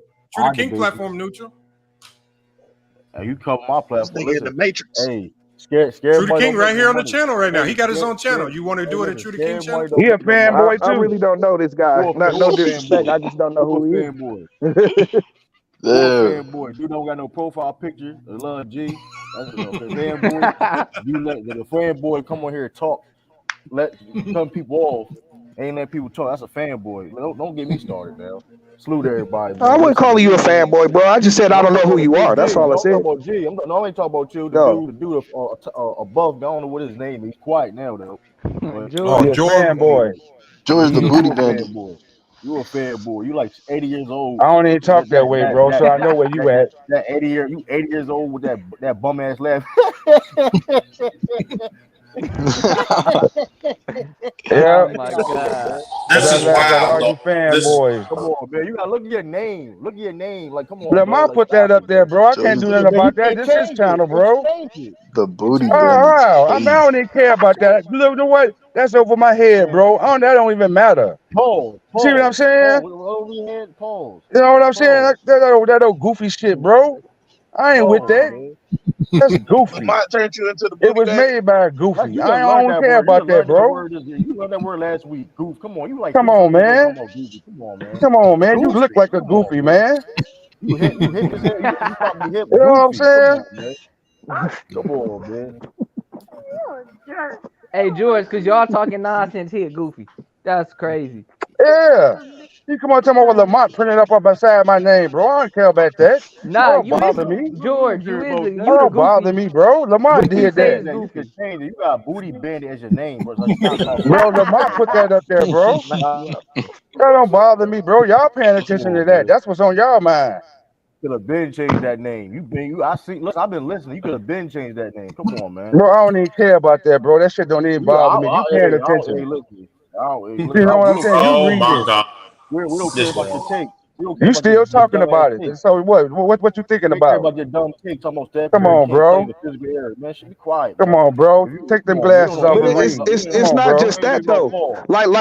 This is my point. You know what I'm saying? Like the rules were different. They didn't play the game the same. They didn't even value 3-pointers the same. You know what I'm saying? Therefore, the ways that they didn't. You know what I'm saying? They didn't value 3-pointers the same. Not You true. know what I'm saying? Because the thing that made 3-pointers valuable is nothing but the stat Bro, people. You know what I'm I saying? just did an interview. I just did an interview on Newsbreak with Doug Collins. Y'all need to go check it out. Check out Newsbreak, FYF Sports. So check this out. Doug Collins, Judge Collins talked about how they constructed offenses in this interview. I said, how did y'all construct it? Because this is one of the topics. This is exactly one of the topics that we covered. And I'm like, okay, why was there not an influence? Y'all had the 3-point line. Why didn't y'all utilize it more? First thing that came out of his mouth before he went into his explanation, we just didn't have any guys that could shoot it. We just didn't have any guys that could shoot it. The teams that actually, like the Houston Rockets of the 90s, the teams that had 3-point shooters shot the threes. The teams that didn't have them, you cannot build your offense around something that you don't have. So while y'all say that these guys didn't shoot threes because that's not how the game was played was played within the skill set that the teams had. They didn't, so a lot of these teams didn't shoot threes because they couldn't shoot threes. That's not coming from me. Just go check out the interview on Newsbreak, and you can listen to a 90s head coach say it. When did he get Craig Listen, bro, there were teams that shot the 3-ball. You know what I'm saying? Like Golden State. There were teams that shot the 3-ball. You know That's what I'm when the saying? game But it was not valued, dog. That's what it was. Because those 3-point shooting teams, guess what? They didn't win. House shooting teams. The game. Period. The I don't care game what never Doug Collins changed, say. man. I The don't care game what never Doug Collins changed. say. It's just the rules changed. The teams that relied on 3-point shooters did not win. Period. So you're gonna go against the word of a head coach that was actually there? Well, I mean, Doug might be talking from his perspective. Great coach. No, he was a good coach. He wasn't a great coach. Exactly. They Doug didn't have Collins wasn't Craig no great Hodges coach. then. They didn't have Craig Hodges. That's why he got fired. But I mean, he could just be speaking on his perspective because you know what I'm saying. I didn't say he was. I said somebody said, was he a great coach? I said no, he wasn't a great coach. He was a good coach. Exactly. You know what I'm saying? I agree with you. I don't even think he was a good coach. Okay, that's fine. Jordan thought he was a pretty good coach. All I know at the is end of his career, they fired him. At the end of his career, he didn't think he was a good coach with the Bulls. I heard a brother say today. I mean, he like Doug. He like Doug. The Cavaliers shot threes. Doug let him do whatever he wanted to do and be the focus of the team. Let LVZ cook real quick. Hold up, but the Cavaliers shot threes. The Heat shot threes. The Warriors shot threes. Denver Nuggets shot threes because they were the run and gun offense. Now, whether they won or not, that wasn't. It don't matter if they won. You said they didn't value them. They did value them because that was their game. They didn't.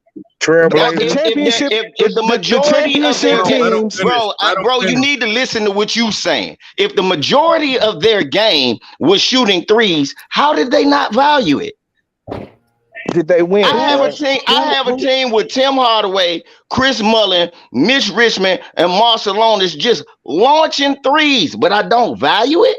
No, it just was. So hold on. So we value in losing and coming in second place and third place. Oh, that's the stupidest shit. Hey man, who is this moron that's in my ear? Dude, you said value. Value doesn't mean win. Value doesn't mean win. Value means how much stock you put. Don't ask me another fucking question without letting me finish. Stop asking me questions without letting me finish. Please let me finish. How can you value? If you don't value something, that means you don't do it that much. How can they not value threes when that was the majority of their offense? Value doesn't mean win or lose. Value means what you put the most stakes in. So they played a more three-point shooting game in Cleveland because they had Mark Price, Craig Elo.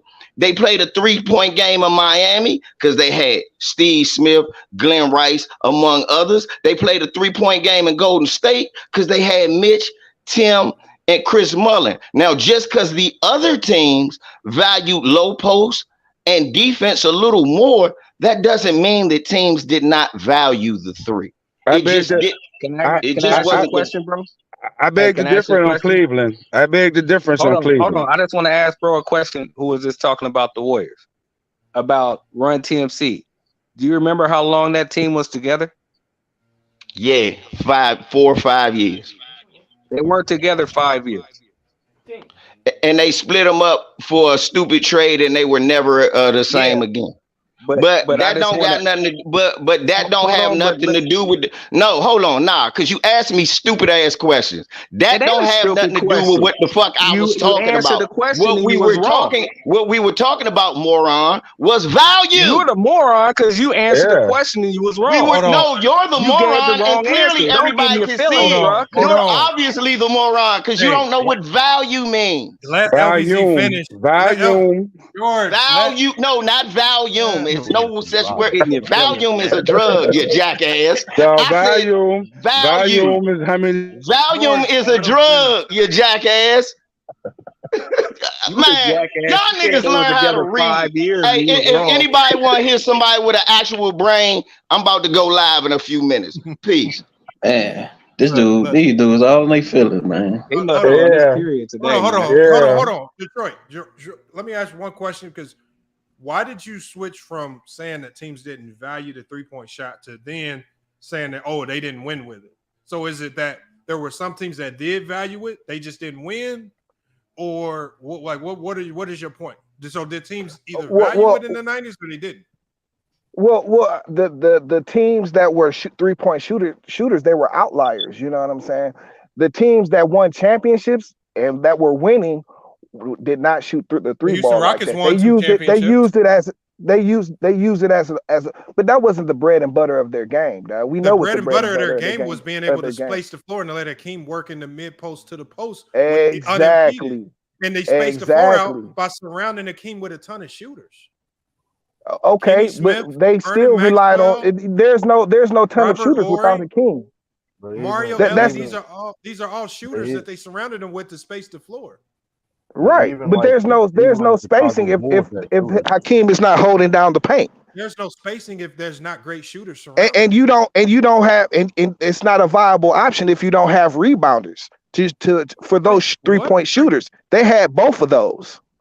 Bro, their offensive game was predicated on spacing, forcing teams to guard Hakeem one-on-one, and you couldn't trap because he would kick it out to a elite 3-point shooter, not just some random standing out there that we know won't shoot it.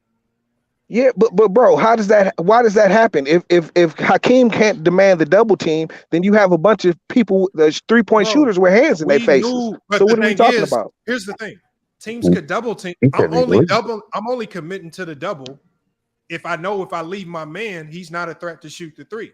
It's harder for me to double if I know, damn, this motherfucker shoot 39-40% from the three. If I leave him and if I commit to this double and Hakeem see it, he gonna cook me. So the thing is, if I know the guy that's standing on the 3-point line shoot 19% from the three, I'm just gonna go double and I'm gonna allow him to shoot even if he gets the ball, or I'm just gonna force Hakeem to take a bad shot over two people. So the thing is, Houston won 2 championships and their offense was predicated around the 3-point line. They weren't a 3-point shooting team, bro. Come on, man. Yes, Come on. No, It they don't matter if weren't. they was a 3-point shooter team. They still shot threes. No, I'm not saying that nobody shot threes. You know what I'm saying? But that's not a lie, bro. That's not a lie. There is. Listen, dog. How did you grow up in the 90s and you not know that the Houston Rockets was one of that chucked up some of the most? So that's all. So they didn't have Sam Cassell, a dude who could drive to the hole. They didn't have Vernon Max. 3-point shooter. But I'm saying, dog, he was not strictly a 3-point shooter. He was not strictly a 3-point shooter. Hold on, none of them are strictly 3-point shooters. Yeah, they Nobody's really strictly a 3-point Robert shooter. Horry was a 3-point shooter, just like you said.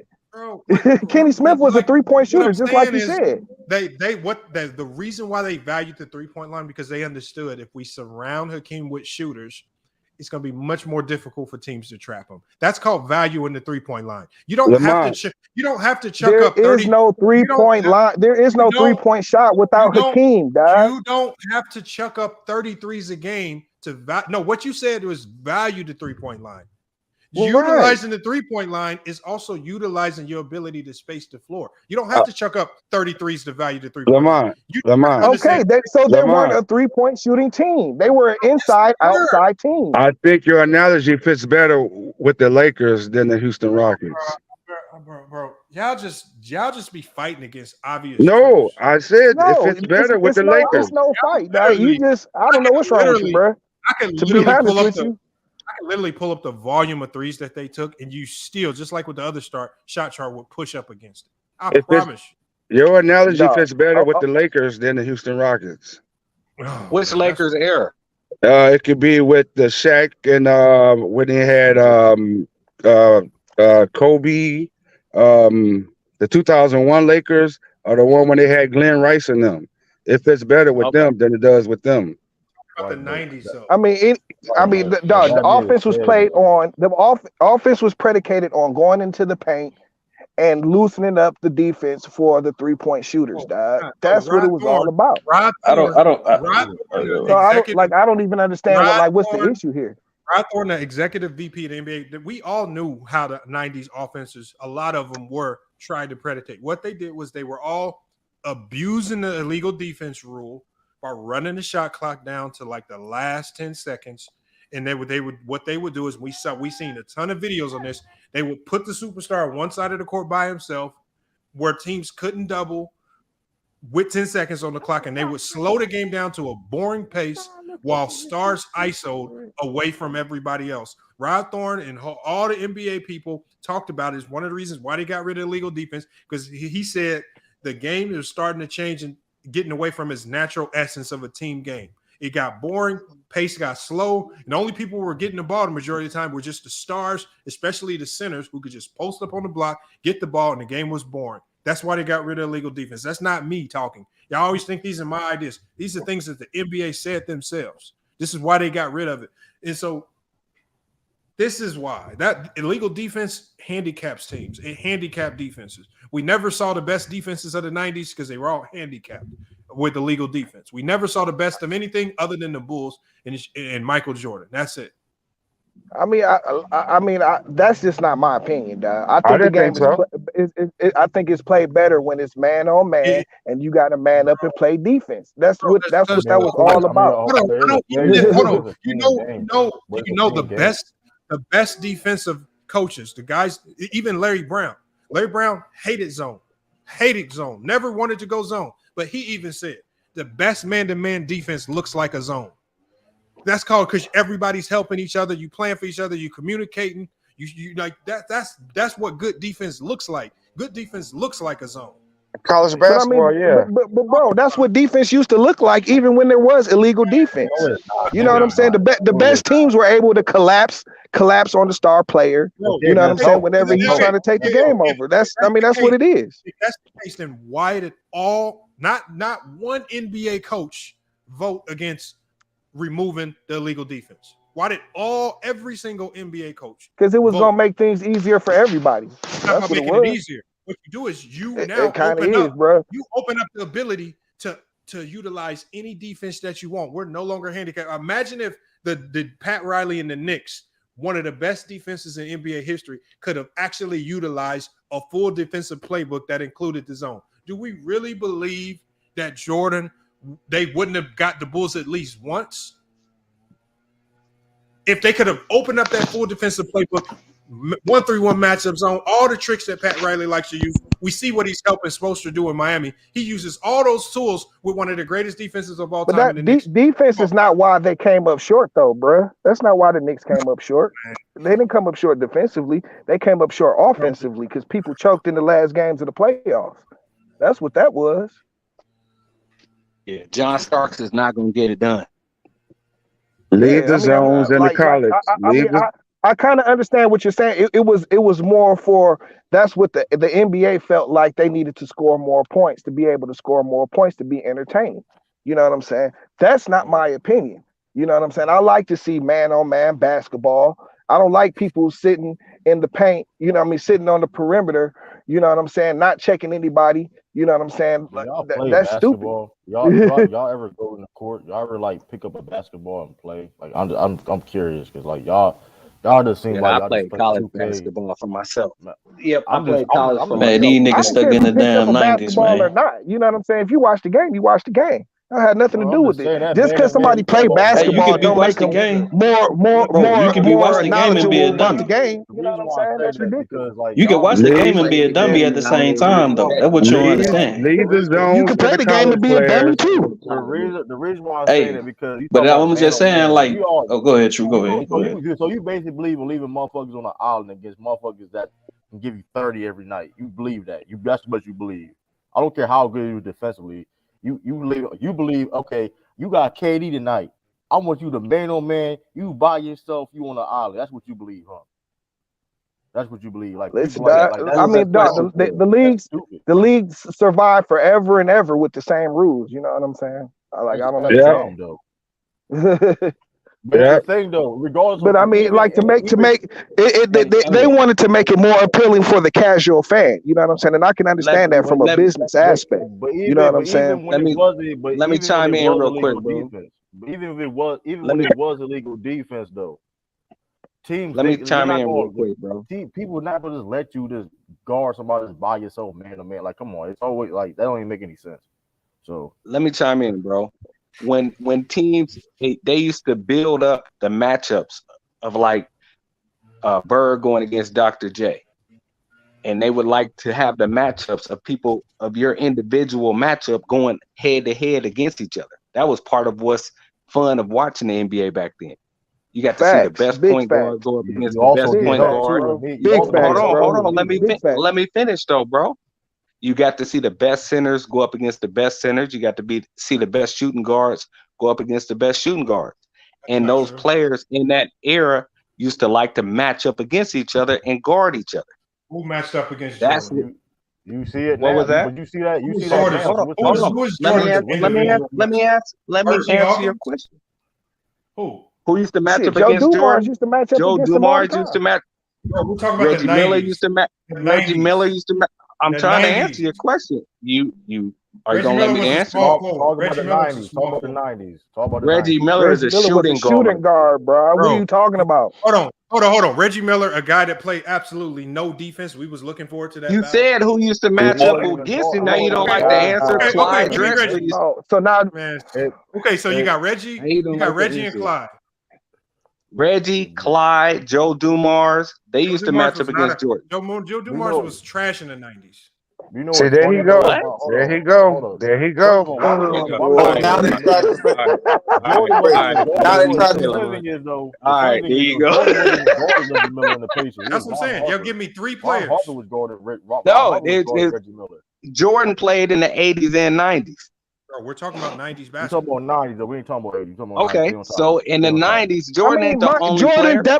dominated the 90s. What are you saying? What's your point? I didn't say he didn't Nobody dominate. said he didn't. I Nobody said said he didn't. if this Okay, so what are you illegal talking about? If the illegal defense, I'm talking the West. Then I'm he not even still were talking to you. rivalry games. What are you So what talking I'm saying about? is, Those still were rivalry he said games. the illegal defense was designed to promote these one-on-one great matchups. What one-on-one great matchups was it going to promote at the shooting guard position? Because we never saw him with Jordan. There's more than just a shooting guard position, bro. If you're gonna let me answer your question, the legal defense wasn't created in the 90s. It carried over to the 90s. Why did they get rid of it then, Wes? The matchups was started in the 80s. They used to promote those matchups in the 80s, and then they carried over to why now. did the NBA say they got rid of the legal defense? What was happening? You just said that. So teams were finding a way to abuse it, correct? You just said that. Nobody's disagreeing with that. Teams were exploiting it because they saw. Nobody's disagreeing with that. They were exploiting it because they saw how they could handicap defenses. That's why. Okay, so if all this you're saying is true, then why is the offensive numbers going up every year since they've implemented the zone defense? The 80s was way high. He got a point right there. No, I'm saying like you see the direct result of it. Scoring has been going up every year since they put the zone defense in the league. So what are you talking about? First of all, it's the been numbers ain't no different from the 80s. Hold on, y'all. First of all, going into the 2000s, when zone was allowed, we saw some of the greatest defenses. That was probably one of the toughest defensive era in NBA history from 2000 to 2010. When you talk about that era, because remember, we saw it with the Pistons and we saw it with a whole bunch of teams. The scores were extremely low. The game was getting boring. And so there was a period right there, even with the zone, where teams were too dominant defensively with the zone. Lamar, right? Because what happened was man, stop interrupting that man, bro. What happened was when the implementation of the zone came so fast, teams offensively didn't have time to adjust and catch up. There was only one team that was kind of ahead of the everybody else because they saw this coming, and that's because the owner was a part of the committee that got rid of it, and that was the Phoenix Suns. And so that's why they were one of the first ones to run this newer style of basketball that we see now, because that's the only way you can compete with all of these zones. Everybody knows number one. But you're saying that, but they lost though. You're saying that, but they lost. It's not about winning and losing. You keep running. It's not about winning and losing. This is why you and George just got to go. Because y'all, every time we debunk one of y'all points, y'all go to winning and losing. It's just the strategies. It don't matter. The thing is, the Suns had one of the best offenses of all time. That offense came at a sacrifice to their defense. They didn't have the best defense out there. But for you to, nobody's going to walk around and say it wasn't one of the greatest offense. That's because they were able to forecast this rule change coming, and they were able to build a roster that worked against it. And that's why nobody could stop them offensively. And everybody knows when the playoff starts, the game slows down. And the game is a little bit different. This game that y'all say is so wide open, all of a sudden comes back to its natural form in the playoffs, where the game slows down. It's more half court. It's more defensive oriented. So when it matters most, you still get what you want. These defensive battles aren't full of teams just chucking up a million threes. Now can I talk, Lamar? Now, Lamar. No, it's not. It took all of that. It took all of that to get to what I originally said. Lamar. Go ahead, George. Lamar, explain the rule illegal defense. This dude is crazy, bro. Explain the rule illegal defense. I'm not explaining it to you, George. I know, because that's why they took it out, because the defensive player cheats in the lane and clogs where the offensive player cannot drive. That's why they took it out. Correct? That's why they took it out. Why? Wait. Explain it to the fellas. Why? The real reason why they took it out. Just explain to you why they took it out. So the main. Hold on. So you just said it. The main guy, the Phoenix Suns owner, he's the main guy who was the main one who took the rule out to help his team. He was not the main guy. What are you talking about?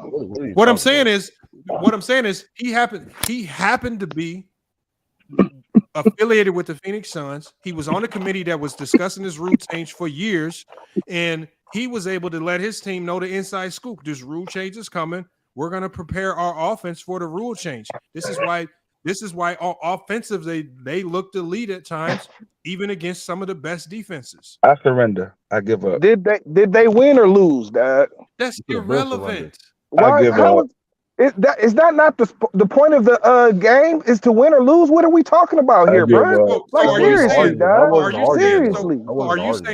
Are you saying right now that we can't speak on facts on any team unless that team won a championship. What I'm saying is, if they're not playing to win the game, then what are we talking about? They can do all the offense they want to. They can do all the offense and be as great as they want to on offense. But if they did not win the game, then what are we talking about? What I'm saying, hold on. This is what here's why the Phoenix Suns.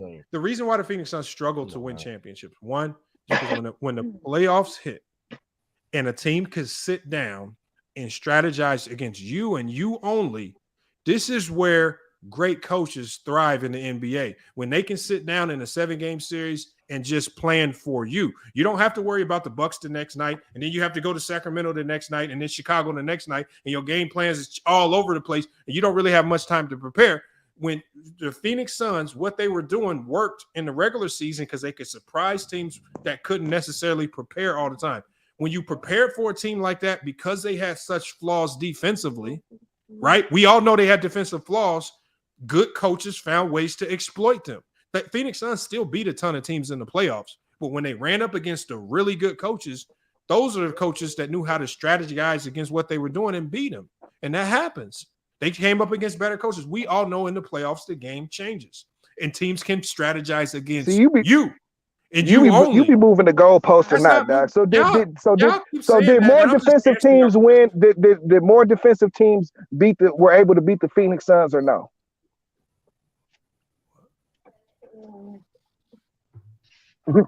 Already did. What the hell is the point to your question, man? He's saying the whole thing is predicated on offense, and it just doesn't. Basketball is not played on one side of the floor. You have to have even a team like the Golden State Warriors. And basketball also is winning and losing, right? Let me finish. Even teams like the Golden State Warriors were not a strictly offensive team. You know what I'm saying? Defense. The Golden State played defense. You have to play defense, dog. No. That's Golden part of the State. game. Golden State are one of the few teams because they were similar in a sense, offensively dominant to the Phoenix Suns, but they, in a sense, kind of lucked up into also having guys that can go both ways and commit on both sides of the floor. And that was the struggle. Remember, coaching plays in this as well. So what I'm saying is when you look at D'Antoni just played a style that just made it extremely hard for teams to play defense. If he would have just slowed down a tinge and wouldn't have been hard-headed and stuck on his style, I feel like he had the pieces on his team to actually defend. He was just so stuck on that 7-second or less offensive style, and he didn't want to. And this is with all the teams he's been with. All the teams he's been with have been like this defensively because he plays a certain style. So it was him. That's why I don't blame the players. They were playing a style. It looks great. It's the philosophy that's. I'm not talking about the players either. It's the philosophy that's flawed. It's the philosophy that's flawed. But the Golden State Warriors prove you can do both. You can be great. Exactly. You can be great offensively and great defensively, and we've seen. You need to have defense. You cannot not play defense and win the championship. Exactly. But I'm not the one that says there's no defense being played in today's game. Y'all the ones that say that nonsense. Because it's not though. Okay. A majority of the teams are not playing defense, bro. A majority of teams are not playing defense, bro. How they winning? So how teams are winning championships in this era if there's no defense being played? All the teams that played that won the championship played defense. We're defensive teams. Hold on. Okay, so they are. So you're saying so look at the final 4 teams last year. Like we can go to the final 8 teams. Like generally, this is common. Generally in the NBA, the best teams, once you get to the best of the best, top 8 teams, these are the teams that generally play the best offense and the best defense. That's a fact. Cream rises to the top. The teams with flaws, with holes defensively, these are the teams that fall off, get eliminated earlier, don't make the playoffs. This has been consistent throughout NBA history. Hold on, y'all acting like in the 90s, the LA Clippers and Dallas Mavericks and the Boston Celtics of the 90s was out there playing defense. No, they was trash too. Yeah, I'm not saying the they best weren't. teams. The best teams of the 90s, Knicks, Pacers, Bulls, Rockets, these were the defensive teams. So you had your teams at the top that were able to play both ways, but you also had a whole bunch of teams at the bottom that was trash defensively and couldn't win nothing. But even still on, the league was more. It was more physical, bro. It was a more physical era, dog. Give me your trash team, and since all these teams was great defensively, give me the trash team that was good defensively. When you talking about now? In the 90s, because since all these teams was just hellified physical defenders, tell me some of these bottom tier teams that was just good defensively just couldn't get over the top because it was just greater defense. I mean, here's the thing, bro. Like they were all. I mean, compared to today's game, they were. Listen, can I finish, bro? Can I finish? Man, just tell them the team, man. You ain't got to talk about all this other shit, man. Just tell them the team like Yags, bro. Can I finish? Just tell them the team. Compare. Oh my God, dog. Compared to these teams now, all those teams play greater defense than they do nowadays. That's a lie. Any of them? Name any of them. Name any of them. Like, okay, hold on. Tell me about the greatness of the Dallas Maverick defense in the 90s. No, the game was played just more physically back then. Okay. Tell me about the greatness of the Boston Celtic defense in the 90s. Again, they played more physically, bro. Tell me about the greatness of the Charlotte Hornet defense expansion team in the 90s. Being more physical. It's the same thing. It was a more physical league, bro. It was a more physical league. Tell me you can't even. So you're going to say that the league is more physical now than back then? Is that what you're saying? Okay, so let's do this then. Let's go. Tell me what made that Dallas Maverick defense super physical. What players? What imposing? It was the style of basketball, bro. You know what I'm saying? You had to be able to. You're making it look bad. Name a team. Name them. I just said any team. I just said any team from the 90s is defensively better than these teams. So nowadays. tell me how Stanley Roberts and the Clippers were defensively, physically imposing and would have. Oh, because Stanley Roberts was big as hell. Okay, you know what I'm saying? With With muscles and shit. What about everybody else around them?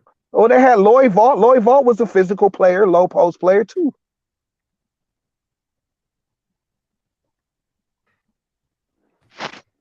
That's crazy. Hey, I grew up watching basketball in the 80s and 90s, and I don't agree with what dude talking about. Not every team, bro. I'm not gonna roll with that at all. Didn't the Charlotte Hornets have a longer morning? I mean, it was a more physical brand of basketball. Let me speak. I don't even understand. I'm not gonna say every team in the 90s played better defense than the teams now. That's not true. Man, the league overall the league. No, that's see, not this true. is where you don't make any sense at. Didn't the Charlotte Hornets have a longer morning? Saying every team in the 90s played better defense than the teams now. Yes. No, listen, bro. You just got finished talking about how they changed the defense in the 90s so that the offenses can be more exploitive. So what are we talking about? You just said that. I didn't say that. Somebody said that. In the 90s, didn't the Charlotte Hornets have a longer morning and Larry Johnson? When they changed the rules to the game. And they also had, hold on. Let me respond to the dude who said something about the Charlotte Hornets. They also had Muggsy Bogues who couldn't guard nobody. No, he asked the question, bro. Go ask Mike about that. Yeah, 5'3", come on, bro. Who else somebody 5'3" out there? Come on, man. And they had Dell Curry who didn't play no defense. So you telling us that Michael Jordan's gonna say that Muggsy Bogues was able to impede him? Are you honest? No, but he just wasn't. No. I didn't say that. Okay, maybe let me clarify that. Let me clarify. Michael Jordan said he wasn't no punk, and you just couldn't push Muggsy Bogues around because he was 5'3". Because he was 5'3", so his stature don't have nothing to do with it. You don't have to be a punk to get cooked.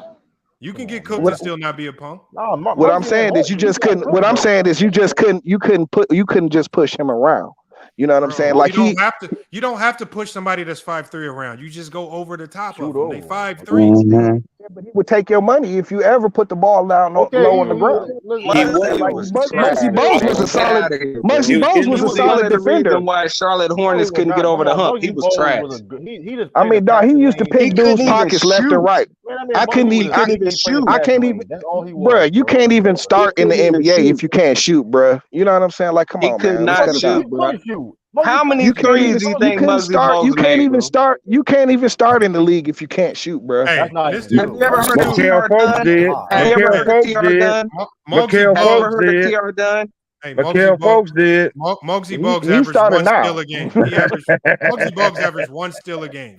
You acting like he was out there Yeah. just getting steals. Muggsy Let How him many run. points did He Muggsy was Bogues taking average? those How many pockets. points did Muggsy Bogues average? Come on, bro. 14, 15 think points a y'all game, looking- maybe. I don't know. Muggsy What's had the other wild. team you No, he named, didn't average Lamont? no 14, 15 points a Lamont, game. what's the Never other in his team you career. named? That Never. man averaged 7 Never in points. his career he averaged 14, 15 No, points a no, game. it wasn't that low like that. He You know, it was averaged over. He 7 was Man, points. this nigga How many Kwame points Brown did he levels average, of Lamont? trash, man. Come on, stop it, Seven. man. 7 points a game. How many threes did Muggsy Bogues hit He wasn't a in 3-point 1 shooter. year? Muggsy Bogues shot 27% from the 3-point line. So y'all saying Thank you, Muggsy sir. Bogues? Y'all saying Thank Muggsy you, Bogues sir. was garbage starting in the league and shit for the Hornets? He was below garbage. Muggsy Bogues, for his Wow. career, averaged 0.4 3-point shots per game. Hey, Lamont, I got a fun He fact wasn't. for you. He wasn't a 3-point shooter. But why you asking me Muggsy about Well, what threes? was he? What was he? He used to go to the hole at 5'3". Go to the hole at 5'3". You sound ridiculous. Go to the hole at 5'3". You sound ridiculous. Lamont, I got a fun fact. Listen, dog, all you have to do is watch the games, bro. Hold on, y'all. Let's I go one did at a watch time. the games. Hold on, I can't hear it. Go ahead, Ralph. Go ahead, Ralph. So Lamont, he said it was more physical in the 90s, right? Yeah. So how come the 92 Dallas Mavericks is not ranked defensively higher than the 2023 Dallas Mavericks? That's clearly not a defensive team. Clearly not a defensive team. Uh-oh. Wow, damn. And Maverick. And we Somebody sounds silly now. Somebody sounds silly now. I told y'all. I told y'all about them stats, man. Stats don't mean nothing, bro. Don't y'all know that by now? It does mean something. It don't mean nothing. Stats don't mean nothing, bro. Say, George, bro. Stop tripping, man. What are you comparing Bro, that you with? can't get mad. You cannot get mad at everything somebody say, bro. Like people come on the panel, you can't just get mad at what they say, my Muggsy nigga. Bogues averaged 15 points a game. What the hell was he watching? Back then, sir? Hey, why when y'all don't have an answer, y'all just get mad? I don't get mad. Exactly. Stats don't mean nothing. Muggsy Bogues was going to the hole at 5'3". This dude, he was. Okay, you just have to watch the game, bro. I mean, I don't know. He was a point guard. He wasn't a scorer like that. He was a point guard. Please let him talk. Dude, just admit it, man. You don't know what you're talking about because you wasn't watching the games, obviously. Y'all gotta be respectful. You let Lamont talk. When he talk, we all gotta clear out. Ain't that something? Go ahead, Lamont. George has said stats don't matter more than I've ever heard him, and you generally say that when you don't have an answer. What you mean I don't have an answer, bro? Can't you answer? Y'all keep bringing up stats, but stats don't win championships. Hey, Lamont, What kind of crazy, logic man. is that, bro? What? I mean, you trying to compare errors, dog. You know what I'm saying? Like I'm you trying to compare. When you compare errors, you can't. Stats don't matter. I'm not comparing errors. I'm telling the truth. Different. Because the rules are different, bro. People have some people can have the worst stats and they still win championships. Say, George, I just got one thing for you, man. Why you keep saying stats don't matter? But if it was Michael Jordan stats, they would matter then, right? No, they don't. I said people can have the worst stats and still win championships. When money is on the line, people show up and they can have the worst stats, bro. Give me an example of that. Go ahead, True. I give the worst stats as in Tatum. Tatum is inconsistent. He here today and not there tomorrow. That's a lie. I'm telling you. That's not cap. So if defense is all the defense, I'm telling you how players play the game. Hold on. If the defense, because Ralph had a great point about what made the Dallas Mavericks in the 90s. So defense made them better than defenses now. Come on, bro. The Dallas Mavericks with Mark Aguirre and them had a great team, but they couldn't beat the Lakers. Aguirre played Dallas in the 90s. That was in the 80s. That's what I'm saying. I'm just bringing up a team. Mark Aguirre was not even with the Dallas Mavericks had a great team with Mark Aguirre and them, but they couldn't beat the Lakers. He wasn't even with the Mavericks in the 90s. I just brought up a team, bro. I'm not talking about no 90s, no whatever. They had a great team. But they couldn't beat the Lakers. That Mavericks team, the '80s, still didn't play no defense. So why? But I'm just saying, bro, stats don't matter. I didn't And say all I stats. know is whoever was up here defending Muggsy Bogues should be banned from talking about basketball. Whoever that was, they should Bro, never you talk just didn't watch basketball. Muggsy Bogues play, man. That's why you're talking out your ass. Say, No, you didn't. hey, it's crazy, man. Like this dude, I obviously this watched dude him George play if is I was all over telling the Then you place, would bro. know he wasn't a scorer like that. He was not a scorer. Muggsy Bogues I'm not wasn't a gonna scorer. He was a point guard, bro. I'm not gonna do that. I know he was a point guard. So what are we talking about? Why are you talking about how many points he averaged? He always averaged 8, 9 assists a game. So what are we talking about? Example of somebody who could not defend in the '90s. But I he used was him as defending in the '90s, bro. If you gotta understand, bro, if he was a defensive liability, because he used to pick dudes' pockets, bro. That's all I can tell you. You know what I'm saying? That was the used to only pick thing he dudes. could do. No, he didn't, bro. He averaged 1 steal a game. Less than that. Hold actually. on, hey, Thank salute, you, salute, Lamont. salute Thank Lamont you. to the panel. I was letting y'all go crazy. So wait, was the premise of the argument The that thing wasn't about Muggsy Bogues. The thing was about I brought up Alonzo Mourning and Larry Johnson was on the Charlotte Hornets. George, chill for a second. I'm trying to get an understanding of the conversation, bro. So wait, so the whole point of the conversation that somebody trying to say that every team in the '90s actually played defense? Was that the premise of the conversation? No, dude tried to say No, that every what team I'm in saying- the '90s played better Wait, let him defense talk, than bro. every team now. Go ahead. No, it's humanly impossible for every team to be good or even slightly defensively. That's impossible. It's like every team is not going to be a good shooting team. Every team, it's Exactly. impossible, bro. It's no era you can say that every team was good defensively. Every team was good at something. It's impossible, bro. What I said was the teams back then were better defensively than the teams now because That's not necessarily defense true. because defense was played differently back then. Only thing that defense was more physical back then, and I don't even understand what's the issue here. And Lamont brought up the Charlotte Hornets, and I said they had Alonzo Mourning and Larry Johnson. Let him finish. Being physical, Damn, defense. Okay, so Just look, let you know. it wasn't necessary that the defense was physical, brother. It was just that you had the illegal defense and you had the hand check. So of course it looked kind of more physical, and in certain points of the game, yes, because with the illegal defense where you had the guard, like everybody had to guard their man, nobody help over. Of course, it looked like they playing better defense. Everybody guard their man hands up instead of today where you can have somebody playing Roman defense like an AD off of you know what I'm saying? Or people playing off a guy like Vanderbilt because he cannot shoot. But back in the day, no matter what, you had to guard your man. And then also, yeah, the hand check different. I mean, did it make it look more physical? Yes, but I think nowadays you got to give credit that even if I tip your head to say, okay, the '90s more physical, you got to give credit to today's era that you have to be more strategical defensively, though. No, How come you don't? What? but you don't. How come you don't? Because it's more easier. Because they only play on the perimeter. So wait, how was it? Free. Because What- you what- see what- the game. Are you watching? Are you looking at what you as you see? Physicality Don't don't make you a better defender. Listen. This is what I hate when y'all do. When y'all say, I hate when y'all use excuse of, are you watching or you didn't get to see when you growing up, You didn't bro. have a It's TV not back hard then, to study the George. film. It's Quiet, not man. hard to Come see on, dog. anything. You We didn't have all a watching TV back then. basketball. Now, look, listen. Now, I'm going to ask this question, and let me see if you're going to be honest. If Giannis played in the 90s, right, with no illegal defense, and you cannot build a wall to stop him, would it be easy for Giannis to score today or in the 90s? It'd be easier for him to score today because the It's paint is easier wide today open. because somebody would meet him as he drives to the hole. Somebody would be there waiting on him. How can you be there waiting on that's illegal defense? Everybody had to guard their man. Okay, okay, bro. Do you not know what illegal defense is? Okay. No, I mean, you got to understand. Answer the question. You got to understand that defense was predicated. Don't say wait. Do both of y'all know? I'm what about to. I'm answering your question, bro. The defense was based on collapsing on whoever was attacking the basket. You know what I'm saying? Like, yes, you had to stick to your man, but once anybody could come and help. You know what I'm saying? You just had to be. If the illegal defense is whoever, you could double the person with the ball. You couldn't double anybody else. You know what I'm saying? You just couldn't stand off and sit in a spot and wait for somebody to come to your zone and shit. You know what I'm saying? You had to play man. You had to play man on man defense.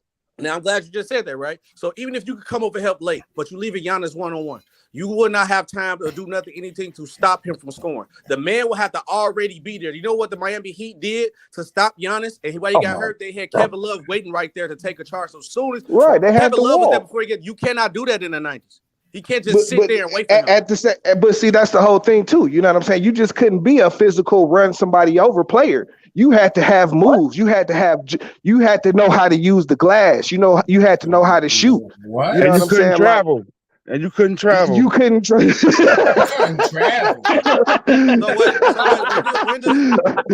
for real, though. That's for real.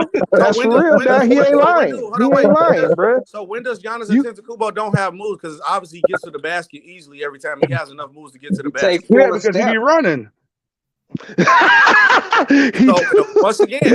So once again, if you only can help late, and you got to guard him one-on-one, how are you going to stop Giannis? How is it easier for the But that's what I'm saying, bro. Like he wouldn't eat like that, dog, because you just couldn't be able just to get to the rim, dog. You had to have a post game. Giannis don't got no post game.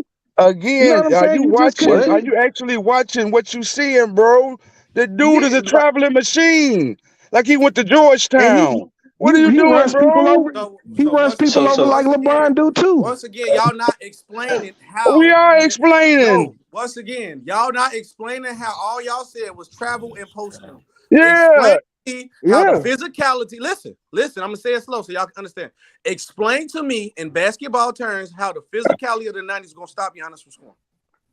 They've just been physical with it. They would have made him use. They would have made him use anything but his athleticism to be successful.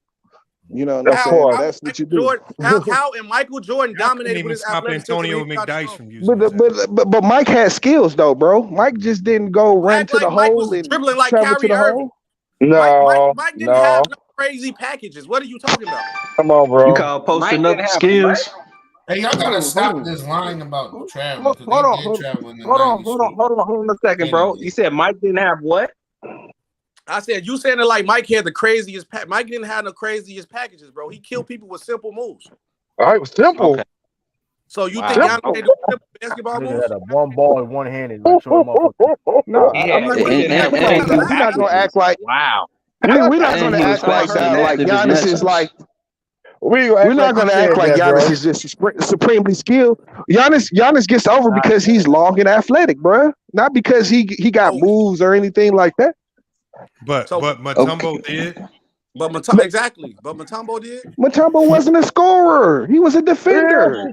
Mutombo in the 90s could easily put up 15, 18 points. Right, Mutombo in the Nuggets was he didn't have a move. Wasn't nobody looking at Mutombo score. What are we talking about, let me dog? ask Lamont a question. Really? Hey, Lamont, let me ask you a question. What do you think Giannis would do if he played in the night, as far as scoring wise? What do you think he would average? Oh, scoring wise, he's definitely up there. You know, if we talking about prime Giannis, like prime Giannis is giving you 26 to 30 a game. 26, 30. Yep, that's realistic. Okay, that's fair. Wait a minute. I can see. In the Eastern Conference and West, I only got to limit it because pace of play. Right? In the Eastern Conference, pace of play was much slower. Pace of play was just this slower. So yeah. In the Eastern Conference, I don't see Giannis being able to hang with Hakeem. I don't see. But to be fair, like certain teams, like the Knicks and the Heat, he would probably score less against those teams because they play more. I don't know if he scores less because I think he makes up for those points against those Knicks teams. I think he can make up for it because those teams were much slower in transition too. Yep. So, and it's like what Giannis can do in transition, so like you got to his attack style. But that's most of his game. No, that's not most of his game. And it's only a handful of bigs who Mike can keep up with. I mean, you don't score 30 points a game because you're scoring them all in transition.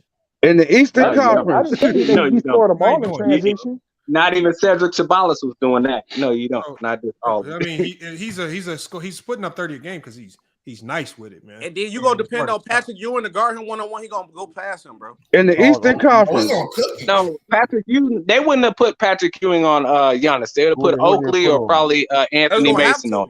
And Oakley's gonna be on that bench in foul trouble. Because you don't have that man behind him to sit there and help. He Oh, gonna but In the Eastern guaranteed Conference, Patrick Ewing is going to come and help. Guaranteed, that's going to man, you happen. had to have skills back then, bro. And he You gonna had to get have yammed skills. on every He would time. have had to have for him to be successful. He'd have had to have a jump shot, dog. He'd have had to have There a you jump go. shot, dog. There you go. Oh no, You wait! know I what I'm got a saying? question. It's That's so another weird. lie. Oh wait, it's so weird for Just you. like Greg Wait, Ostertag. wait. Greg Pause. Ostertag. So That's you right. compare Greg It's Ostertag so and Giannis? it's Come so on, bro. weird. Shaq had a jump shot. Shaq had a jump shot. Wait, y'all. It's so weird for you to say Giannis need a jump shot to be successful in a non-jump shooting era, in a big man era, and he's successful in a 3-point era. That makes I no said, sense. An era that caters to his play style. now if you would have put him in the Western But an Conference, era. yes. Hold on, wait. Listen If what you I'm put saying. him in the Western Conference, yes. Not in the Eastern Conference. Bruh, all of those centers, you know what all of those centers had? All of those centers, hold on, all of those centers had a mid-range game. They had a mid-range game, dog. They had post game. They had post moves, bruh. So listen, brother. Y'all just said an era that caters to his play style. In the Western Conference. No, it does not. It did not cater Stop to. interrupting this It nigga, did man. not. It did not cater to his play style. It did not cater to his play style. Can he In the just get his Western point Conference. off? They don't. What the hell is wrong with y'all niggas, man? What's wrong with you, It bro? don't. It don't cater to his Go ahead, play SB, style. bro. His play style. Listen, brother. He's an athletic finishing big, and he's a big. Giannis is a big. That's the big man era. So athletically, it was a dominant era. You want to say Jordan? A lot of big men, Shaq, Ewing, Hakeem Olajuwon. He fits in that scope, brother. In the Western Conference. In the Western Conference. Bro. Not the It's not even a Eastern. conference. He does not have. Listen, bro. He does not have the skill. Listen, he does not have the skill set. Any of those players you just mentioned, dog, at all. At all. Basketball. What? Bro, Hold on, let me say this. Y'all This is my stop, issue. bro. Hey, y'all gotta let Earlier, people y'all finish their statements, bro. Right. Here's the thing, though. It's weird how y'all say Giannis a slasher and guy that can attack the basket, can't play in the 90s, and then earlier in the stream, Steph Curry a jump shooter. Oh, you said Giannis need a jump shot, but then Chipper criticized saying Steph Curry will be a role player in the 90s. So which one is it? Giannis is a slasher guy that he gets in the paint. He will struggle. Steph Curry, a guy that is best shooter of all time, he would struggle. So which one is it? Because he's bigger. So I guess they was elite. So they needed a 7-foot Steph Curry, basically. Basically, to I don't be know great, what it is, though. you gotta be a 7-foot. Hold on. It's the same thing Kobe said about Allen Iverson. If he was 6'6", he'd be dangerous. But the problem was when Iverson came in the league in '96, he even small, he was immediately great. Kobe said if Iverson was 6'6", he would be dangerous. Basketball or just quotes that other people say. That's all I hear you say. Listen, bro, you have to have a skill set, dog. You just couldn't be a big man and score a bunch of points, dog. Y'all don't have no skill.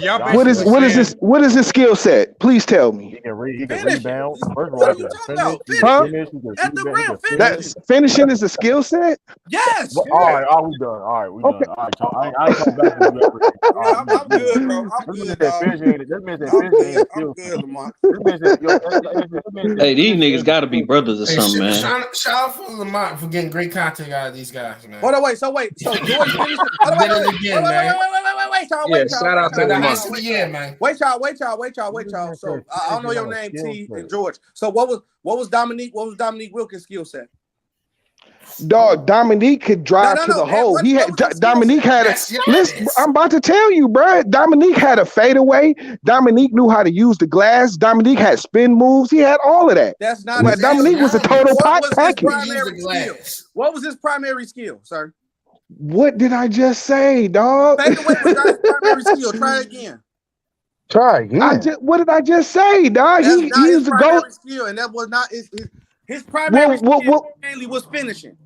That was his skill set to finish. That's not a skill, though, bro. It's not hard. That's not a skill. That's not a skill, bro. Did you watch Dominique play? Did you watch Dominique play? Bro, y'all gotta stop. Y'all gotta be trolling. No way you just finish. All right, true. Chris, Ralph. I don't know your name up top. Salute y'all, man. I can't. 1,000 days, SB. All right, bro.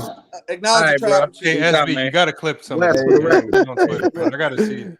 That's If wild. you need, You hey, said look, you man. said If you finish just man get, is just skill. give me, Listen, man. So you at missed least give me 5 like layups. 20 minutes time stamp. I'll clip it up and send it to you. I got you. This is man. This is Yeah, listen, man. It's been fun, dog. It's been fun, dog. Y'all Hey, y'all wait, hey, silly It as ain't shit. been fun. It ain't been fun. You talking about What'd you finishing say? a skill? Like that's crazy, bro. No, it's been fun, dog. You know what I'm Hey, saying? Lamont. I've had fun. You know what I'm Hey, saying? And I Lamont. Hey, appreciate that. Lamont. Did you watch me on that game show, Gary? Watch that video, man. I got exposed, bro. A game show. Yeah, I was on the Go on NBA his trivia channel. show, Check it bro. I on got his channel. I exposed got as a this watching. casual on that. Where's it at? It's on my Go on channel. his channel. I did a reaction video to it. Oh, okay. Hey, man. Hey, don't clip me up, bro, because there's some questions on there I should have got Hold on, right. it's on TikTok. Yeah, I clipped it on TikTok. Yeah, I made the clips on TikTok too. And you got it on your YouTube channel. Yep. I can't Yeah, believe true on my head because I'm gonna tell you one I got wrong. I got the Celtics. How many championships the Celtics got wrong? That was crazy, bro. That was crazy. Yeah, You bro. had to just be wanna saucy, know. man. You had to be I saucy. just want to know where was Hey, one of the FYI questions or SB should have been finishing the FYF skill. sports debate after that swept? You said what? Hey, where was you guys after that 4-0 sweep, man? Everything was crickets. I was online. I was looking. I didn't see you nowhere, Lamont. Where was you at, bro? Hiding. All them LeBron stands was hiding. What niggas supposed to be in? I'm not even a Bro, LeBron stand. That's what I'm saying. I don't even do Laker content. You act like I'm just supposed to do a Laker video every time they lose. Y'all motherfuckers be tripping, man. No, Man, but when you they be so quick to win, big them when up. they win, you be front and center, bro. Right. Bro, That's how they all Hey, think, hey, dog. hold on. Hey, y'all niggas got to chill out with the bullshit, man. Wait. I did like 2 videos on the Lakers, man. What are you talking about, bro? No, I'm talking about when LeBron have a good game. You be like, hey, when they beat the Warriors, you was front and center. Bro, I did You like was front and 2 center. videos. What's wrong with that? He said you just got But swept. when they lost, and you got swept, I didn't see you appear for a couple of I don't days. even I was like, remember what what I happened was to doing Lamont? today. If I didn't do a video on when they got swept, it was probably because I was busy. But y'all be acting like I don't know where I was at, but I probably wasn't home. Otherwise, Missing in action and shit. Somewhere in the closet. I don't know where I was. Hey, I did a video. I've been doing videos. I'm Hey man, it's been real, bro. I appreciate you letting me on. You still good with me though.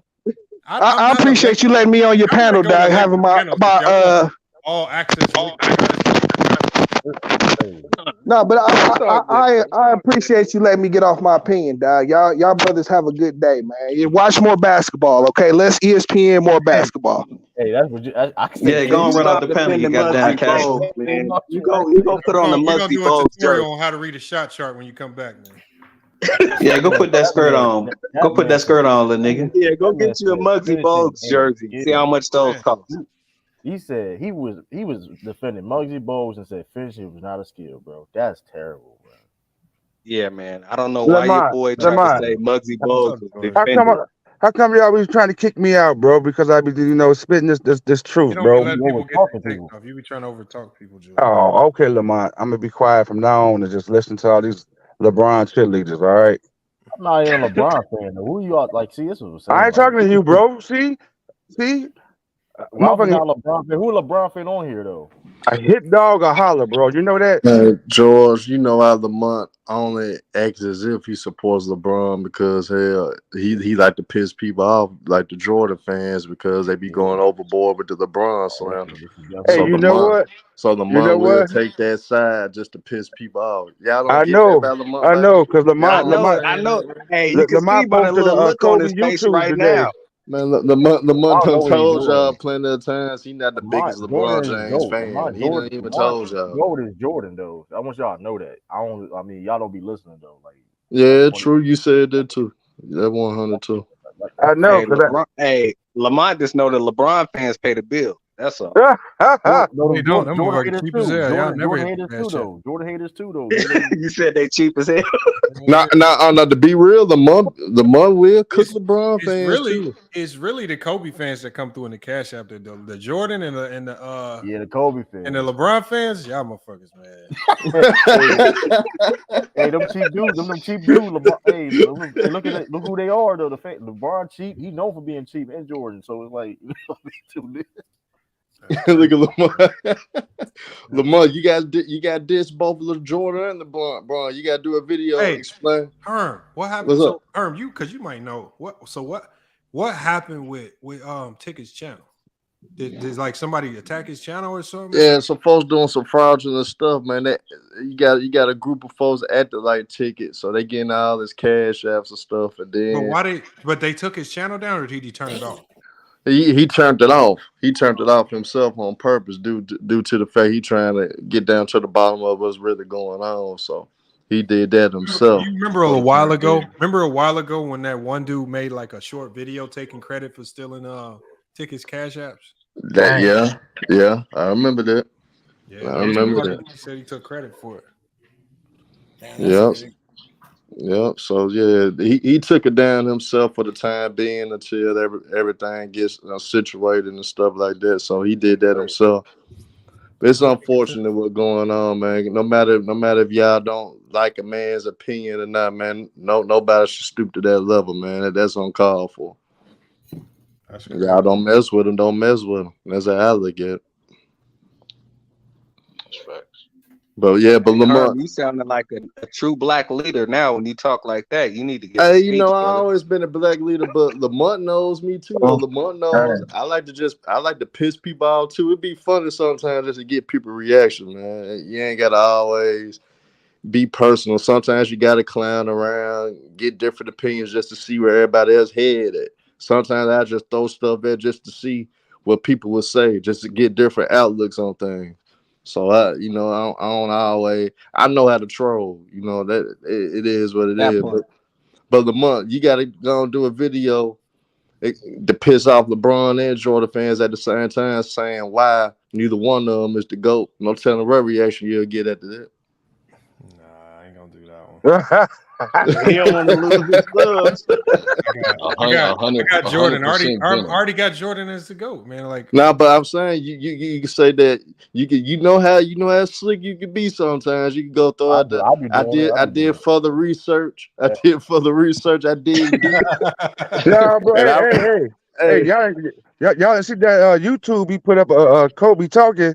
He put up just but what was that yesterday, Lamont? Yeah. I be peeping you. See, you think you slick. I be peeping. What did I say in the Kobe You thing? did the Lomachenko robbery against Devin Haney. I was like, come on. That was a robbery, though. That was a robbery. Oh, wow. Lomachenko did beat Haney. He did beat Haney. Wow. Let's be real. Hey, hold on, man. Did you see Lomachenko after the fight? It looked like he got jumped, man. How he win the fight? I don't care what he looked like after the fight. During the fight, it looked like Haney was getting jumped. That's what it looked like. Don't punch it did not land. Haney was running for dear life, man. How you gonna take somebody's title if you don't even really hurt him during the fight? He was clinching most of the fight. He was clenching his face. You seen his face after the fight, man. Bro. Haney is not ready. He's not ready for Shakur Stevenson. I heard Haney say he's not ready. He figured me out, bro. I heard Haney say that. I don't know about that one, bro. I don't know what rounds y'all looking at, but when you look at the first 3 rounds, I had Haney winning 3 of the first 4 rounds. Bro, I had Haney winning that. Won the first half of the fight. It was a close fight, though. Haney did win the first half. Yeah, it was a close fight. Haney won the first half of the fight. It was not close the second half. Second half, so if it was a close fight, how is it a robbery? That's what I'm saying, though. Like I'm not like you think. Because I thought by the end of that fight, it was a clear. To me, it was clearly either a draw or Lomachenko. At worst, a draw. Come on, man. Wow, that's wow. And like y'all be acting like it's just casual saying this. It's a lot of people that really do this boxing thing that are saying the same thing though. The only people that are going against it are the people that are really Devin Haney fans. I ain't really hearing nobody neutral say this. I heard Jeff Mayweather. He's neutral. He said it. He said he either had Haney winning it or a draw.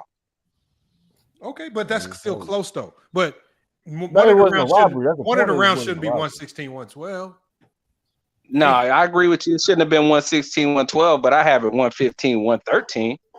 I mean, no, I can't give him that many rounds. He didn't do enough work that many rounds. Haney not ready for the Did you have him winning the 12th round?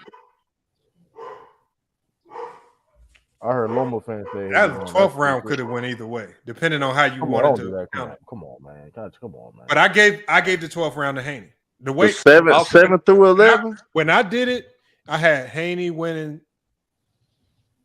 4 of the first 6 rounds.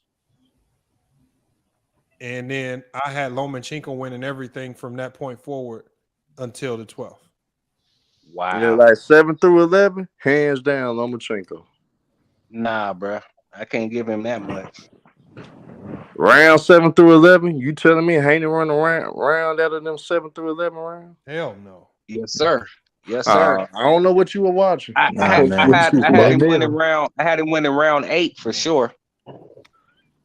I didn't have him winning round 10 or 11, but I had him winning round 8 for sure. Now with that left hand in his face.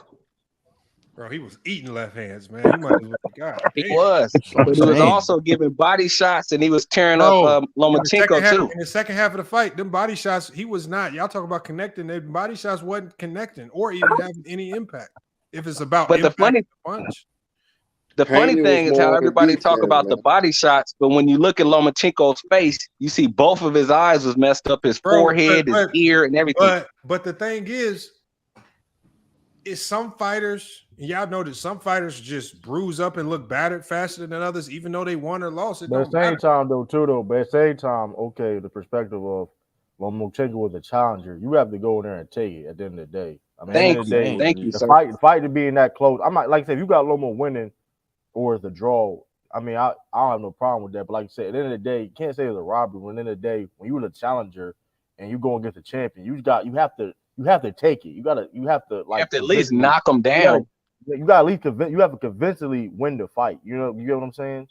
That's always I get that. Can't be close. I get that. You don't want to dethrone your champ if it's questionable. I understand that. It is what it is, though. Like and it was a Lomachenko crowd. The crowd was cheering for Lomachenko. But I would much rather people be honest and say that as opposed to trying to trick me, trying to act like Devin Haney just outboxed him and won this fight. It was one of the best fights. It was close. It was close. It could have went either way.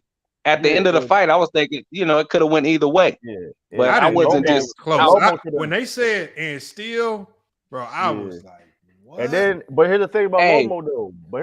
I would have took a split decision for Haney, but they ain't even. The problem with Lomo always started off slow anyway. So I think he should have at least won them first couple rounds in the first. That was a fill-out, right? You trying to take the belt.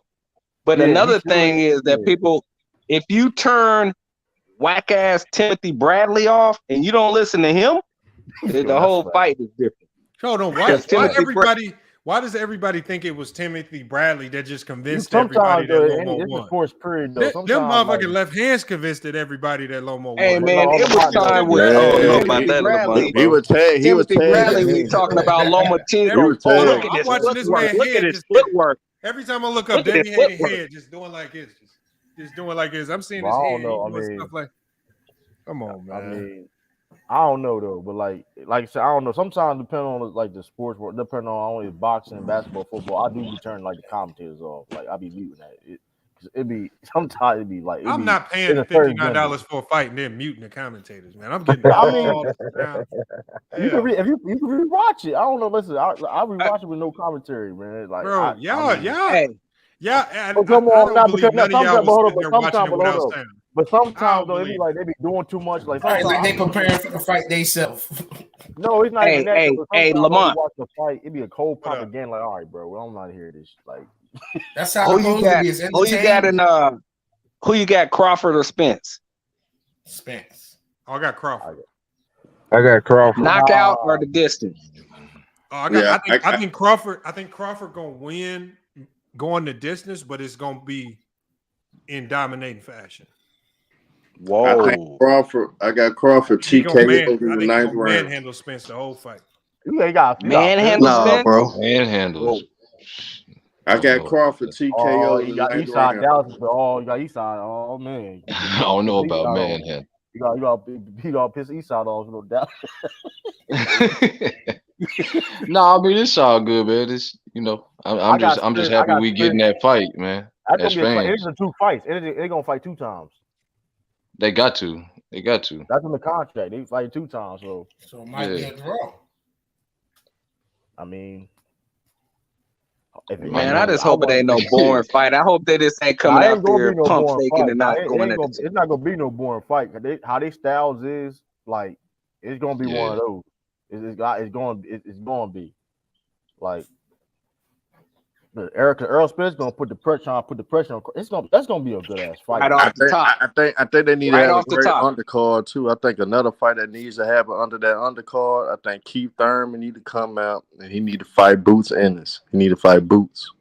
I think that's a fight that could be on the undercard. I ain't mad at her. Everything okay. I'm not mad at that. Keith Thurman ain't doing no undercard though. I don't see him doing that. Come on, Thurman. Come on, it's Thurman there. Come on, man. He won't be on the undercard. That's who he is right now.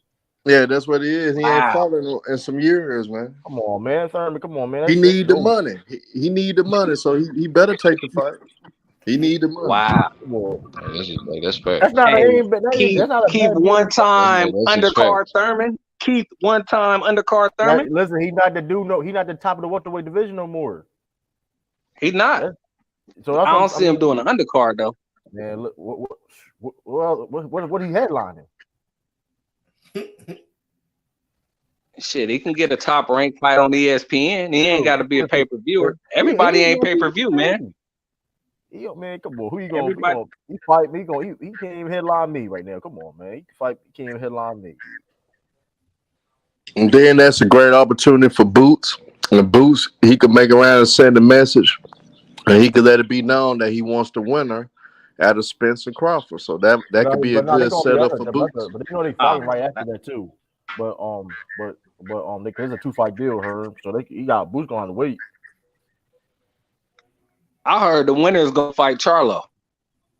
Nah, it's a 2-fight. Now Crawford wants to move up and fight Charlo if he does. Because Crawford did say he only got a year or 2 left. He's not gonna fight late in his 30s and 40s. So but the Terrence Crawford and Earl Spence, it's a 2-fight deal. So whoever wins the first fight, they're gonna fight automatically again.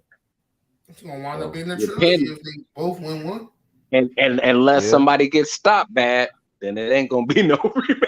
It's in the contract. The contract is they gonna fight two. It's gonna I hear what you're saying, but you know what I'm saying. If somebody gets stopped bad, they don't. Y'all telling me these ain't connecting? Those are points. Oh, here we go. He gonna show the one-sided. I'm not showing nothing. It's all of them. It's the combos. What round is the combos. It's all of bringing them. The fight. That's not all the punches he's throwing though. Too. Like, come on now, you picking like the good like. How I pick? I'm just pick somebody video who had the highlights. Hold on. Somebody video probably said Lomachenko giving it to Haney. He threw 5 punches, 1 landed. Attacking the body too. Uppercut. What are y'all talking? Oh, so I guess Haney didn't. So my question is, if he did all this to Haney, why was his face beat up? Eat.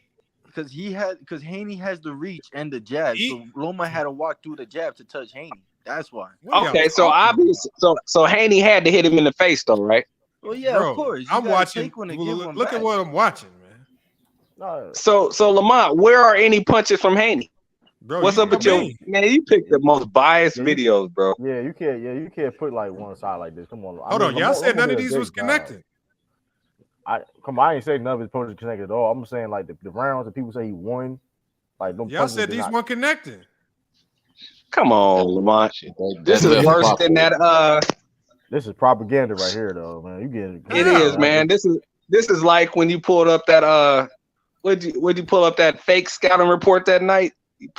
That was crazy. Fake scouting report. It looks like Haney running to me. That's not clean. That's not clean. Not the second one, but that first bogus scouting report you pulled. Now do what you're saying. Now play a video with Haney. That's not clean. Now play. Yeah, see, now play a video with Haney. What he was doing on. See right there, I thought Loma was gonna drop him right there. I'm not gonna lie. You thought he was gonna drop him with a jab? No, with the uppercut. He threw the uppercut. I thought he was gonna catch with the uppercut. The right. Hold. How he gonna knock somebody out? He got 11 knockouts in 20 fights. He's not a knockout puncher. Hey, he's the most overrated. It just takes one, you know. 11 knockouts in 20 fights. That's good. And 3 losses. and But it 3 ain't like losses. but it's not elite knockout power either though. Like he can punch, but They, it's not. they be they be hyping this dude up, man. He got 20 fights and 3 losses, man. How we Come on, hyping man. him up? Lomo I did a was good hyping job, Devin though. Haney up the way it looked. They're not hyping. Devin Haney's undefeated. He's undisputed. Devin Haney won the fight. I know. Devin Haney won the fight, and Lomo probably gonna get that Them rematch. judges made sure he was undefeated. They don't do that now. Hey, come on, Lamont. Hey, Come on, man. This guy is 20. He has 20 fights. This dude has 20 fights and 3 losses. And then when I show the connects, body, head. Whoa. Man. All right. So if he hit him so much, why didn't he put him down? Why didn't he put him on the canvas? Why didn't he put him on the canvas? Because he got a hard head, but he just don't drop it. The younger fighter, man. Yeah, because he got 11 knockouts. But here's the thing, though. That was so one-sided. You didn't see what Devin Haney Bro, that was the doing. fight I know. from Top Rank. This dude is in his 30s and he got 11 knockouts. Come on. Man, this video, this is live stream sponsored by Top Rank, man. We ain't want to hear this, man. Come on, dog. This live. Hey, this is Lomo Productions. Lomo was tagging his ass. And he was tagging his ass. Now I know why he didn't want that rematch. I wouldn't want a rematch with that motherfucker either.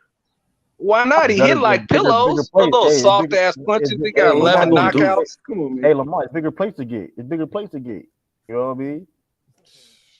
It's bigger plates to get. You know what I mean? They went over to the Ukraine and did that fight. That would be a big fight.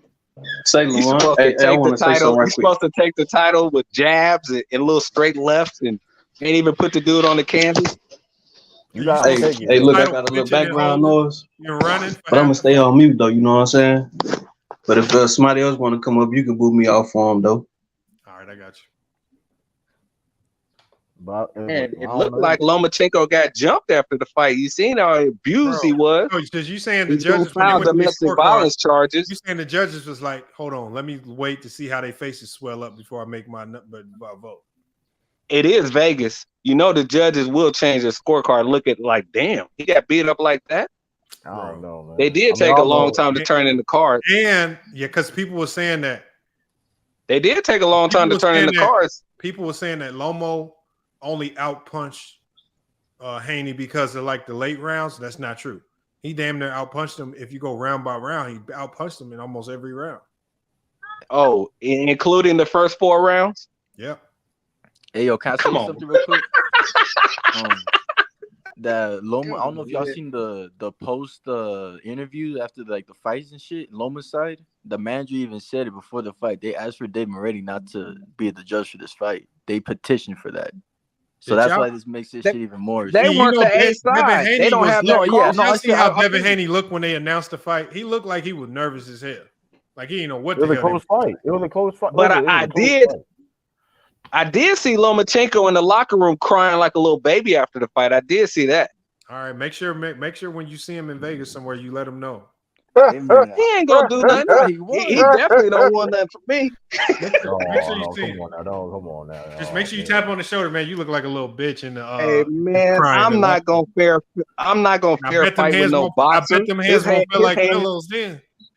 Hey, I'm not gonna fair fight with Lomachenko. His hands are registered. Man, Lamont, they can say what they want to say. Devin Haney lost that fight. Yeah, that's what I think, man. Is that why he's still undefeated with all the belts? Because he lost the fight, back, bro. Undisputed. Yeah, because he lost the fight. He need to run. You a challenger. You a challenger, and you have 12 rounds to at least put him on the canvas. Boxing at least put him on the canvas. Boxing is not in a space right now where they can allow one of their only undefeated fighters to go down to Lomachenko. That ain't necessarily true. Boxing just ain't in the space to handle it right now. Don't try to bring the NBA propaganda over to boxing. It seems like they thirst for undefeated boxers, so they try to keep them undefeated. That ain't necessarily true, though. But listen, Lomo's got losses on his. They've been pushing him for a while. Yeah, he's doing the worst pound for pound that I've ever seen. He went to fight the war. Hey, have you ever seen a weaker pound for pound than Lomachenko? He had to be the weakest pound for pound ever, man. Ever. I mean, I don't know. Tell Tank to do something against Haney, man. Since y'all talk about, tell Tank to beat him. Tell Tank to beat Haney. Tank would whoop him. Tank would put him down. If Tank hit him with that many left hands, man, Now the question is what would Tank do to Lomachenko?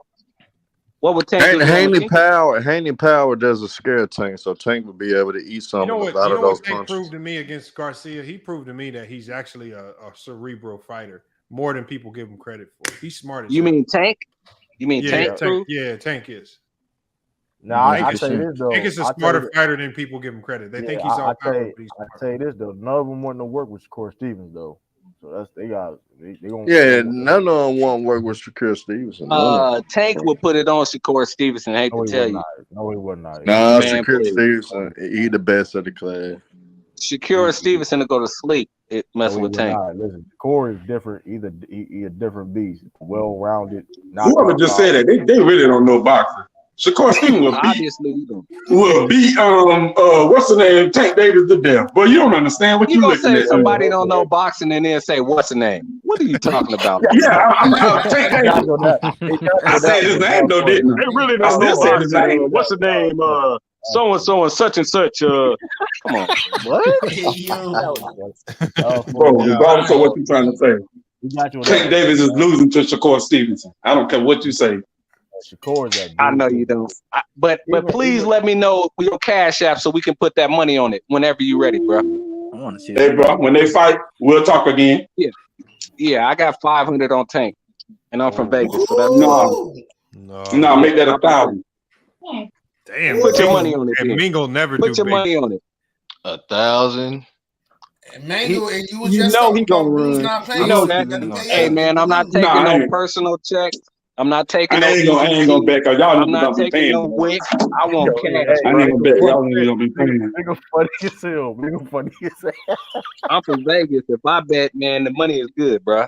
Man, y'all niggas be running off, man. That nigga Smith is still ducking it out. He owe nigga $1,500 out there. I promise you, if I lose, it ain't nothing. FIS Sports if the bet is real. I do.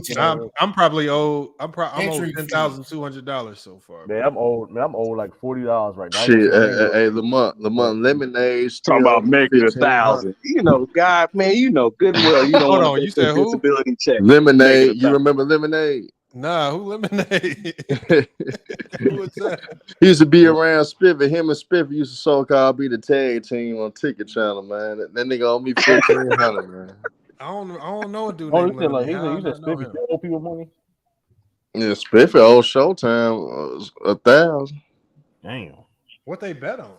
Something stupid. Spiffy said that AD. He said that Kyrie Irving and Kevin Durant was going to the Lakers, man. Bet on the trade though. Herm, he did an elder.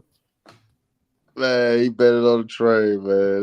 That was Man, I won 1,000 from the dude online. He's trying to tell me that the wild card in football is not the playoffs. So I bet 1,000. He ran off, man. I ain't seen him since. Bro, I even Ayo, Lamar. You know you got Real Debates Cash App. You ain't gonna get that on Truth. Like I'm gonna request it. I'm gonna request it. Bro, he didn't pay. Still, but bro, he even last week he owed True though. It was crazy. He was on Citizen Lou Live and he said on everything, man, I'm gonna pay you Friday. He said I'm gonna pay you Friday.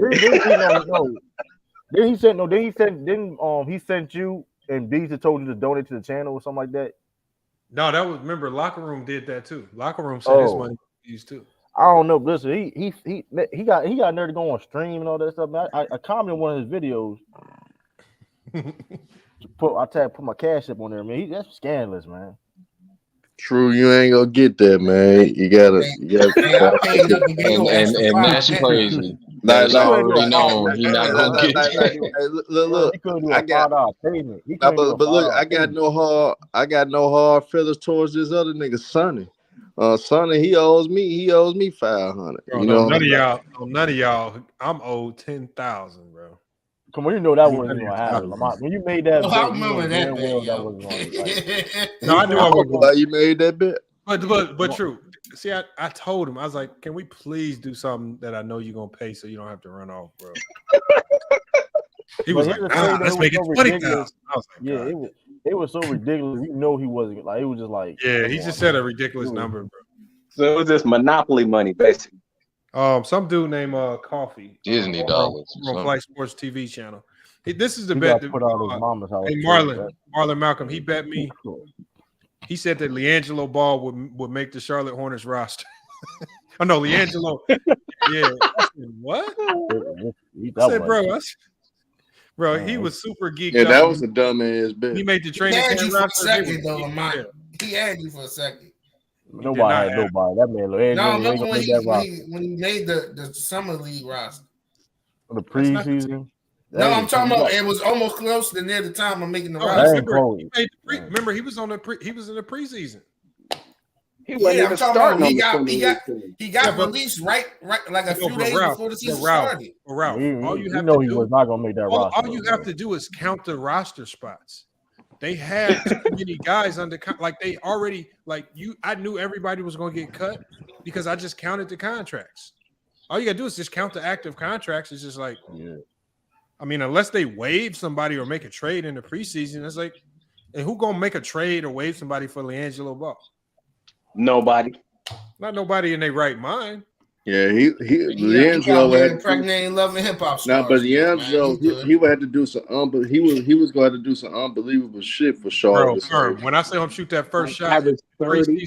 He airballed it against the Celtics. I was like, I remember that too, Lamar. You know, it's crazy. That first I was like, he was really held fast, it. bro. Shot it and he held it. Like, airball, like, I really watched that game. I didn't want to stream like that dude is trash, bro. Like he's not making the league. Like, Bro, that was a dumb bet, though, man. Whoever made that bet with Lamont, man, you an idiot, man. that ball, hey man, big baller brand. And look, and Herm, this is a guy that says he said he made a NBA training camp roster, right?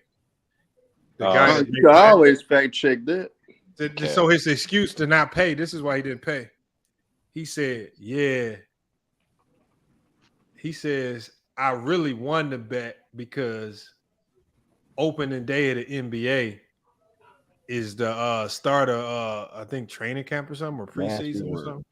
He tried to switch some shit up. He tried to play like he was confused or something. Man.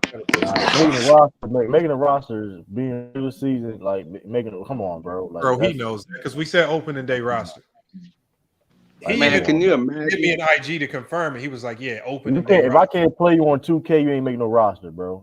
I mean, this is what it is. If I can't put you in 2K, you ain't making no roster, man. Everybody knew LiAngelo wasn't that good. He wasn't an NBA player.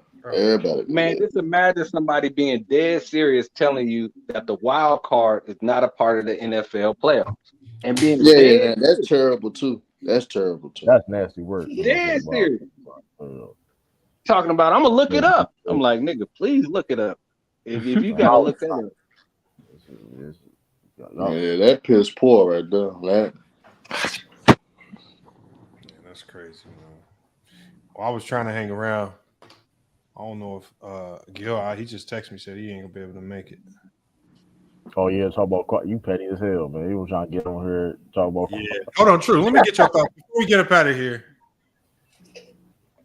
Look, I don't think a lot of people care about what Kwame said. We already know he's gonna have a dumb basketball take. He'd be on anything. He ain't gonna really make sense. What I'm saying is, can the guy that cried about the media talking about his basketball game go attack another basketball player in the same way? No, he that's can't. What he did. It's hypocritical. First of all, it's hypocritical for one, which that's who Kwame Brown is. He's been hypocritical his whole media career, whatever, since being on the internet. So it's like it's clown behavior. Like, come on, you sit there and cried about people being attacked by the media, which LeBron James to a certain degree may not be the same as Kwame Brown, but it's been still attacked to the media to some degree. But then you do the same thing with a bad take. Like it'd be different if he was just criticizing LeBron if it was like just a reasonable take, but saying that, man, if Kobe wouldn't done, why are you talking about Kobe for? We talk about what you saw in the game. What you thought LeBron could have done better or the Lakers do better. And then it's like I don't think he personally attacked LeBron though. But in the final, I thought he had a thing with Shannon. I thought he was going at Shannon. No. So he only afterwards. So Kwame made the rant about LeBron, and Shannon responded to the rant because in his rant he said LeBron is not a great player, and then he also said Laker fans need to burn the LeBron jerseys, and he said some other stuff in there, just ranting. Like, and then he basically said that LeBron James, all he does is just stat pad. Like he said when nerds go look at his stats, they gonna say he was a great player, but they ain't gonna tell you that he just stat padded to get all them points. Like he just said a whole bunch of which is weird. It's like obvious LeBron is a great player. That's like everybody knows that.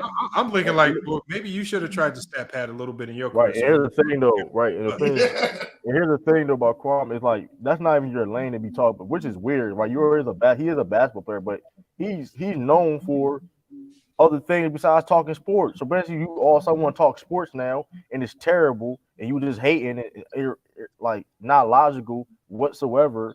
Talking about LeBron's not a great player, this rant and all this stuff. People should have burned your jersey when you played. Like, so what are we talking about? Like, you wasn't great at all. You wasn't good at all.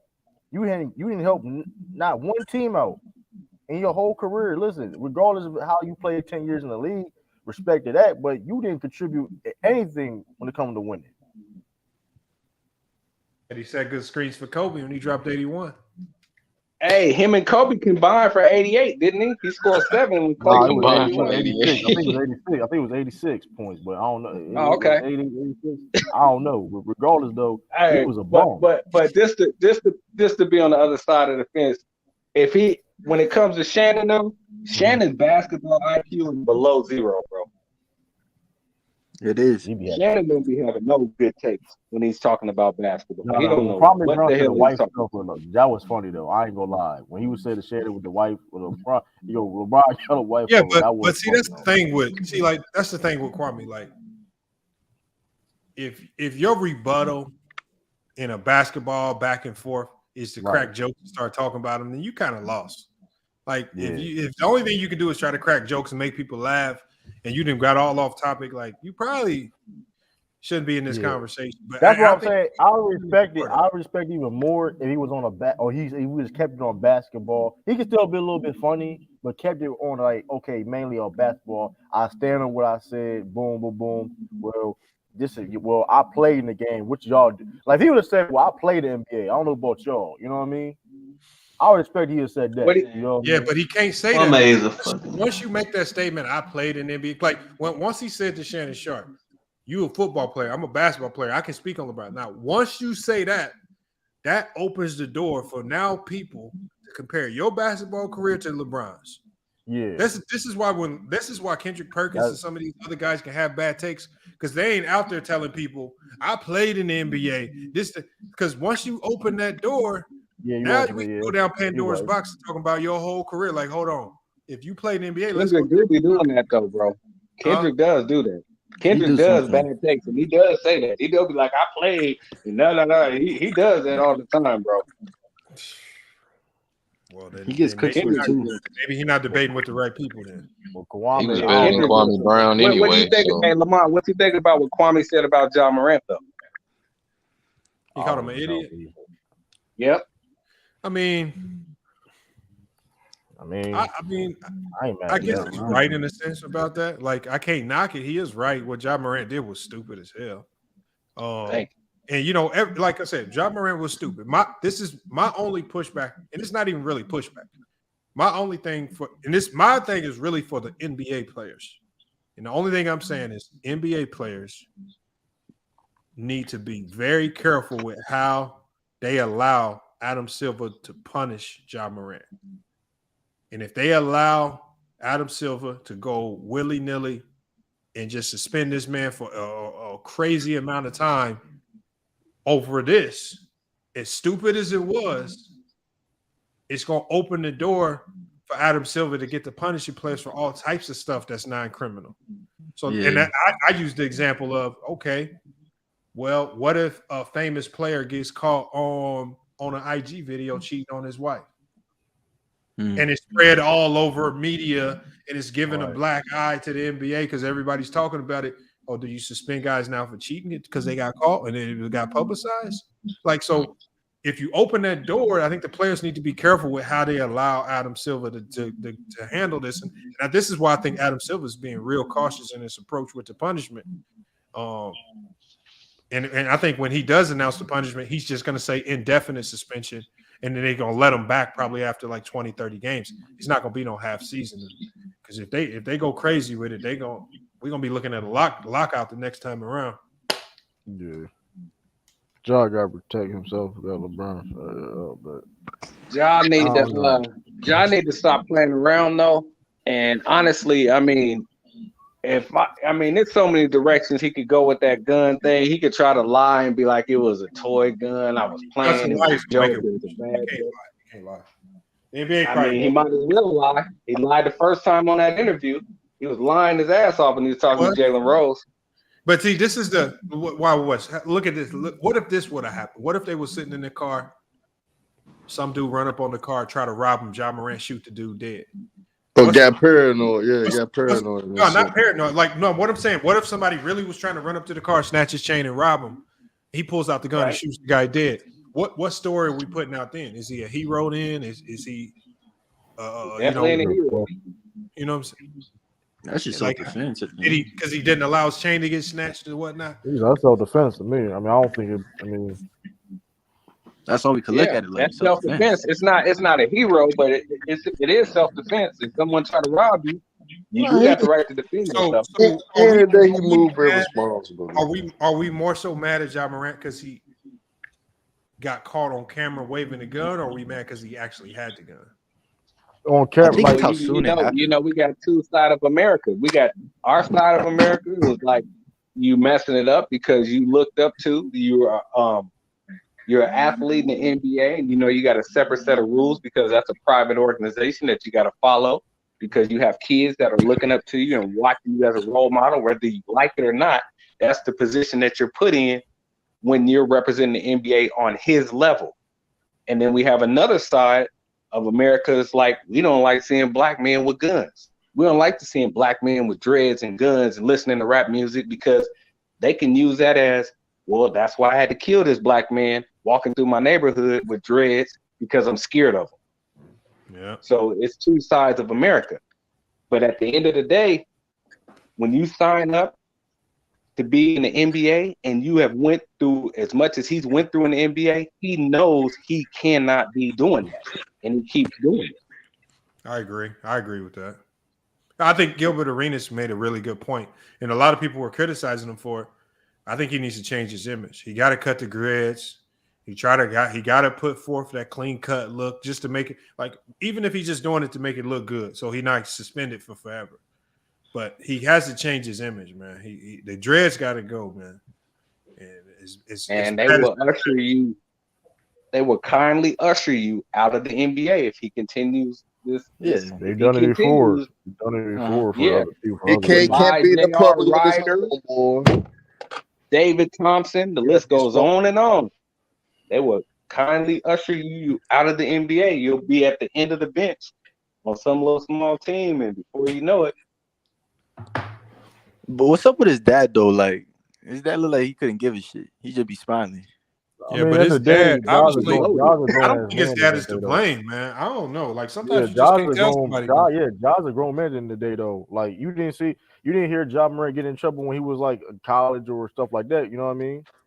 So, and you know his homeboy got to have some type of common sense on him because as soon as his homeboy seen that little flash of a gun, I ain't never seen nobody move a camera phone. He tried to turn the camera. He was like, "Whoa, bro." Yeah, he was like, because you know that conversation had been like, "What the fuck are you doing?" Like something like it had to be something to that nature. Like, what is you doing, bro? Like, bro, you tripping?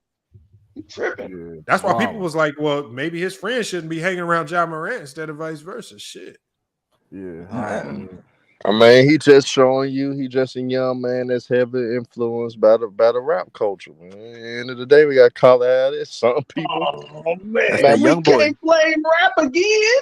Nah, but it just being honest, some people are heavily influenced by certain cultures, man. That just is what it is. It is what it is, bro. I hear what you're saying, and that's a valid point, but I look at it like this, man. When you really out there in the streets and you really putting in work or whatever, you ain't listening to no rap music to go do what you doing. You focusing on the task at hand. So you can I think he's interested. I think he's more interested in the street culture, not the rap culture. But what work he put in? Don't you know his parents went to Claflin University, HBCU, No, graduated I'm from not saying that's what I'm HBCU, saying. and And stuff like putting in that. Man, work, because John the had to people put that in that actually work, putting man. in work, they not sitting up there fronting and stuff on camera like But that, man. That's not. I'm just speaking of John Morant. Yeah. Like And every athlete, Lamar was an athlete. Several of you guys could have been athletes and could have been one of the best athletes at your time. End of the day, all athletes gonna know the hood cats. All athletes gonna know certain cats that live that street life. He But says, hold on, this is a good question right here. My bad, Herm. I didn't mean to cut go you off. ahead, go ahead. We got Judah Rising. This is a good question. He says, what do y'all think David Stern would have did with the Josh situation? A year. Stern wouldn't have waited. I He don't would know. I don't have. know. at least half a year. At least He half a would have year. been gone instantly. David Stern would have announced that suspension the next day. He would have came up like that. That's one thing He wouldn't have didn't wait. waited. He wouldn't have waited. Yeah, he he wouldn't have wouldn't waited at all. And After that Carmelo first told year, you how if he David did it Stern again, used to it be. would have been a half a year at least. Carmelo told you how David Stern used to be. That's something David Stern knew everything. Everybody he hung around. He knew everything about what Melo had going on off the court. I think David Stern would have sent him to some like some mandatory counseling or something. Bro, And that he would have had canceling to do ain't some gonna type work of for him, man. community service or something that had Now, to do with counseling would guns. work. David Stern. David Stern gonna You hit know him. what they need to teach him? Because the thing is, at this point in time, I don't think there's no change in Ja Morant. I think you just need to. If I'm the NBA, I'm just gonna be real with him. I'm like, we got to teach you how to move smarter. We live in a world where there's cameras everywhere, and there's like there was an NBA player basically saying what Ja Morant did is light compared to some of the other stuff it was caught on camera with some of these players. Like there was somebody talking about Tracy McGrady. If they would have caught half the stuff he'd be doing on camera, like it'd have been over with for that man. So I think you just got to teach him how to move smarter with his stardom, right? You know, maybe because when they sign them contracts, they social media don't even belong to them. If they get caught on social media doing anything crazy, like I mean, trouble. So you just got to be able to be smart. You got to learn how to move different. Hey, Lamar, You how know what you I felt think how to him? Zebo moved? You know he's from your state of Indiana, and you know he's around some cats that really about that life for real. How you felt that how Zebo moved and what Ja could take from how Zebo moved, knowing that Zebo has some cats that really was about that life in this circle, in this camp, and how he rolled. But so where he's from in Indiana, I mean, I know it's been this big perception that he grew up in this rough and tough area, but I mean, I believe it's Marion, Indiana, man. It's just like it ain't really like that out there, man. Come on. Like if I'm being honest, like did he grow like did maybe some of his family members get locked up for doing crazy stuff in other cities? Probably. But he grew up in Marion, Indiana, bro. That's also that ain't really. That's not like Indianapolis. Like if you talk about the west side of Indianapolis or something, he grew up in Hallville or something like that. Okay, maybe I get it. He grew up in Marion, Indiana, bro. That's farms. That's everyday working class people. That's just like the Ja Morant. But for whatever reason, outside of Indiana, people think he just grew up in this gang infested, tough, crazy area, and it's just like no, they was just poor. It ain't nothing crazy. Like you'll be safe. Anybody goes to Marion, you'll be fine. Ain't no streets you can't walk down, or one way in, one way out project. Nah, ain't none of that. You'll be all right if you go now. Hallville and Indianapolis, or places like that, or Chicago on the west side, certain places. Gary, like Scary Gary, yeah, but now he ain't from one of them places. I would just hate to see Ja Morant end up in a situation like I just seen Henry Ruggs end up in, and I don't live too far from where he killed that girl. Seeing Henry Ruggs in that courtroom, bro, and them announcing that you're gonna have to look at 3 to 10, or actually I think it's like 3 to 20, and he was just sick. I thought he got sentenced like already. Didn't he get sentenced? Yeah, he took a plea, but he's looking at 3 to 20. Originally they were talking about 50 some odd years, but he took 3 to 20. But just being sick, knowing you didn't lost all your money, you didn't, you may not ever be able to play in the NFL again, and because of you getting drunk one night at Top Golf and driving 156 miles per hour in the vet on Rainbow in Las Vegas, you killed some girl and her dog in a fire. And you got to stick with that while you in that jail cell losing your money, losing your girl, losing everything. Losing everything. For the next, everything. I'll be sick, bro. And then he looked sick in that courtroom when they was reading it I'm off saying, to him. He just John looked like Moran he ain't breaking no wanted to laws though. Yeah, but what Wild West does have a point though. These are like gateways to crazier things. That's a gun charge waiting to happen too, like in the wrong place, wrong time. I mean, anything like, bro, it's just like Adam Silver said. You mess around, shoot yourself. I'm saying Memphis is the open carry state though. No, I'm just saying They were They're not in even another registered on place. his. They were in another state again. I don't know what's Oh, on they was that in gun. another state again. Yeah, I think he was in Tennessee. Bro, running around putting guns and flashing guns online. No, and never Memphis them is in good looks. Tennessee. Memphis is in Tennessee. Oh yeah, I'm tripping. My bad. I'm tripping. Yeah, but it ain't never no good look flashing guns and throwing up gang signs online, bro. Oh yeah, for sure. I agree with you on that. I agree with you on that. To try that, It's gonna be a lot of times where John Morant is open to the public to where he might have to answer to that to the wrong dudes who don't really care about that, who would just love to have that notch on their belt to be like, I was the one who shot him. Damn, that's crazy. That's what comes with that. Sad part about it is people out there really be thinking like that. Yeah, they don't care. Yeah, They'll go right. sit for them 50, 60 years just to be in jail to be like, yeah, I was the one who did it. I did it. Or they get a young boy to do it. And especially in Memphis. Yeah. Especially in that area. They're like, boy, when I start looking up some of the reasons about the young Dolph killing and stuff, like, y'all motherfuckers just kind of senseless out there. God damn. Kinda. Yeah, they be giving it up out there in Memphis, like, and it's crazy because the people who, you know what I'm saying, like the ones who actually arrested for the young Dolph thing, they actually used to roll with Dolph, so that's what makes it even crazier. Yeah, that's crazy. I mean, I'm talking about So from some of the videos I've seen, boy, Memphis, they the quickest to pull guns I've ever seen. Yeah. God damn. And not little guns, big guns. They be pulling out choppers, man. They be Draco. That's because it's an open it's open carry out there, so you don't have no permit. So they out there wilding with it. Yeah. All you gotta do is go to the go to a gun store and you can buy it. You ain't gotta have no permits or nothing.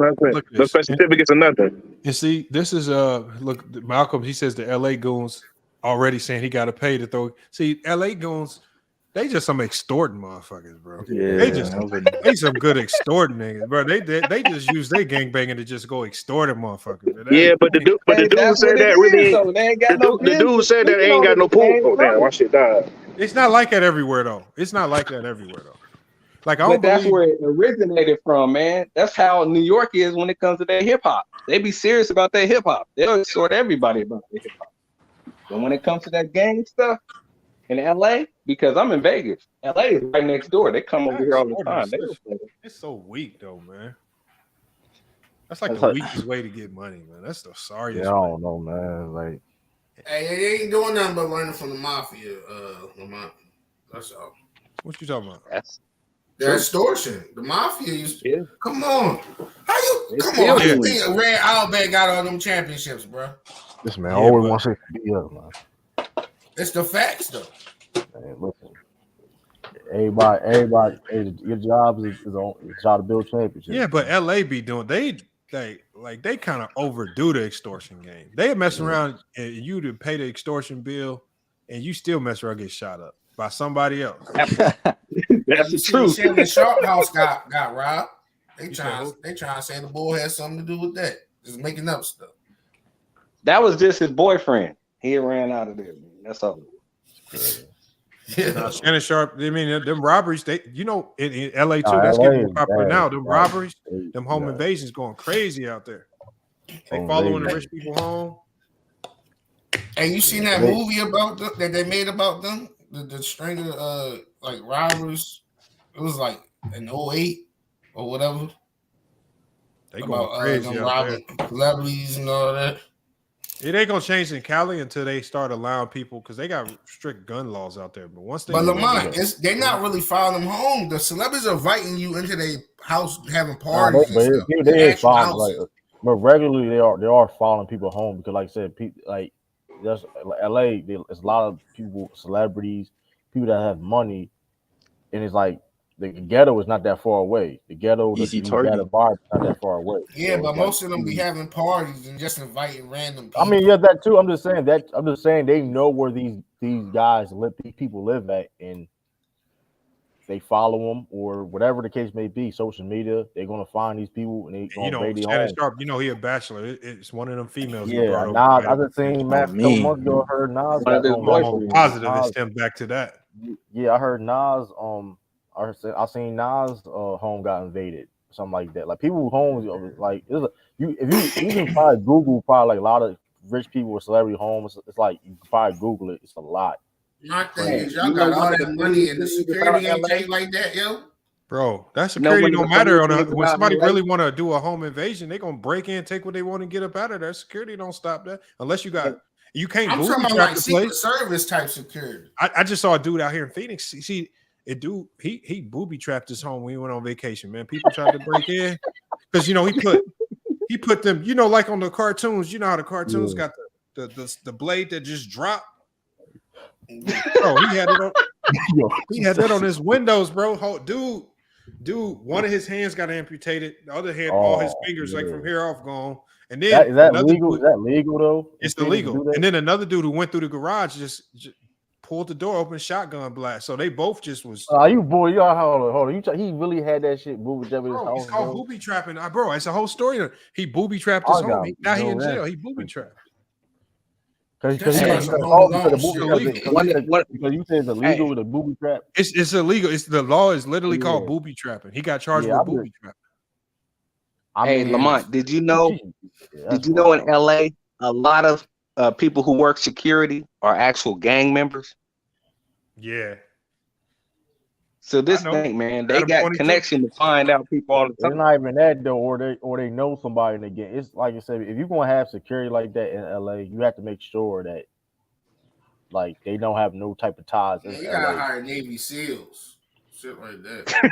Yeah, but y'all gotta realize, like a lot of these people shy away from it because it's expensive. Like y'all be like, Kanye ain't got security. He walk around LA all by himself. Yo, nothing happened. That man got security. That man got security. No, he don't. Who? Kanye don't got security, bro. Yeah, Kanye. I promise you, he ain't. I'm not saying he always walk with security though, but like this man was literally at Roscoe's and chicken eating with the cameras all in his face. He was in the good area though. Which Roscoe's though? They got a bunch of Roscoe's. Which one? Same one P&B was at, bro. Why would the same? I don't know about that. We gotta confirm that though. Come on, bro. He was. You can look it up. I know they got one in Hollywood. I've been going to LA since the 70s, and I don't even go to the one that Hey, I ain't gonna lie though, bro. I don't know what they put in that syrup, but I see why people be risking it all, bro.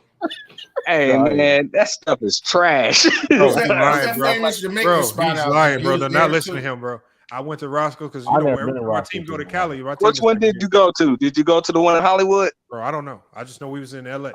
We just found the Roscoe's and went, but I don't know what they put in that syrup, bro. But that Roscoe's go crazy. Man, that chicken is trash. It was better than that casserole. Look, there go two.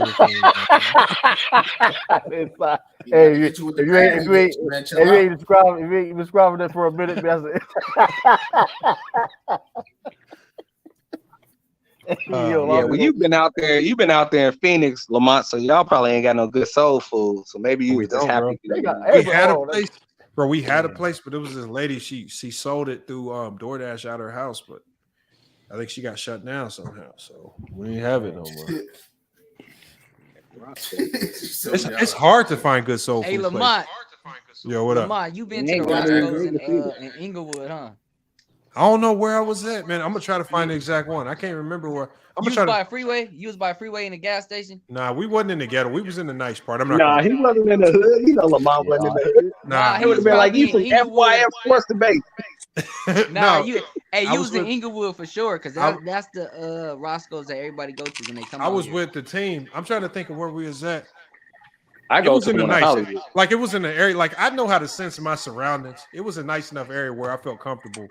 We went there at night. I felt comfortable walking around outside at night. Oh, you was definitely calling Hollywood. You went there. Is my mic good? I'm in LA, and gang members work, bro. It's gang members that work at the Staples Center. All the events that happen out here, gang members work there. Like it's in LA, it's easy to find out where anybody. We was walking. We walked a little far. We walked a little bit too past crypto, like my team was wanting to walk around, and then we got to this one spot where it was a black dude and it was this Mexican people buy some candles and stuff. He was like, if you're gonna walk by here, you need to pay homage before you walk by. I'm like, oh shit, we didn't walk too fucking far. The mom was like, we got to turn around. Come I on, said, y'all motherfuckers go ahead and pay homage so we can go the other way, man. LA is the city of extortion. I swear to God, bro. You didn't pay homage though. You was like, y'all pay homage, not What me. you want me to do? I'm not about to play super tough and be like, nah, fuck the dead and not hell. Nah, I'm not. No, I'm saying that's crazy that he asked you that. Bro, the black dude, because it was like a Mexican lady and her kids bought some candles. He was like, yeah, homie, the homie got shot right here, just died. He's like, you got to pay homage to walk by. I'm like, I looked at my team. I'm like, God get to bless, paying homage man. so we can get on. Hey, ATLians, you tripping in the chat, bro. What'd he say? Oh, he over there. Nah, Yeah, this man game bang in the chat. Come on, bro. yeah, you see, you wouldn't say that in real life, bro. You say that in real life, that'll get you shot up. You game Hey, banging on watch the your mouth, dude. Watch your mouth, bro. And you gonna respond to it. You gonna respond to it. Like, come on, bro. Like, But see, you know that LA is a weird place. But you know that term. You can say that term in almost any city. It's like it can get you shot in almost any city. That's crazy. And then you talking about LA, a weird place. You can't be talking about the people who was really born there. You gotta talk about the outsiders.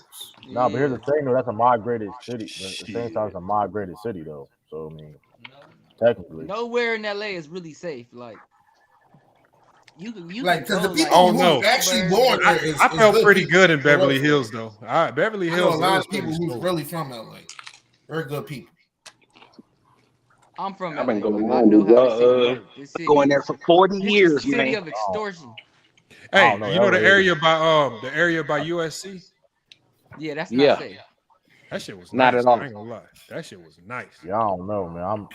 That's not safe. I'm like an echo. You was You in said the, it's I not? went to you was in the neighborhood for sure, Lamont. You was in the blood yeah, I went to the LA Coliseum to see a Hold on, I'm trying to Mandela think rally. where I was at, bro. It looked nice as hell too. Oh, you was In the daytime, USC? maybe. Yeah, that's the hood. Oh I know no, exactly ain't nobody where you just was out. at. No, at nighttime, yeah, it was. Am I thinking of a different hotel? Nah, when we was at USC, that was pretty nice. I ain't gonna lie. That- Yeah, it's an echo, man. it's probably Frosty that just Frosty's on mute. Yeah, Could like be. Pepperdine is nice, and Lower Marymount is nice. That's what I heard. USC Yeah, ain't nice. my cousin went to Pepperdine up Whoa. there. She played for the You'll see the ball hood team. too. That's why I heard you'll see the hood too. Bro. USC is good. That's like 3. No, my bad, y'all. It was UCLA. I'm tripping. It was UCLA. Yeah, you definitely are tripping because Westwood is way Yeah, different. no. than Yeah, USC. you not USC. Hold on. Are y'all familiar with the area around UCLA? Nah. That's Westwood. UCLA? Yeah. No, yeah. UCLA was not. That's what I'm talking about. UCLA was nice. No, UCLA is nice. No, I'm saying the area around UCLA was nice. Yeah. Yeah, UCLA is awesome. that's the suburbs. Yeah. Yeah, that was looking like $5 million. Like we had a hotel. I'm stepping out my hotel, walk through the neighborhood. These had to be $5-10 million homes. Yeah, UCLA is nice. It kind of Arizona State is nice too out there where you at. Bro, You Arizona was in State. Westwood for sure. That's where you was at. You was in Westwood. Arizona State, the area around it is nice, but it's nicer areas than that. Yeah, He said that's Brentwood. It's a desert. It tripped me out when I go to Phoenix because it's a desert like Vegas, but it ain't no casinos like Vegas. So it's like, but it's a lot of it's casinos hotter out here too. though. That's When y'all get those, We got like in Phoenix, we got, bro, I could think of like 5-6 different casinos out here.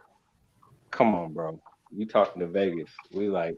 I mean, ain't nobody gonna compare to Vegas though. Yeah, I got them. Man, they say y'all food trash out there. I got them in gas stations. You got y'all got That's There in Phoenix? No, I'm talking about Vegas. That's why y'all. You crazy, bro. We got some of the best chefs out here, man. We got like our casinos might have 15 or 20 restaurants in them, malls and everything. What y'all known for down there in Vegas? What type of food My y'all known brother-in-law for? said y'all McDonald's high as shit, bro, for no reason. That Oh shit's man, like you every said McDonald's, bro. Yeah, McDonald's is trash.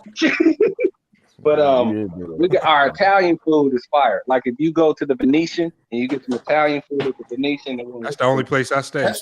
That's course because the Italians own in the Mafia. The Venetian is the only place I got free rooms right now. I'm gonna use in a couple of weeks. Yeah, the Venetian is fire, though. Like Cafe Deluxe. If you go there, you know they're 24 hours, just like the Cheesecake Factory. The Aria, I like the Aria. The Aria is nice. Vegas does food good as hell here. I mean, I've never been to Vegas. You know what's nicer than I thought? Resorts World is kind of nice. Yeah, Resorts World is nice. They got like 2 Hilton hotels in there. And they had that club at the top. I went up to that club at the top. Well, it's not like a club, but it's like a little lounge. That's the cool thing about Vegas. You don't have to dress up to go out. You don't have to go through no dress codes and none of that. You just go to the casinos and hang out. Hey, y'all, I'm about to shut this one down. We're going on 5 hours, man. Over 5 hours, man. We didn't cooked up enough. Hey, what time the game start? 8:30, right? I mean, yeah, we got the game tonight. Who y'all got? True. Are you gonna go live once y'all get eliminated? I may go live a little bit. Matter of fact, I'll probably go live during the game. Tell you the truth. Hold on. I got Miami. We're betting another $5. You do $5. Hey, listen. Hey, big spenders. Celtics and 7. But I can't lie. I'm worried now for the Miami Heat. I am worried. Celtics and 7. Because I'm telling you this right now. Malcolm Brogdon not playing tonight. He been trash anyway, though.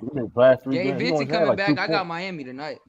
Man, Vincent he was limping. Man, the last time I saw him, he was limping. He out there off the heart. So that's why y'all won the last 2 games because Gabe Vincent got hurt. Nah, they were getting blown out anyway when he was healthy. Before the limp, they were getting blown out. Why the Celtics still the favorites though? You Dennis Haslam, he's getting the start tonight. They favorites for a reason. Celtics and 7. We about to make y'all been favored every game, even when y'all was going into 2-0. Y'all hey, but Lamont. That's what I'm saying. It's a reason for that. Celtics and 7, man. Sure, you nervous? Hey, Lamont. Haslam is getting the start tonight. I'm not nervous. I'm loving this playoff basketball, man. I mean, this is my team. Hey, we could be eliminated. I mean, hey, but this is playoff basketball right here. I mean, it is what it is. Celtics and 7. All right, peace out, y'all. Have a good night, man. I'll tell you this right now. Miami lose tonight. Shit over with. Oh, no, it's over with. From Chicago. Yeah, Chicago's cool. Chicago's neighborhoods are kind of hit or miss. I actually like Chicago though. Never been to Chicago either. I ain't got no bets going on tonight. Hell no. That's just the spot. I mean, Celtics and 7. They're long moves through the man. Listen, Renegade. Listen, something about to make history. Hey, we about to change the narrative. You down 3-0 and still have a chance. I have a funny feeling that we about to see Spoelstra activate them coaching skills. It might be over with. I mean, listen, Joe Mazzulla activated them coaching skills too, man. You see him making adjustments. You know what I mean? I just have a bad feeling for the Celtics tonight, man. Hard to beat Miami 3 times in a row. That's true. But, I mean, listen. What KG say, anything possible. Oh, my God. The cringiest. Anything possible. Hey, listen, Brogdon out, but listen, Brogdon been playing bad. To be fair, we won it. I mean, yeah, I got Jimmy going for 40 tonight. Not 40, but I feel like Bam is going to be the difference. Bam is the important guy. I got Jaylen Brown for 30. Jason Tatum with 30. Bro, Jaylen Brown starting to look washed, bro. Some of these games, bro, he look like he's just a shell of himself. He having a bad series, but I think he's due for a game. Kyle Lowry. We'll see, but hey, I'm gonna pull up on you if you go live, win or lose. I'll see how it go. Listen, I may probably do a stream at the game. I just got. You still hold on? You still out the way? You still out the country? Yeah, I'm out. Yeah. When they gonna let you come back? Oh, hey man, we'll see. Oh man, it's 2:39 a.m. where I'm at. Listen, man, I'm gonna do. You must have got captured or something. Did you get captured? Hey, listen, man, I ain't get captured, bro. Listen, I'm about to see the Celtics make history, man. Force a game. I'm about to see a force a game 7. You a Celtic fan? Yeah, I'm a Celtics fan. We winning shit this year, man. Come on. Nah. Ain't winning the chip. Let's go, man. Hey, Young Go, everybody in the chat keep thinking you Jones 23, man. Tell them who you are, man. Bro, who is that? I don't even know who that is. They say you sound like him. Everybody keep thinking he got banned for life from the channel by One Cool P. Who is that? Dude that was crashing out. Yeah, he crashed out. One Cool P banned him for life, man. Nah, I ain't no crash out. Hell no. Banned for life. He do sound like Jones, don't he, though? He do sound a little bit, though. I ain't gonna lie, but might have to do an investigation, man, on Young Goat. You know, if you know, though, man. Like, it's but his basketball takes didn't sound like Jones. That's the thing. Where he was at? I'm in LA. I don't know. He in Cali too. That man said he was all around the country, man, doing everything. He did everything. That man Jones did everything. Everything. I'm in LA. I'll show y'all where I'm at. That man Jones talking like that man Jones was like 19, acting like he was did everything at 45 years. Like Jones had like high jobs. Yes, he was a jack boy. He robbed houses. That man was a manager working part time. Like, how does he even work? Like, did y'all see his face? Yeah. See, I'll show my face. I ain't him. Oh, hold on. You might have to do it, man. Some people, this One Cool P put $1,000 bounty on him. I'll show my face. Okay, that's not Jones. All right, that's not Jones. That ain't him. Okay, cleared it up. Okay. That ain't him, man. Hell no.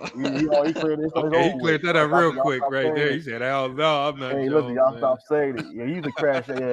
Hey, that's kind of good. You didn't have to do that, but like at the same time, it was like the allegations gonna get real. He was crashing out. He was looking bad. Yeah, y'all was dealing with a crash dummy. Like, we had a funeral for his existence. Bro, you gotta go look up that Jones video, man. You gotta go look it up. That shit was funny. It was bad. Lamar did very though with the fly. You did very with the flies though, Lamar. That was crazy. I should play it real quick, man.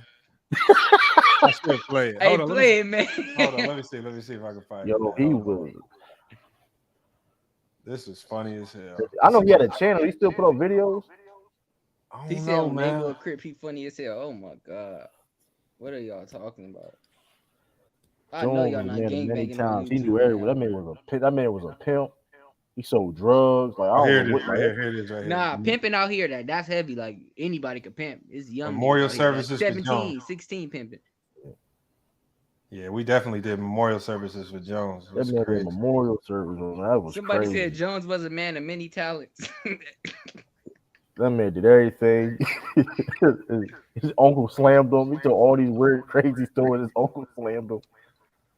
His leg got broke. Like, I don't know. It was like. I'm about to play it for you. Give me 1 second. He said, "What's good with you? You got a problem." How do y'all niggas get on YouTube and gangbang? That's crazy. All right, here it is. I gotta put it full screen. Hold on, where's it at? Share.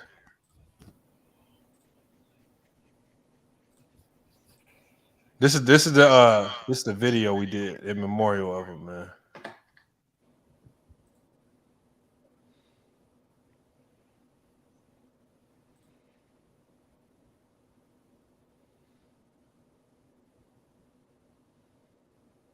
Hold on, can you hear it? Yeah. Nah, play it. Hold on, I gotta turn the audio on for it. Hold on. I forgot to turn the audio on. Whoa, them comments is going crazy. Who is this J dude? Like, whatever he does. He was like, I'm gonna make my video, you guys call in, tell me y'all shit we disagree about, blase. Boom. Woman calls in. Y'all know that video. I'm not gonna keep explaining it. Use a fucking model. Use a B-more, nigga. Use a lame. Use a lame. That's what I'm saying. Like, nigga, I've never heard of no nigga from no street saying we don't go rob the white people. That's the softest shit I've ever heard, bro. And I'm from Cali, nigga. I've been up and down my state. All we do is rob the rich people. What are you talking about? Come to Dallas. Stop indicting yourself, John. Why would I go to that state? I'm in the best state in the country, nigga. Who wants to be in your state? You would come to Dallas and try that shit. You get on motherfucking head with bro, I don't gotta tell stories for you. You just stay with your like, bro. What? Hold on, Jones. Hey, Jones, how many people you? I don't got a bluff for none of you niggas. Y'all not that important, bro. Check yourself. Hey, Jones, how many people would would you say you robbed in your entire life? Hey, I've only robbed 4 people. I've only robbed 4 people, and 2 of them was houses. I only robbed 4 Yeah, people. you capping. Bruh. What do you mean, bro? Like, I'm just trying to tell you, like, bro, I'm a grown man, nigga. Like, I've been 16, I've been 17 in California. I think I've been young.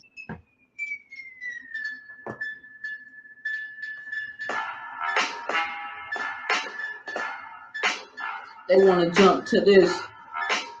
They want to jump to this. Hey, they want to jump to this. They want to get rowdy. They want to hump to this. They want to go get loud and bang on drums to this. They want to have a party, turn up to this. Yeah, that girl so voluptuous. They want to turn up and get dumb to this. They want to get the beers and get drunk to this. Pour the Henny up and get loose and get numb to this. Get little baby some love and get dumb to this. He wasn't hitting licks. Bro, nah, what you gonna do nothing but stay with my name in your mouth, bro. That's all you do, bro. I don't know what you do. You talk about me, nigga. You're lame. Lamont play some of your music, nigga. Get a different job. You're trash, nigga. Fuck out of here. Let's change this up. All right, Jones, you ready?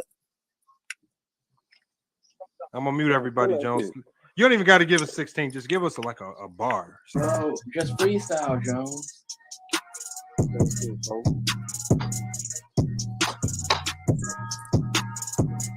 Sheesh.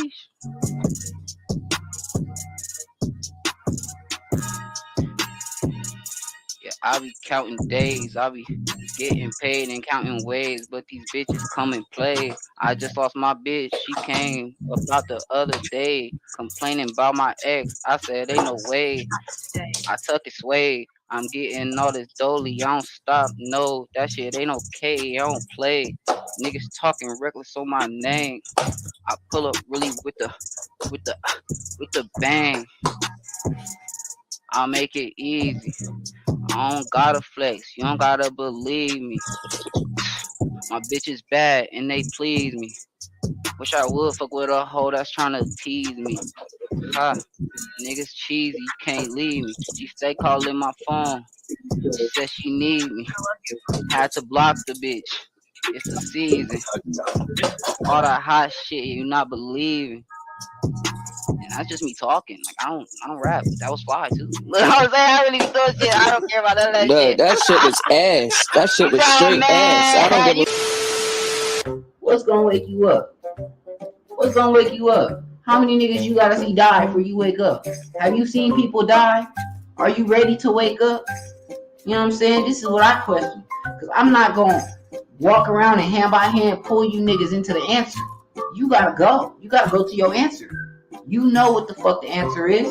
Stop being afraid of it, nigga. It ain't changed. The answer is the answer for a reason. That's why it was the answer. Damn, all right. Let's talk about sports, nigga. Let's talk about your bum ass. Bitch, you should have been talking about sports. Ho. Listen, bro. Listen, bro. Stop arguing, bro. Stop arguing, bro. You niggas arguing over a lifestyle, bro. Nobody know about. Shut the fuck up. Hey, this Jones neighborhood, y'all. Look at this address. Look at this dumb ass shit, nigga. Kill somebody damn lying. That's not. Those are old pictures. That's not what it looks like no more. Nigga, this say December 2020. What the fuck is you talking about? Bro, I'm telling you that's not. In your neighborhood. You ain't I'm telling you that's not what it is. Y'all nigga need a hood clean up though. I'm telling you. Nigga, you live on a mattress. I'm telling you that's not what it looked like, and I'm trying to explain to you that that's not the. Go back to the angle, house bro. though, man. It look like a bunch of Mexicans there around that motherfucker. Yeah, I got you. You feel me? LA expensive. that was not no expensive area. Drop the bag. T Street. Bro, I'm in the hills, bro. What are you talking about? That's what I'm saying. Anybody gonna drop the bag? This is T Street. No fucking Beverly Hills. Bro, these aren't Beverly Hills, but these houses are built on hills. I'm telling you, bro, it's expensive. I don't care, bro. T Street, you in the building? Bro. You know what I'm saying? Like, No, we the show, not you, not Ishin, nigga, not Ishin, whatever the fuck his name is, Ice. We the show, nigga. Put some respect on it. Damn, we said for a few months. Shit, tell her 300. Nah. She make money. That's too light. 800. 800. Ban me right now.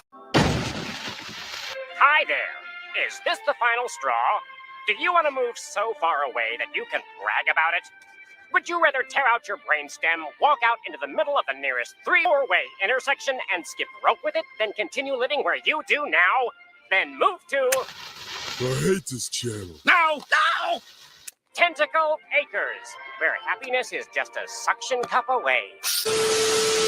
They die. Regardless how they want to put it, we want to frame it. This is the reality of what's going to happen. We can't all just die. I don't want to die. Give your last I'm with better expectations of you. John, Better give your last expectations. statement before you cut out. We're gonna let you get my last statement. Look, I'm gonna make this good. Ignorant. Look, I did it. No. Wait. Better one. When you know better, you do better. Ooh, ready. That wasn't ready. Hey, but that's facts though. Oh, you gone? Bro. John's left, man. Yeah, hey, man. Loud ass off in here, dude. Yeah. Oh man, I'm dying laughing. Y'all crazy, man. Y'all crazy. Get the fuck out of here, bro. I'm done. Look, I gave y'all the videos. This is for love. You know what I'm saying? I remain unimpressed. This motherfucking fly starting to piss me off. You know what I'm saying? I gotta kill motherfucker. That's all I'm saying. Y'all enjoy the video. Enjoy this shit. This will show y'all love. This will let y'all know how this really went, bro. Don't fall for the tricks, bro. My neck, my back, lick my pussy and my crack. My neck, my back, lick my pussy and my crack. My neck, my back, lick my. And that's what happened to Jones, man. Hey man, why y'all do him like that? Trash y'all. What happened to Jones, man? He disrespected one cool P, man. You can't disrespect the moderators. No, he still make I video. think he look a little subscribe to slow. his You channel. could tell he a non-affiliate for sure. He on gangbang. Oh man, how funny, right? I subscribe to his channel though. Good old You Jones, got video like man. 4 months. Oh, one Nah, cool P. dude, I don't know. He a That was clown. crazy. That's crazy. Yeah, it's crazy. You would never see him ever again. Like he ain't like been nowhere. Like nowhere. One cool P made sure she blocked all his burner accounts, everything, man. Yeah, I ain't gonna lie. Dude was wilding. He dared her too. Because he said something disrespectful to her, and then he dared her. He was like, "Yeah, ban me." And bro, he said Cali, bro. I ain't gonna lie, bro. If you ever run into somebody and they claim that they from LA, and if they say they from Cali, they not from LA, because we don't say that. Everybody say LA. Hey, you know what though? I heard somebody talking about that. They said Cali people listen to the way you talk. That's how they know where you from. If you say certain things, they gonna know if you lying. He not from out here. You can't go out there. You can't go out there lying. They gonna catch you. Man, I robbed 2 people. All right, bro. This big. Yeah, I was surprised he had so many flies in his house, y'all. And True King and them kept thinking I edited. I was like, I real can't LA edit. niggas do not say they from Cali. Yep. They'll say LA. They'll say like Long Beach. Well, They from Long Beach, Pasadena. The the IE. Google Maps for his crib is crazy.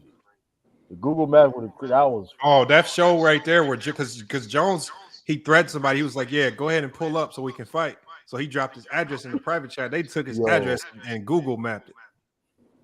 Where was it at? It was that picture we showed. He looked like an IE nigga. I ain't gonna lie. He looked like he from the IE, like Riverside edge. Oh look, we did the whole funeral. You see, we did the whole funeral. Hey yo, look. Yo, that was crazy. Oh man, that show was. Oh my god, that stream was crazy, man. Yeah, look, T Killer, them were real flies. Like, let me show you again. Like, look, he even said in the video, these flies is bothering me. Watch. You ain't right though, man. It was a button.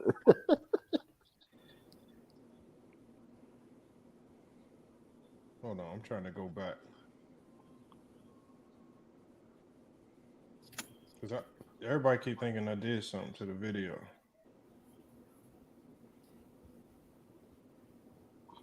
Hold on. All right, hold on.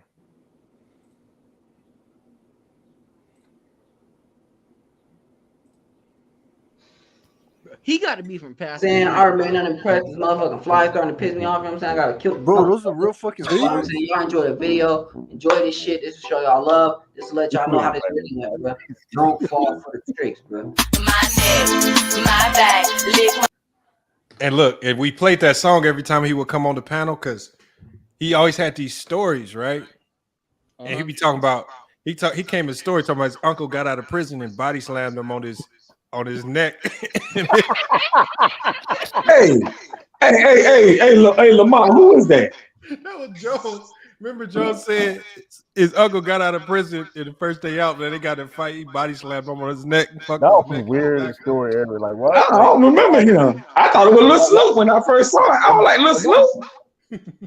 And my whole thing is like, why would you even mention that? Like your uncle slamming on your on your I'll put neck. the link. I'll put the link in the chat for y'all. Don't want to watch it. Y'all wow, man. Y'all baptized him. Lamar, who you got winning tonight? I got Miami winning. Oh, okay. Let's go Heat. Two Celtics and 7. I'm in tears. Oh my god. So why y'all keep playing that? You said what? Why would you say? I keep hearing that over and over. My neck. Why y'all keep playing that? That was Jones' 23 theme song. That was Jones' theme song because Jones, ever since he came on the channel talking about his uncle slammed on body his neck. slammed on his neck and his neck and his back was messed up. Man, y'all play too much, bro. Y'all tripping. He was crashing out. Mega was there. Mega, you was there. He was crashing out. So wait a minute. So is he dead? No. Nah, he banned. He got banned. You remember he got banned banned him for life. Oh, okay. Remember Mingle? He dared her. He was like, because it costs $1,000 to ban somebody for life. He was like, I dared you. He's like, put 300 on it. 800. Well, like 30 seconds later, bro, she hit the whole cash out for $1,000, man. I was like, he thought she was. I thought she was joking. I was like, and dude said he was from LA. Yeah, bro, he is certified. Bro, he gotta be. I ain't gonna lie, niggas like that. He from like Pasadena, Riverside, the Valley. He from some weird shit. Cause look, when people from LA say LA, we don't mean Los Angeles. We mean South Central. So when you hear somebody say they from LA, that mean that they from South Central. Cause we don't, or the East Side. Hey, T Killer, we got some crazy episodes. We got the episode with Antisocial, man. When the girl came up and then her dude walked in on the background. Hey, if y'all new to this channel, like it's a lot of gems that y'all. Hey, Young Goat, check this out, bro. The girl came up to the panel flirting with one of the guests on the show. Classic. He got it. He asking her to do spins and everything. Go ahead and spin around, whatnot. Bro, they spit in this game. Next thing you know, her whole man kicking the whole bathroom door, man. Yo, classic. Damn. Classic. Yo, your mic, bro. Yeah. Bro, the way she looked, bro, she shut the camera down, everything, bro. Oh my god. Yo, that was classic. Hey, this nigga need a funny moment. There's a lot of classic moments on here. Like people getting like it's a lot of. If y'all new, like I said, y'all new to the channel. Go back to them gems. Just listen. Oh, Mike. Listen. From the pandemic time, I said like stream from to be honest with you, from like that's how you know we didn't have nothing to do, Young Goat, because it was pandemic. Like, how's the mic 2020, the streams on here from 2020 to 2020, like 21, like 2022. Hold on, like my beginning rap video. 2022, legendary. Hold on, Young Africa, you talking about my rap video? Oh my God, he played. Yo, that's. I'm not. Do that sound all right?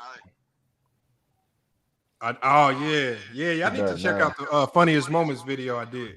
That has all some of the classic moments. Yeah, like it got some moments on there. Hey, I'm gonna check that out for sure. Listen, man, if y'all listen, it's a lot of moments. Listen, if y'all like to say y'all new to the channel, go listen. It's a lot of content on here.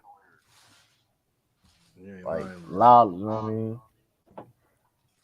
Even though I should be in the Hall of Fame, but that's another. And it don't let them go back and watch part 1, 2, and 3. Woo! See, that's a lot. Hey, listen, people don't know that. See, like I said, listen, man, it's y'all fans of some people may look a little different. If you watch some certain videos, I'm just saying. But that was some serious work right there. Her That man was great. kicked the door in. That's crazy. Bro. 2020 year fight, yeah, that 20. Nah, 20 year too. 20, yeah, 2020, 2021. That's. Yeah, he kicked he kicked the door in, bro. That's That's crazy. Anti made it worse. Oh Because my Anti saw it first. He was like, "Is that your dude?" That was funny. Oh, I felt so bad. I wish I was here earlier when I'm new. Because she hit me on IG after too. She was like, "Please don't replay that." Listen, you know what's crazy though, Duke? Everybody used to be cool. Hold on, everybody saying play the Anti video. Here, I'll play it real quick. This is the last one we'll play. We gotta get up out of here. Hold on. You know what's crazy, Duke? Everybody used to be cool. Everybody used to be on the same panel. Like it'd be listen. Tiki a couple times, came over here a couple times. Believe it or not. Yeah, Ticket been over here. Oh yeah, one of the so if y'all know Ticket TV, one time Ticket TV came over here for a debate. Man got hating on LeBron too much, man. It's hard to take when he say serious. But look, Ticket got so discombobulated over here. He couldn't focus. He couldn't act right. The man, I've never seen a black person do this, bro. The man took some Andes T-liners and just started shaving his whole front lining off, man. You just hear what? I used to do like this hair. I don't got hair. Here, look. What because somebody in the chat was saying, you ain't got no hairline or something. That man took some T-liners to his hairline. Said, "Look, I got a hairline." I said, "You got the Tory Lanez." I said, "You been in the Dominican Republic too long, bro." Dang. Hey, you gotta start collecting clips, Lamont. I do. I'm gonna put the link. I did a New Year's video with all the best moments. I'm gonna put the link in the chat for y'all. Classic moments, man. Them pandemic times. But I'm gonna play that clip for you. FYF Sports greatest moments is in the chat. I'm gonna check that out for sure. Hold on. I'm gonna put the link in there. That way you can go back and get to it later. Some people I don't even see no more on what they doing them times. Let me see if I can find this. Mingle been here since day. Mingle was day one though. Yeah, Mingle day one. Mingle day one. He used to be in the chat. Well, he never used to came on panel though. I remember when he used to come on panels like rarely, but he wouldn't really say nothing. He would say like a couple things and a dip. Hey, Renegade, your Saints are still ass, nigga. Renegade got some funny moments on the channel too. He be in it. Renegade's got some of the best moments. Day one, Renegade day one too. Oh shit, we ain't playing that. Hold on.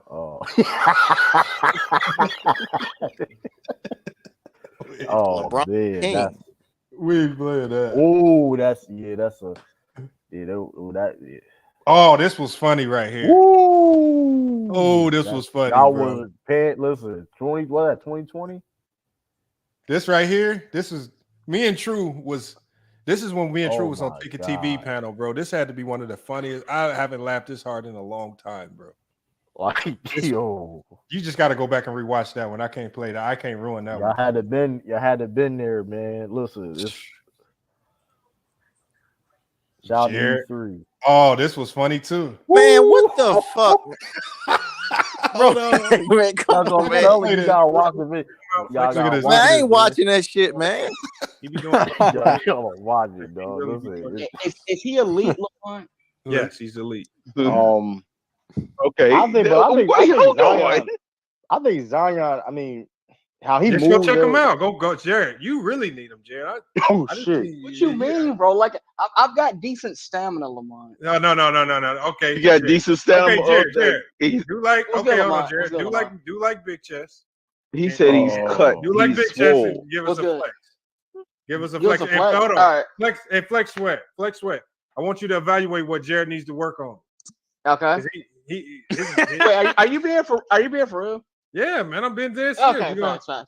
Flex weight gonna give you a full evaluation. Flex weight. Bro, take this man off the fucking camera, man. Come Hey, on, you ready, man. Lamont? What do you say? Even in pose? No. Shirt off, man. Let's see it. Why you running your Lamont, bed like that? Lamont, Lamont, don't touch How you doing that to him? No, ugly ass. Lamont, you trolling, bro. Lamont, what you doing? You trolling him? No, Jared, get the fuck up. Turn the camera off. Get up. Get up. Shit. Yo, that man Jared. Lamar, are you 5'3" seeing this one now? Goodbye. Oh, see this man nation. What the fuck you doing, bro? Jared, why you saying There's men in here, Lamar, Doug. you There's men in are. here, Turn the Doug. camera back on. Lamar, we Men not in watching. here, Turn it Doug. back on. Don't turn Turn it no off. fucking camera on, Doug. That's There you been go. clearly etched. Uh-oh. Look at that. Get the fuck That's up. beach body material right there. No. There you go. That is classic. Lamar, stop this. Him and Zion Williamson is is out of this world. Yo, Lamar. There you go. It's just bulgy. It's just bulgy. All you need is some cocoa butter.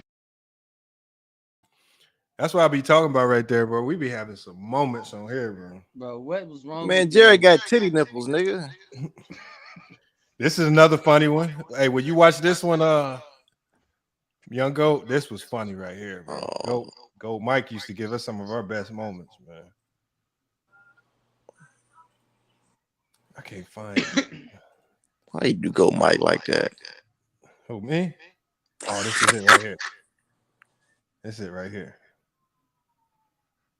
I could probably play it from here. Oh, let me see. Just fucking niggas in the ass. Yeah. Yeah. She bluffing. Oh, it's part of a different video. Who is that? That's Sammy. She came to talk because you talking crazy. Oh shit. Oh, We came damn. in ready. Nah. Hey, there you go, T Street. Because you was talking crazy, Anton. We can't even hear her, bro. Hi. Oh. She said, You can't hear me? now we hear Anton, she talking to you, man. Now she talking to you. Yeah, what the fuck you want? What's up, girl? Yo, that was crazy. Hold on. We're going to get your thoughts Are on you, the... are you Sammy from the chat? Yeah. Yeah, that's Yes, I am. Oh, Yes. well, welcome. Welcome. Yeah, thanks for coming on the live panel. Oh, yeah. Thank How did you find the channel? I always ask people that when they come on. Yeah, my baby daddy has like been following you for a while, so like I'm really into like basketball and stuff. So Hold on, it's not Iron Bite, is it? Huh? Oh, okay, I thought because we had one guy just go missing on the panel, man. I didn't know if it was Iron Bite. I didn't know if your baby daddy was Iron Bite Tyson. Oh no! Okay. We don't be on Instagram. Oh, okay. All right, he just Can I listened get in. a- Hey, can tell I him get a salute. Can I get a 360, please? Oh my gosh, man. Can I get a 360? Hey, I won't know. Can I get a 360? Yeah. Was that Anton? Yes. Oh my god. Can I get a 360? That's all I want to know. Can I? Anti always come in with the crazy request. There you go. You got it. Oh, thickums.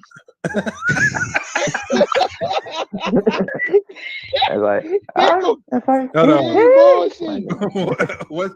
I just thought you was gonna make the sound. I thought you was gonna do the what you call it? Yeah, fuck you mean? No, the other one. Oh, blocker. Yeah.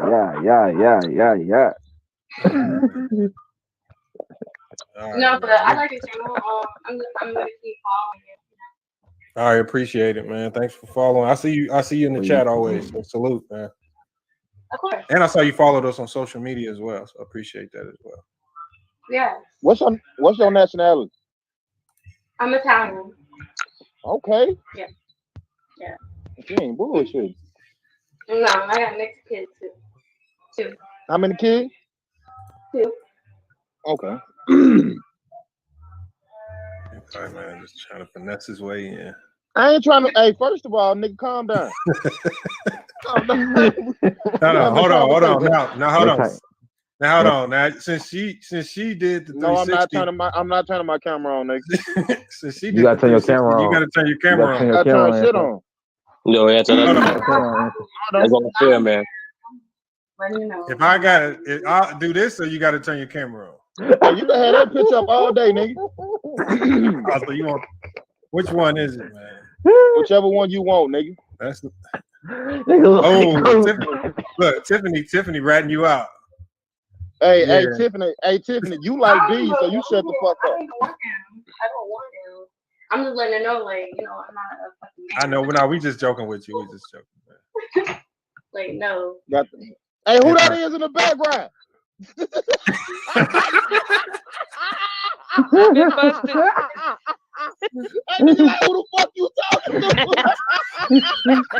Baby daddy come around the corner.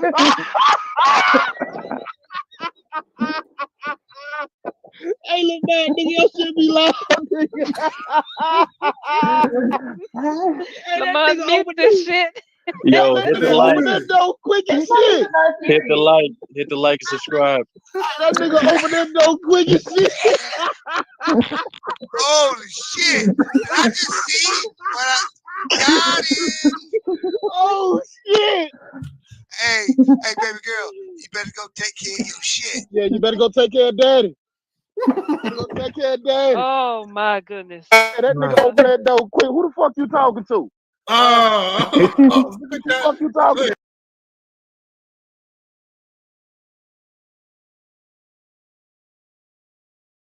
Oh, man, that was crazy right there. I ain't never seen it. That's why y'all got to go back and watch that Moments video. Listen, bro. Hey, Lamont. Hey, Lamont. What about the one with the old girl? Anti was on there and everybody was arguing with her. What her name is? Anna? No. Damn. Oh, Bossy. Bossy Empress. That's it. Oh, God, that one I seen. I couldn't come up for nothing, boy. My phone was man. I was laughing so hard at the house, though. I was like, man, they crazy. I can't give them all the jewels. They got to go watch the Bossy. You gotta one. Put the one in the chat when Ticket was showing his hairline. It's in that same compilation video. All right, for sure. Look, hold on. Let me put the link. The funniest moments. I'm gonna do it again. The Ticket's in there. I have 2 funniest moment videos. You can watch them both, but this is the most recent one. I didn't see that one with that chick. I didn't see that one. Yo, Mingle. That was so funny, bro. Like, you got Mingle can say this too. Mingle, Cupid, Hey, in the chat, somebody said Young Africa, the Snow Bunny man. He said, "You want to?" Where is Young Africa? Yeah, I saw in the chat. But yeah, though, listen, man. Like, y'all gotta go back. Even y'all watch that video. It's them live streams, bro. Like, y'all listen. Y'all at work. If y'all got a trucking job, listen, man. Oh no! I gotta show him this one. True. I gotta show him this one. Oh, I'm trying this.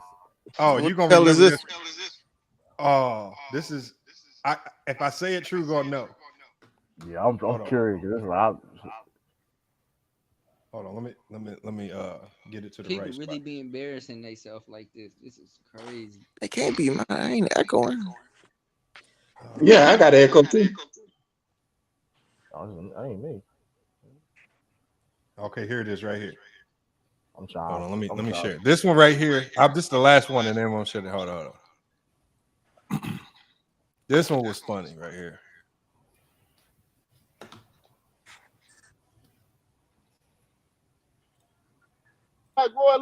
Oh my God! This is That's Lord Ninja. That's Lord Ninja. Oh, he changed his picture. Boy, you boy. Lord Ninja Ninja, that's like DK Metcalf. Like you in an old school. you lying. That's not you, bro. Turn your camera on. Turn your That's camera Lord on. Gamer. Turn your camera on. That ain't you, boy. You look 40, but you sound like you 12. Your face don't match your voice, nigga. I can't imagine you trying to talk to a girl. They see your face and you just got that little baby ass voice. It's probably blue. Shorty look like DK Metcalf, boy. Hold on, I'll find out. I'm gonna find out if it's Lord Gamer. Watch. That's Lord Gamer for real. I remember this one. This Hold nigga, on. this Go nigga Lord Gamer. dark skinned nigga with Hold waves. That nigga Googled that picture. That nigga went on Facebook and found the hardest nigga. No. Lord Gamer. I would give you one chance. Cause that is not you. Because I'm gonna share my screen here in a second. Oh shit. Can I share my screen, Lord Gamer? Hey. No. Hey. Nah, Oh, come on, nigga. Don't tell me you let her taking niggas pictures and putting them as your profile. Who is that, boy, on your profile picture? That's your brother?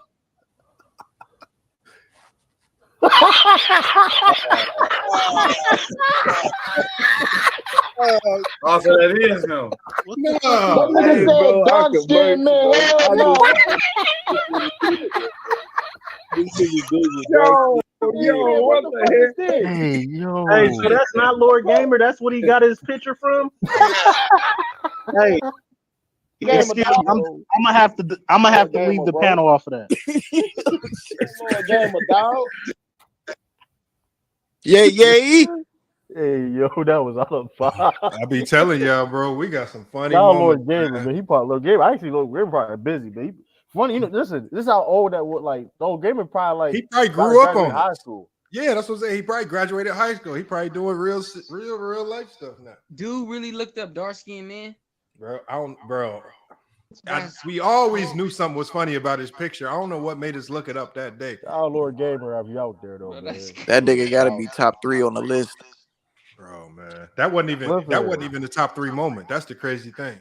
Listen, I'm telling you, like it's classic debates, back and forth, fight. Like it was like oh that shit was. I was 12 at the time though. I'm not gonna kill him. He was 12. That was crazy though. He was out of pocket for that though. That's outrageous. Yeah, Lamont, that's wild right there. Though. That was like that's crazy.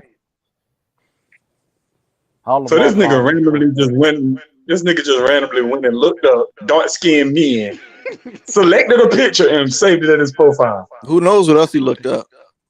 he was. I mean, he was young. Lord Gamer at that time, he was super young though. Like he I think he was like 12, 13 years old. You saw the writing on the wall then.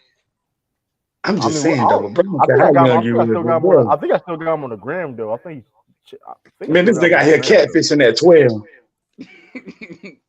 That was funny, bro. No, I don't. Hold on, see. I think Young Africa said, "How Lamont find it so fast?" Funny though. That is funny though. Like in the moment, it probably took me like 15 minutes. I just edited it up, make it seem faster. But that's crazy, bro. That was funny, bro. Oh man, we used to be going. That was when we would go late night for hours, bro.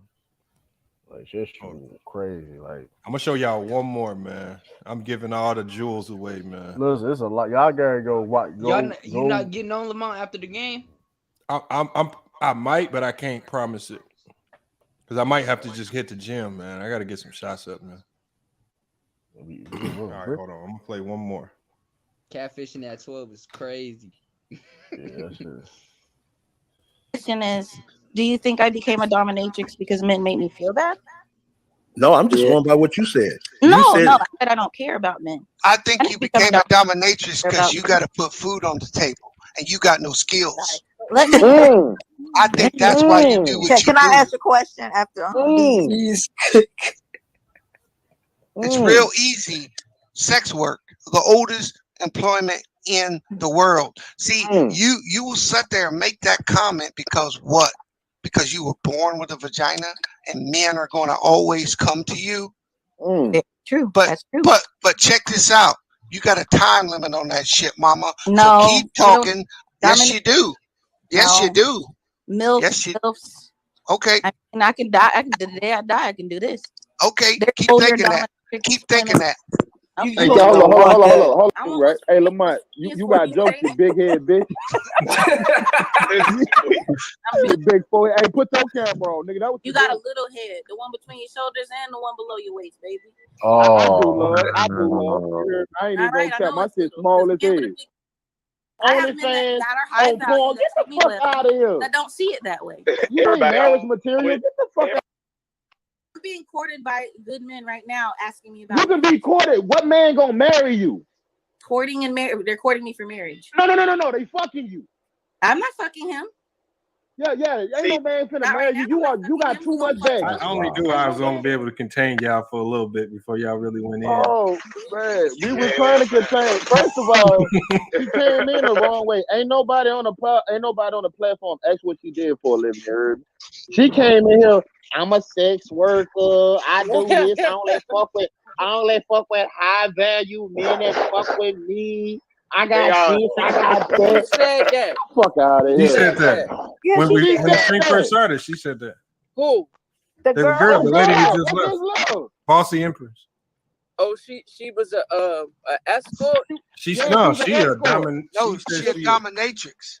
She an She was an escort. escort too, B. No, She was an escort too. hey, she said she don't meet up. I just told her. No, B. She said she used to escort too. She did say that, B. She did say she used to do it in the I just past. told her I want her tonsils. She bluffing. She still do it now. She bluffing. Yeah, she bluffing.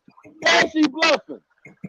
She a sex worker, girl. Well, you beat up. Hey, Lamont, She put talking that about video. 5,000. Lamont, play the video. I put the private chat.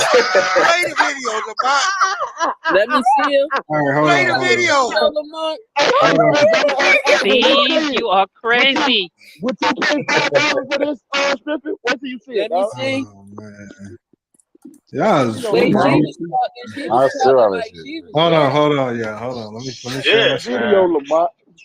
Y'all She was crazy, talking man. like No, she was look, gay. this I is gotta see that. this Let me is see. this is Nah, on she ain't y'all. no nigga. She know. Fuck you mean. That's the first link in the private chat. I put I in heard there. her say she was a Hey, big Steph, girl. oh, you don't want to miss this. She's not really a big Nigga girl. said you don't I say you don't want to miss this. Let me see. Oh hell no. Hey yo, man. Hey yo, I catch y'all on the flip side, man. It was a great stream, man. I'm out, man. I catch y'all, Take that man. shit off. She definitely doing meetups. I ain't trying to hear that. She meeting up. Look like she having a seizure. Hey, Lamar, what is you? That was her, Oh, Lamont, that just got off. y'all are too What much. is that? Take that shit off, man. Oh She no, said, you had her moist just by your voice. Hold up, this the sex worker right here? Yeah, Yeah, that's that's sex her. worker. Hell no. I ain't giving that Hey, bitch a she dollar. talking about. She said $5,000, dog. Get Ain't the nobody fuck know out of here. she doing $40 meetup. What is you talking about? That bitch doing $40 feet. Throwing the 40 out there every time, you heard? Get the fuck out of here. Talking about. Ain't gonna give y'all no more, man. Oh my God, I'm in tears. Oh man, bro. Hey yo, I don't know He how said it be happening $40 over here. meetup. I don't know how the moments be happening, man. I don't know how we be running into that stuff, man. It just be happening, bro. That'd be funny. She said 5,000. Get the fuck out of here. He said that bitch a $40 meetup. She was so rude too. She was on the panel cussing at people, getting mad, everything. Yep. And then she had called Tiffany out. Yeah. I was like, no, we ain't doing that now. Oh my God. He said he wants the ticket Well- hairline. Hey, look, y'all gotta go watch the ticket hairline one, man. That's in there. Yeah, Well, I guess I'm finna watch the Celtics lose. I'm gonna holler at y'all in a minute. Yeah, I'm about to. Hey, you gonna say you gonna dip. You gonna say that, God, dip. Hey, I'm about. Hey, but matter of fact, I may probably do a watch party though. I'm probably setting up now though. All right, man. Hey, true. You can put the link in the chat once you set it up. Yeah, hold up. I'm about to put my I'm a Laker fan, but I'm Hey, going yo. for the Heat. I'd never go for the Celtics. Let's go Heat. Jones was a Laker fan too. Can't never go for the Celtics, man. That's hey. crazy. Man. Oh man. Matter of fact, hold up. Let me see. Where my channel? Let me see. hey yo, I'm new to the YouTube. Oh my God. What's This is good, one of the Frost? funniest. Yo, this is one of the funniest channels that I've seen in the past 2 days. Oh my God. Hey, you Dude, gotta stick like, around, Frosty. that video that you posted, that Jones guy, because I'm from LA too. Freaking, that looked like a freaking movie from a pest control commercial. Hey man, look, I just went to his I channel and posted just downloaded the video. That's it, True the King. Frosty, you said you Yeah. from LA? All right. Hey, y'all, make sure y'all go to True the King channel, man. He about to go live for the Lakers. I mean, not the Lakers, for the Celtics and the Heat game. So hey, listen, y'all listen, man. I'm gonna do a whole watch party, commentate. You know what I mean? Boston 7-6 championship. Yeah, Frosty and Young Go, y'all need to head over there, man. True the King, he be having some moments over there too. Now. I'm gonna go over there. I'm gonna check you out for sure.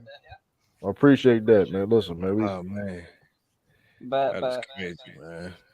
It's crazy. No matter how many times I rewatch them videos, they funny as hell still, man. Young Goat, you mess with LeBron? Yeah, I'll mess with LeBron. My favorite player. Come on, man. That's crazy, man. Hold on. You put it in there, True, right? Yeah, I put it in the chat. All right, you type y'all. in say True the King TV. It's going. Yeah, they'll pop up. Just type in True the King TV, y'all. Head over there, man. He about to go live. Young Goat, I'm gonna go ahead and let you go, man. Peace, everybody. All right, salute y'all. All right, y'all. Hopefully we catch y'all on the next one, man. But look, y'all, FYF Sports, man. Another great podcast episode, man. We went a little longer. A long episode today, man. Cooking today, man. Really good episode. Appreciate y'all pulling up. But we got a lot of stuff. We cooked on a lot of different topics, man. Make sure y'all go check out them older videos. I told you we got a catalog. We got 1,000 videos, man. So it's a whole bunch of content you can sift through if you really want some content. We got a ton of live streams, a ton of uploads, all types of stuff, man. I got the Mario Brothers episode. I got the Power Rangers episode, man. I got a little bit of everything. I got the Max Ether episode when I was on fire the whole time. Man, y'all just got to go find them. It's crazy. Hopefully we can get Gil in here one of these days to cook on this topic right here, because I would have loved to hear his thoughts on that too. On today's topic, that'll really put the icing on the cake. But yeah, look, we're gonna be back live again soon. Appreciate everybody pulling up today. Appreciate everybody that hit the Cash App to support. But it's FYF Sports, man. We're gonna be back with more sports and news. Until then, man, it's FYF Sports.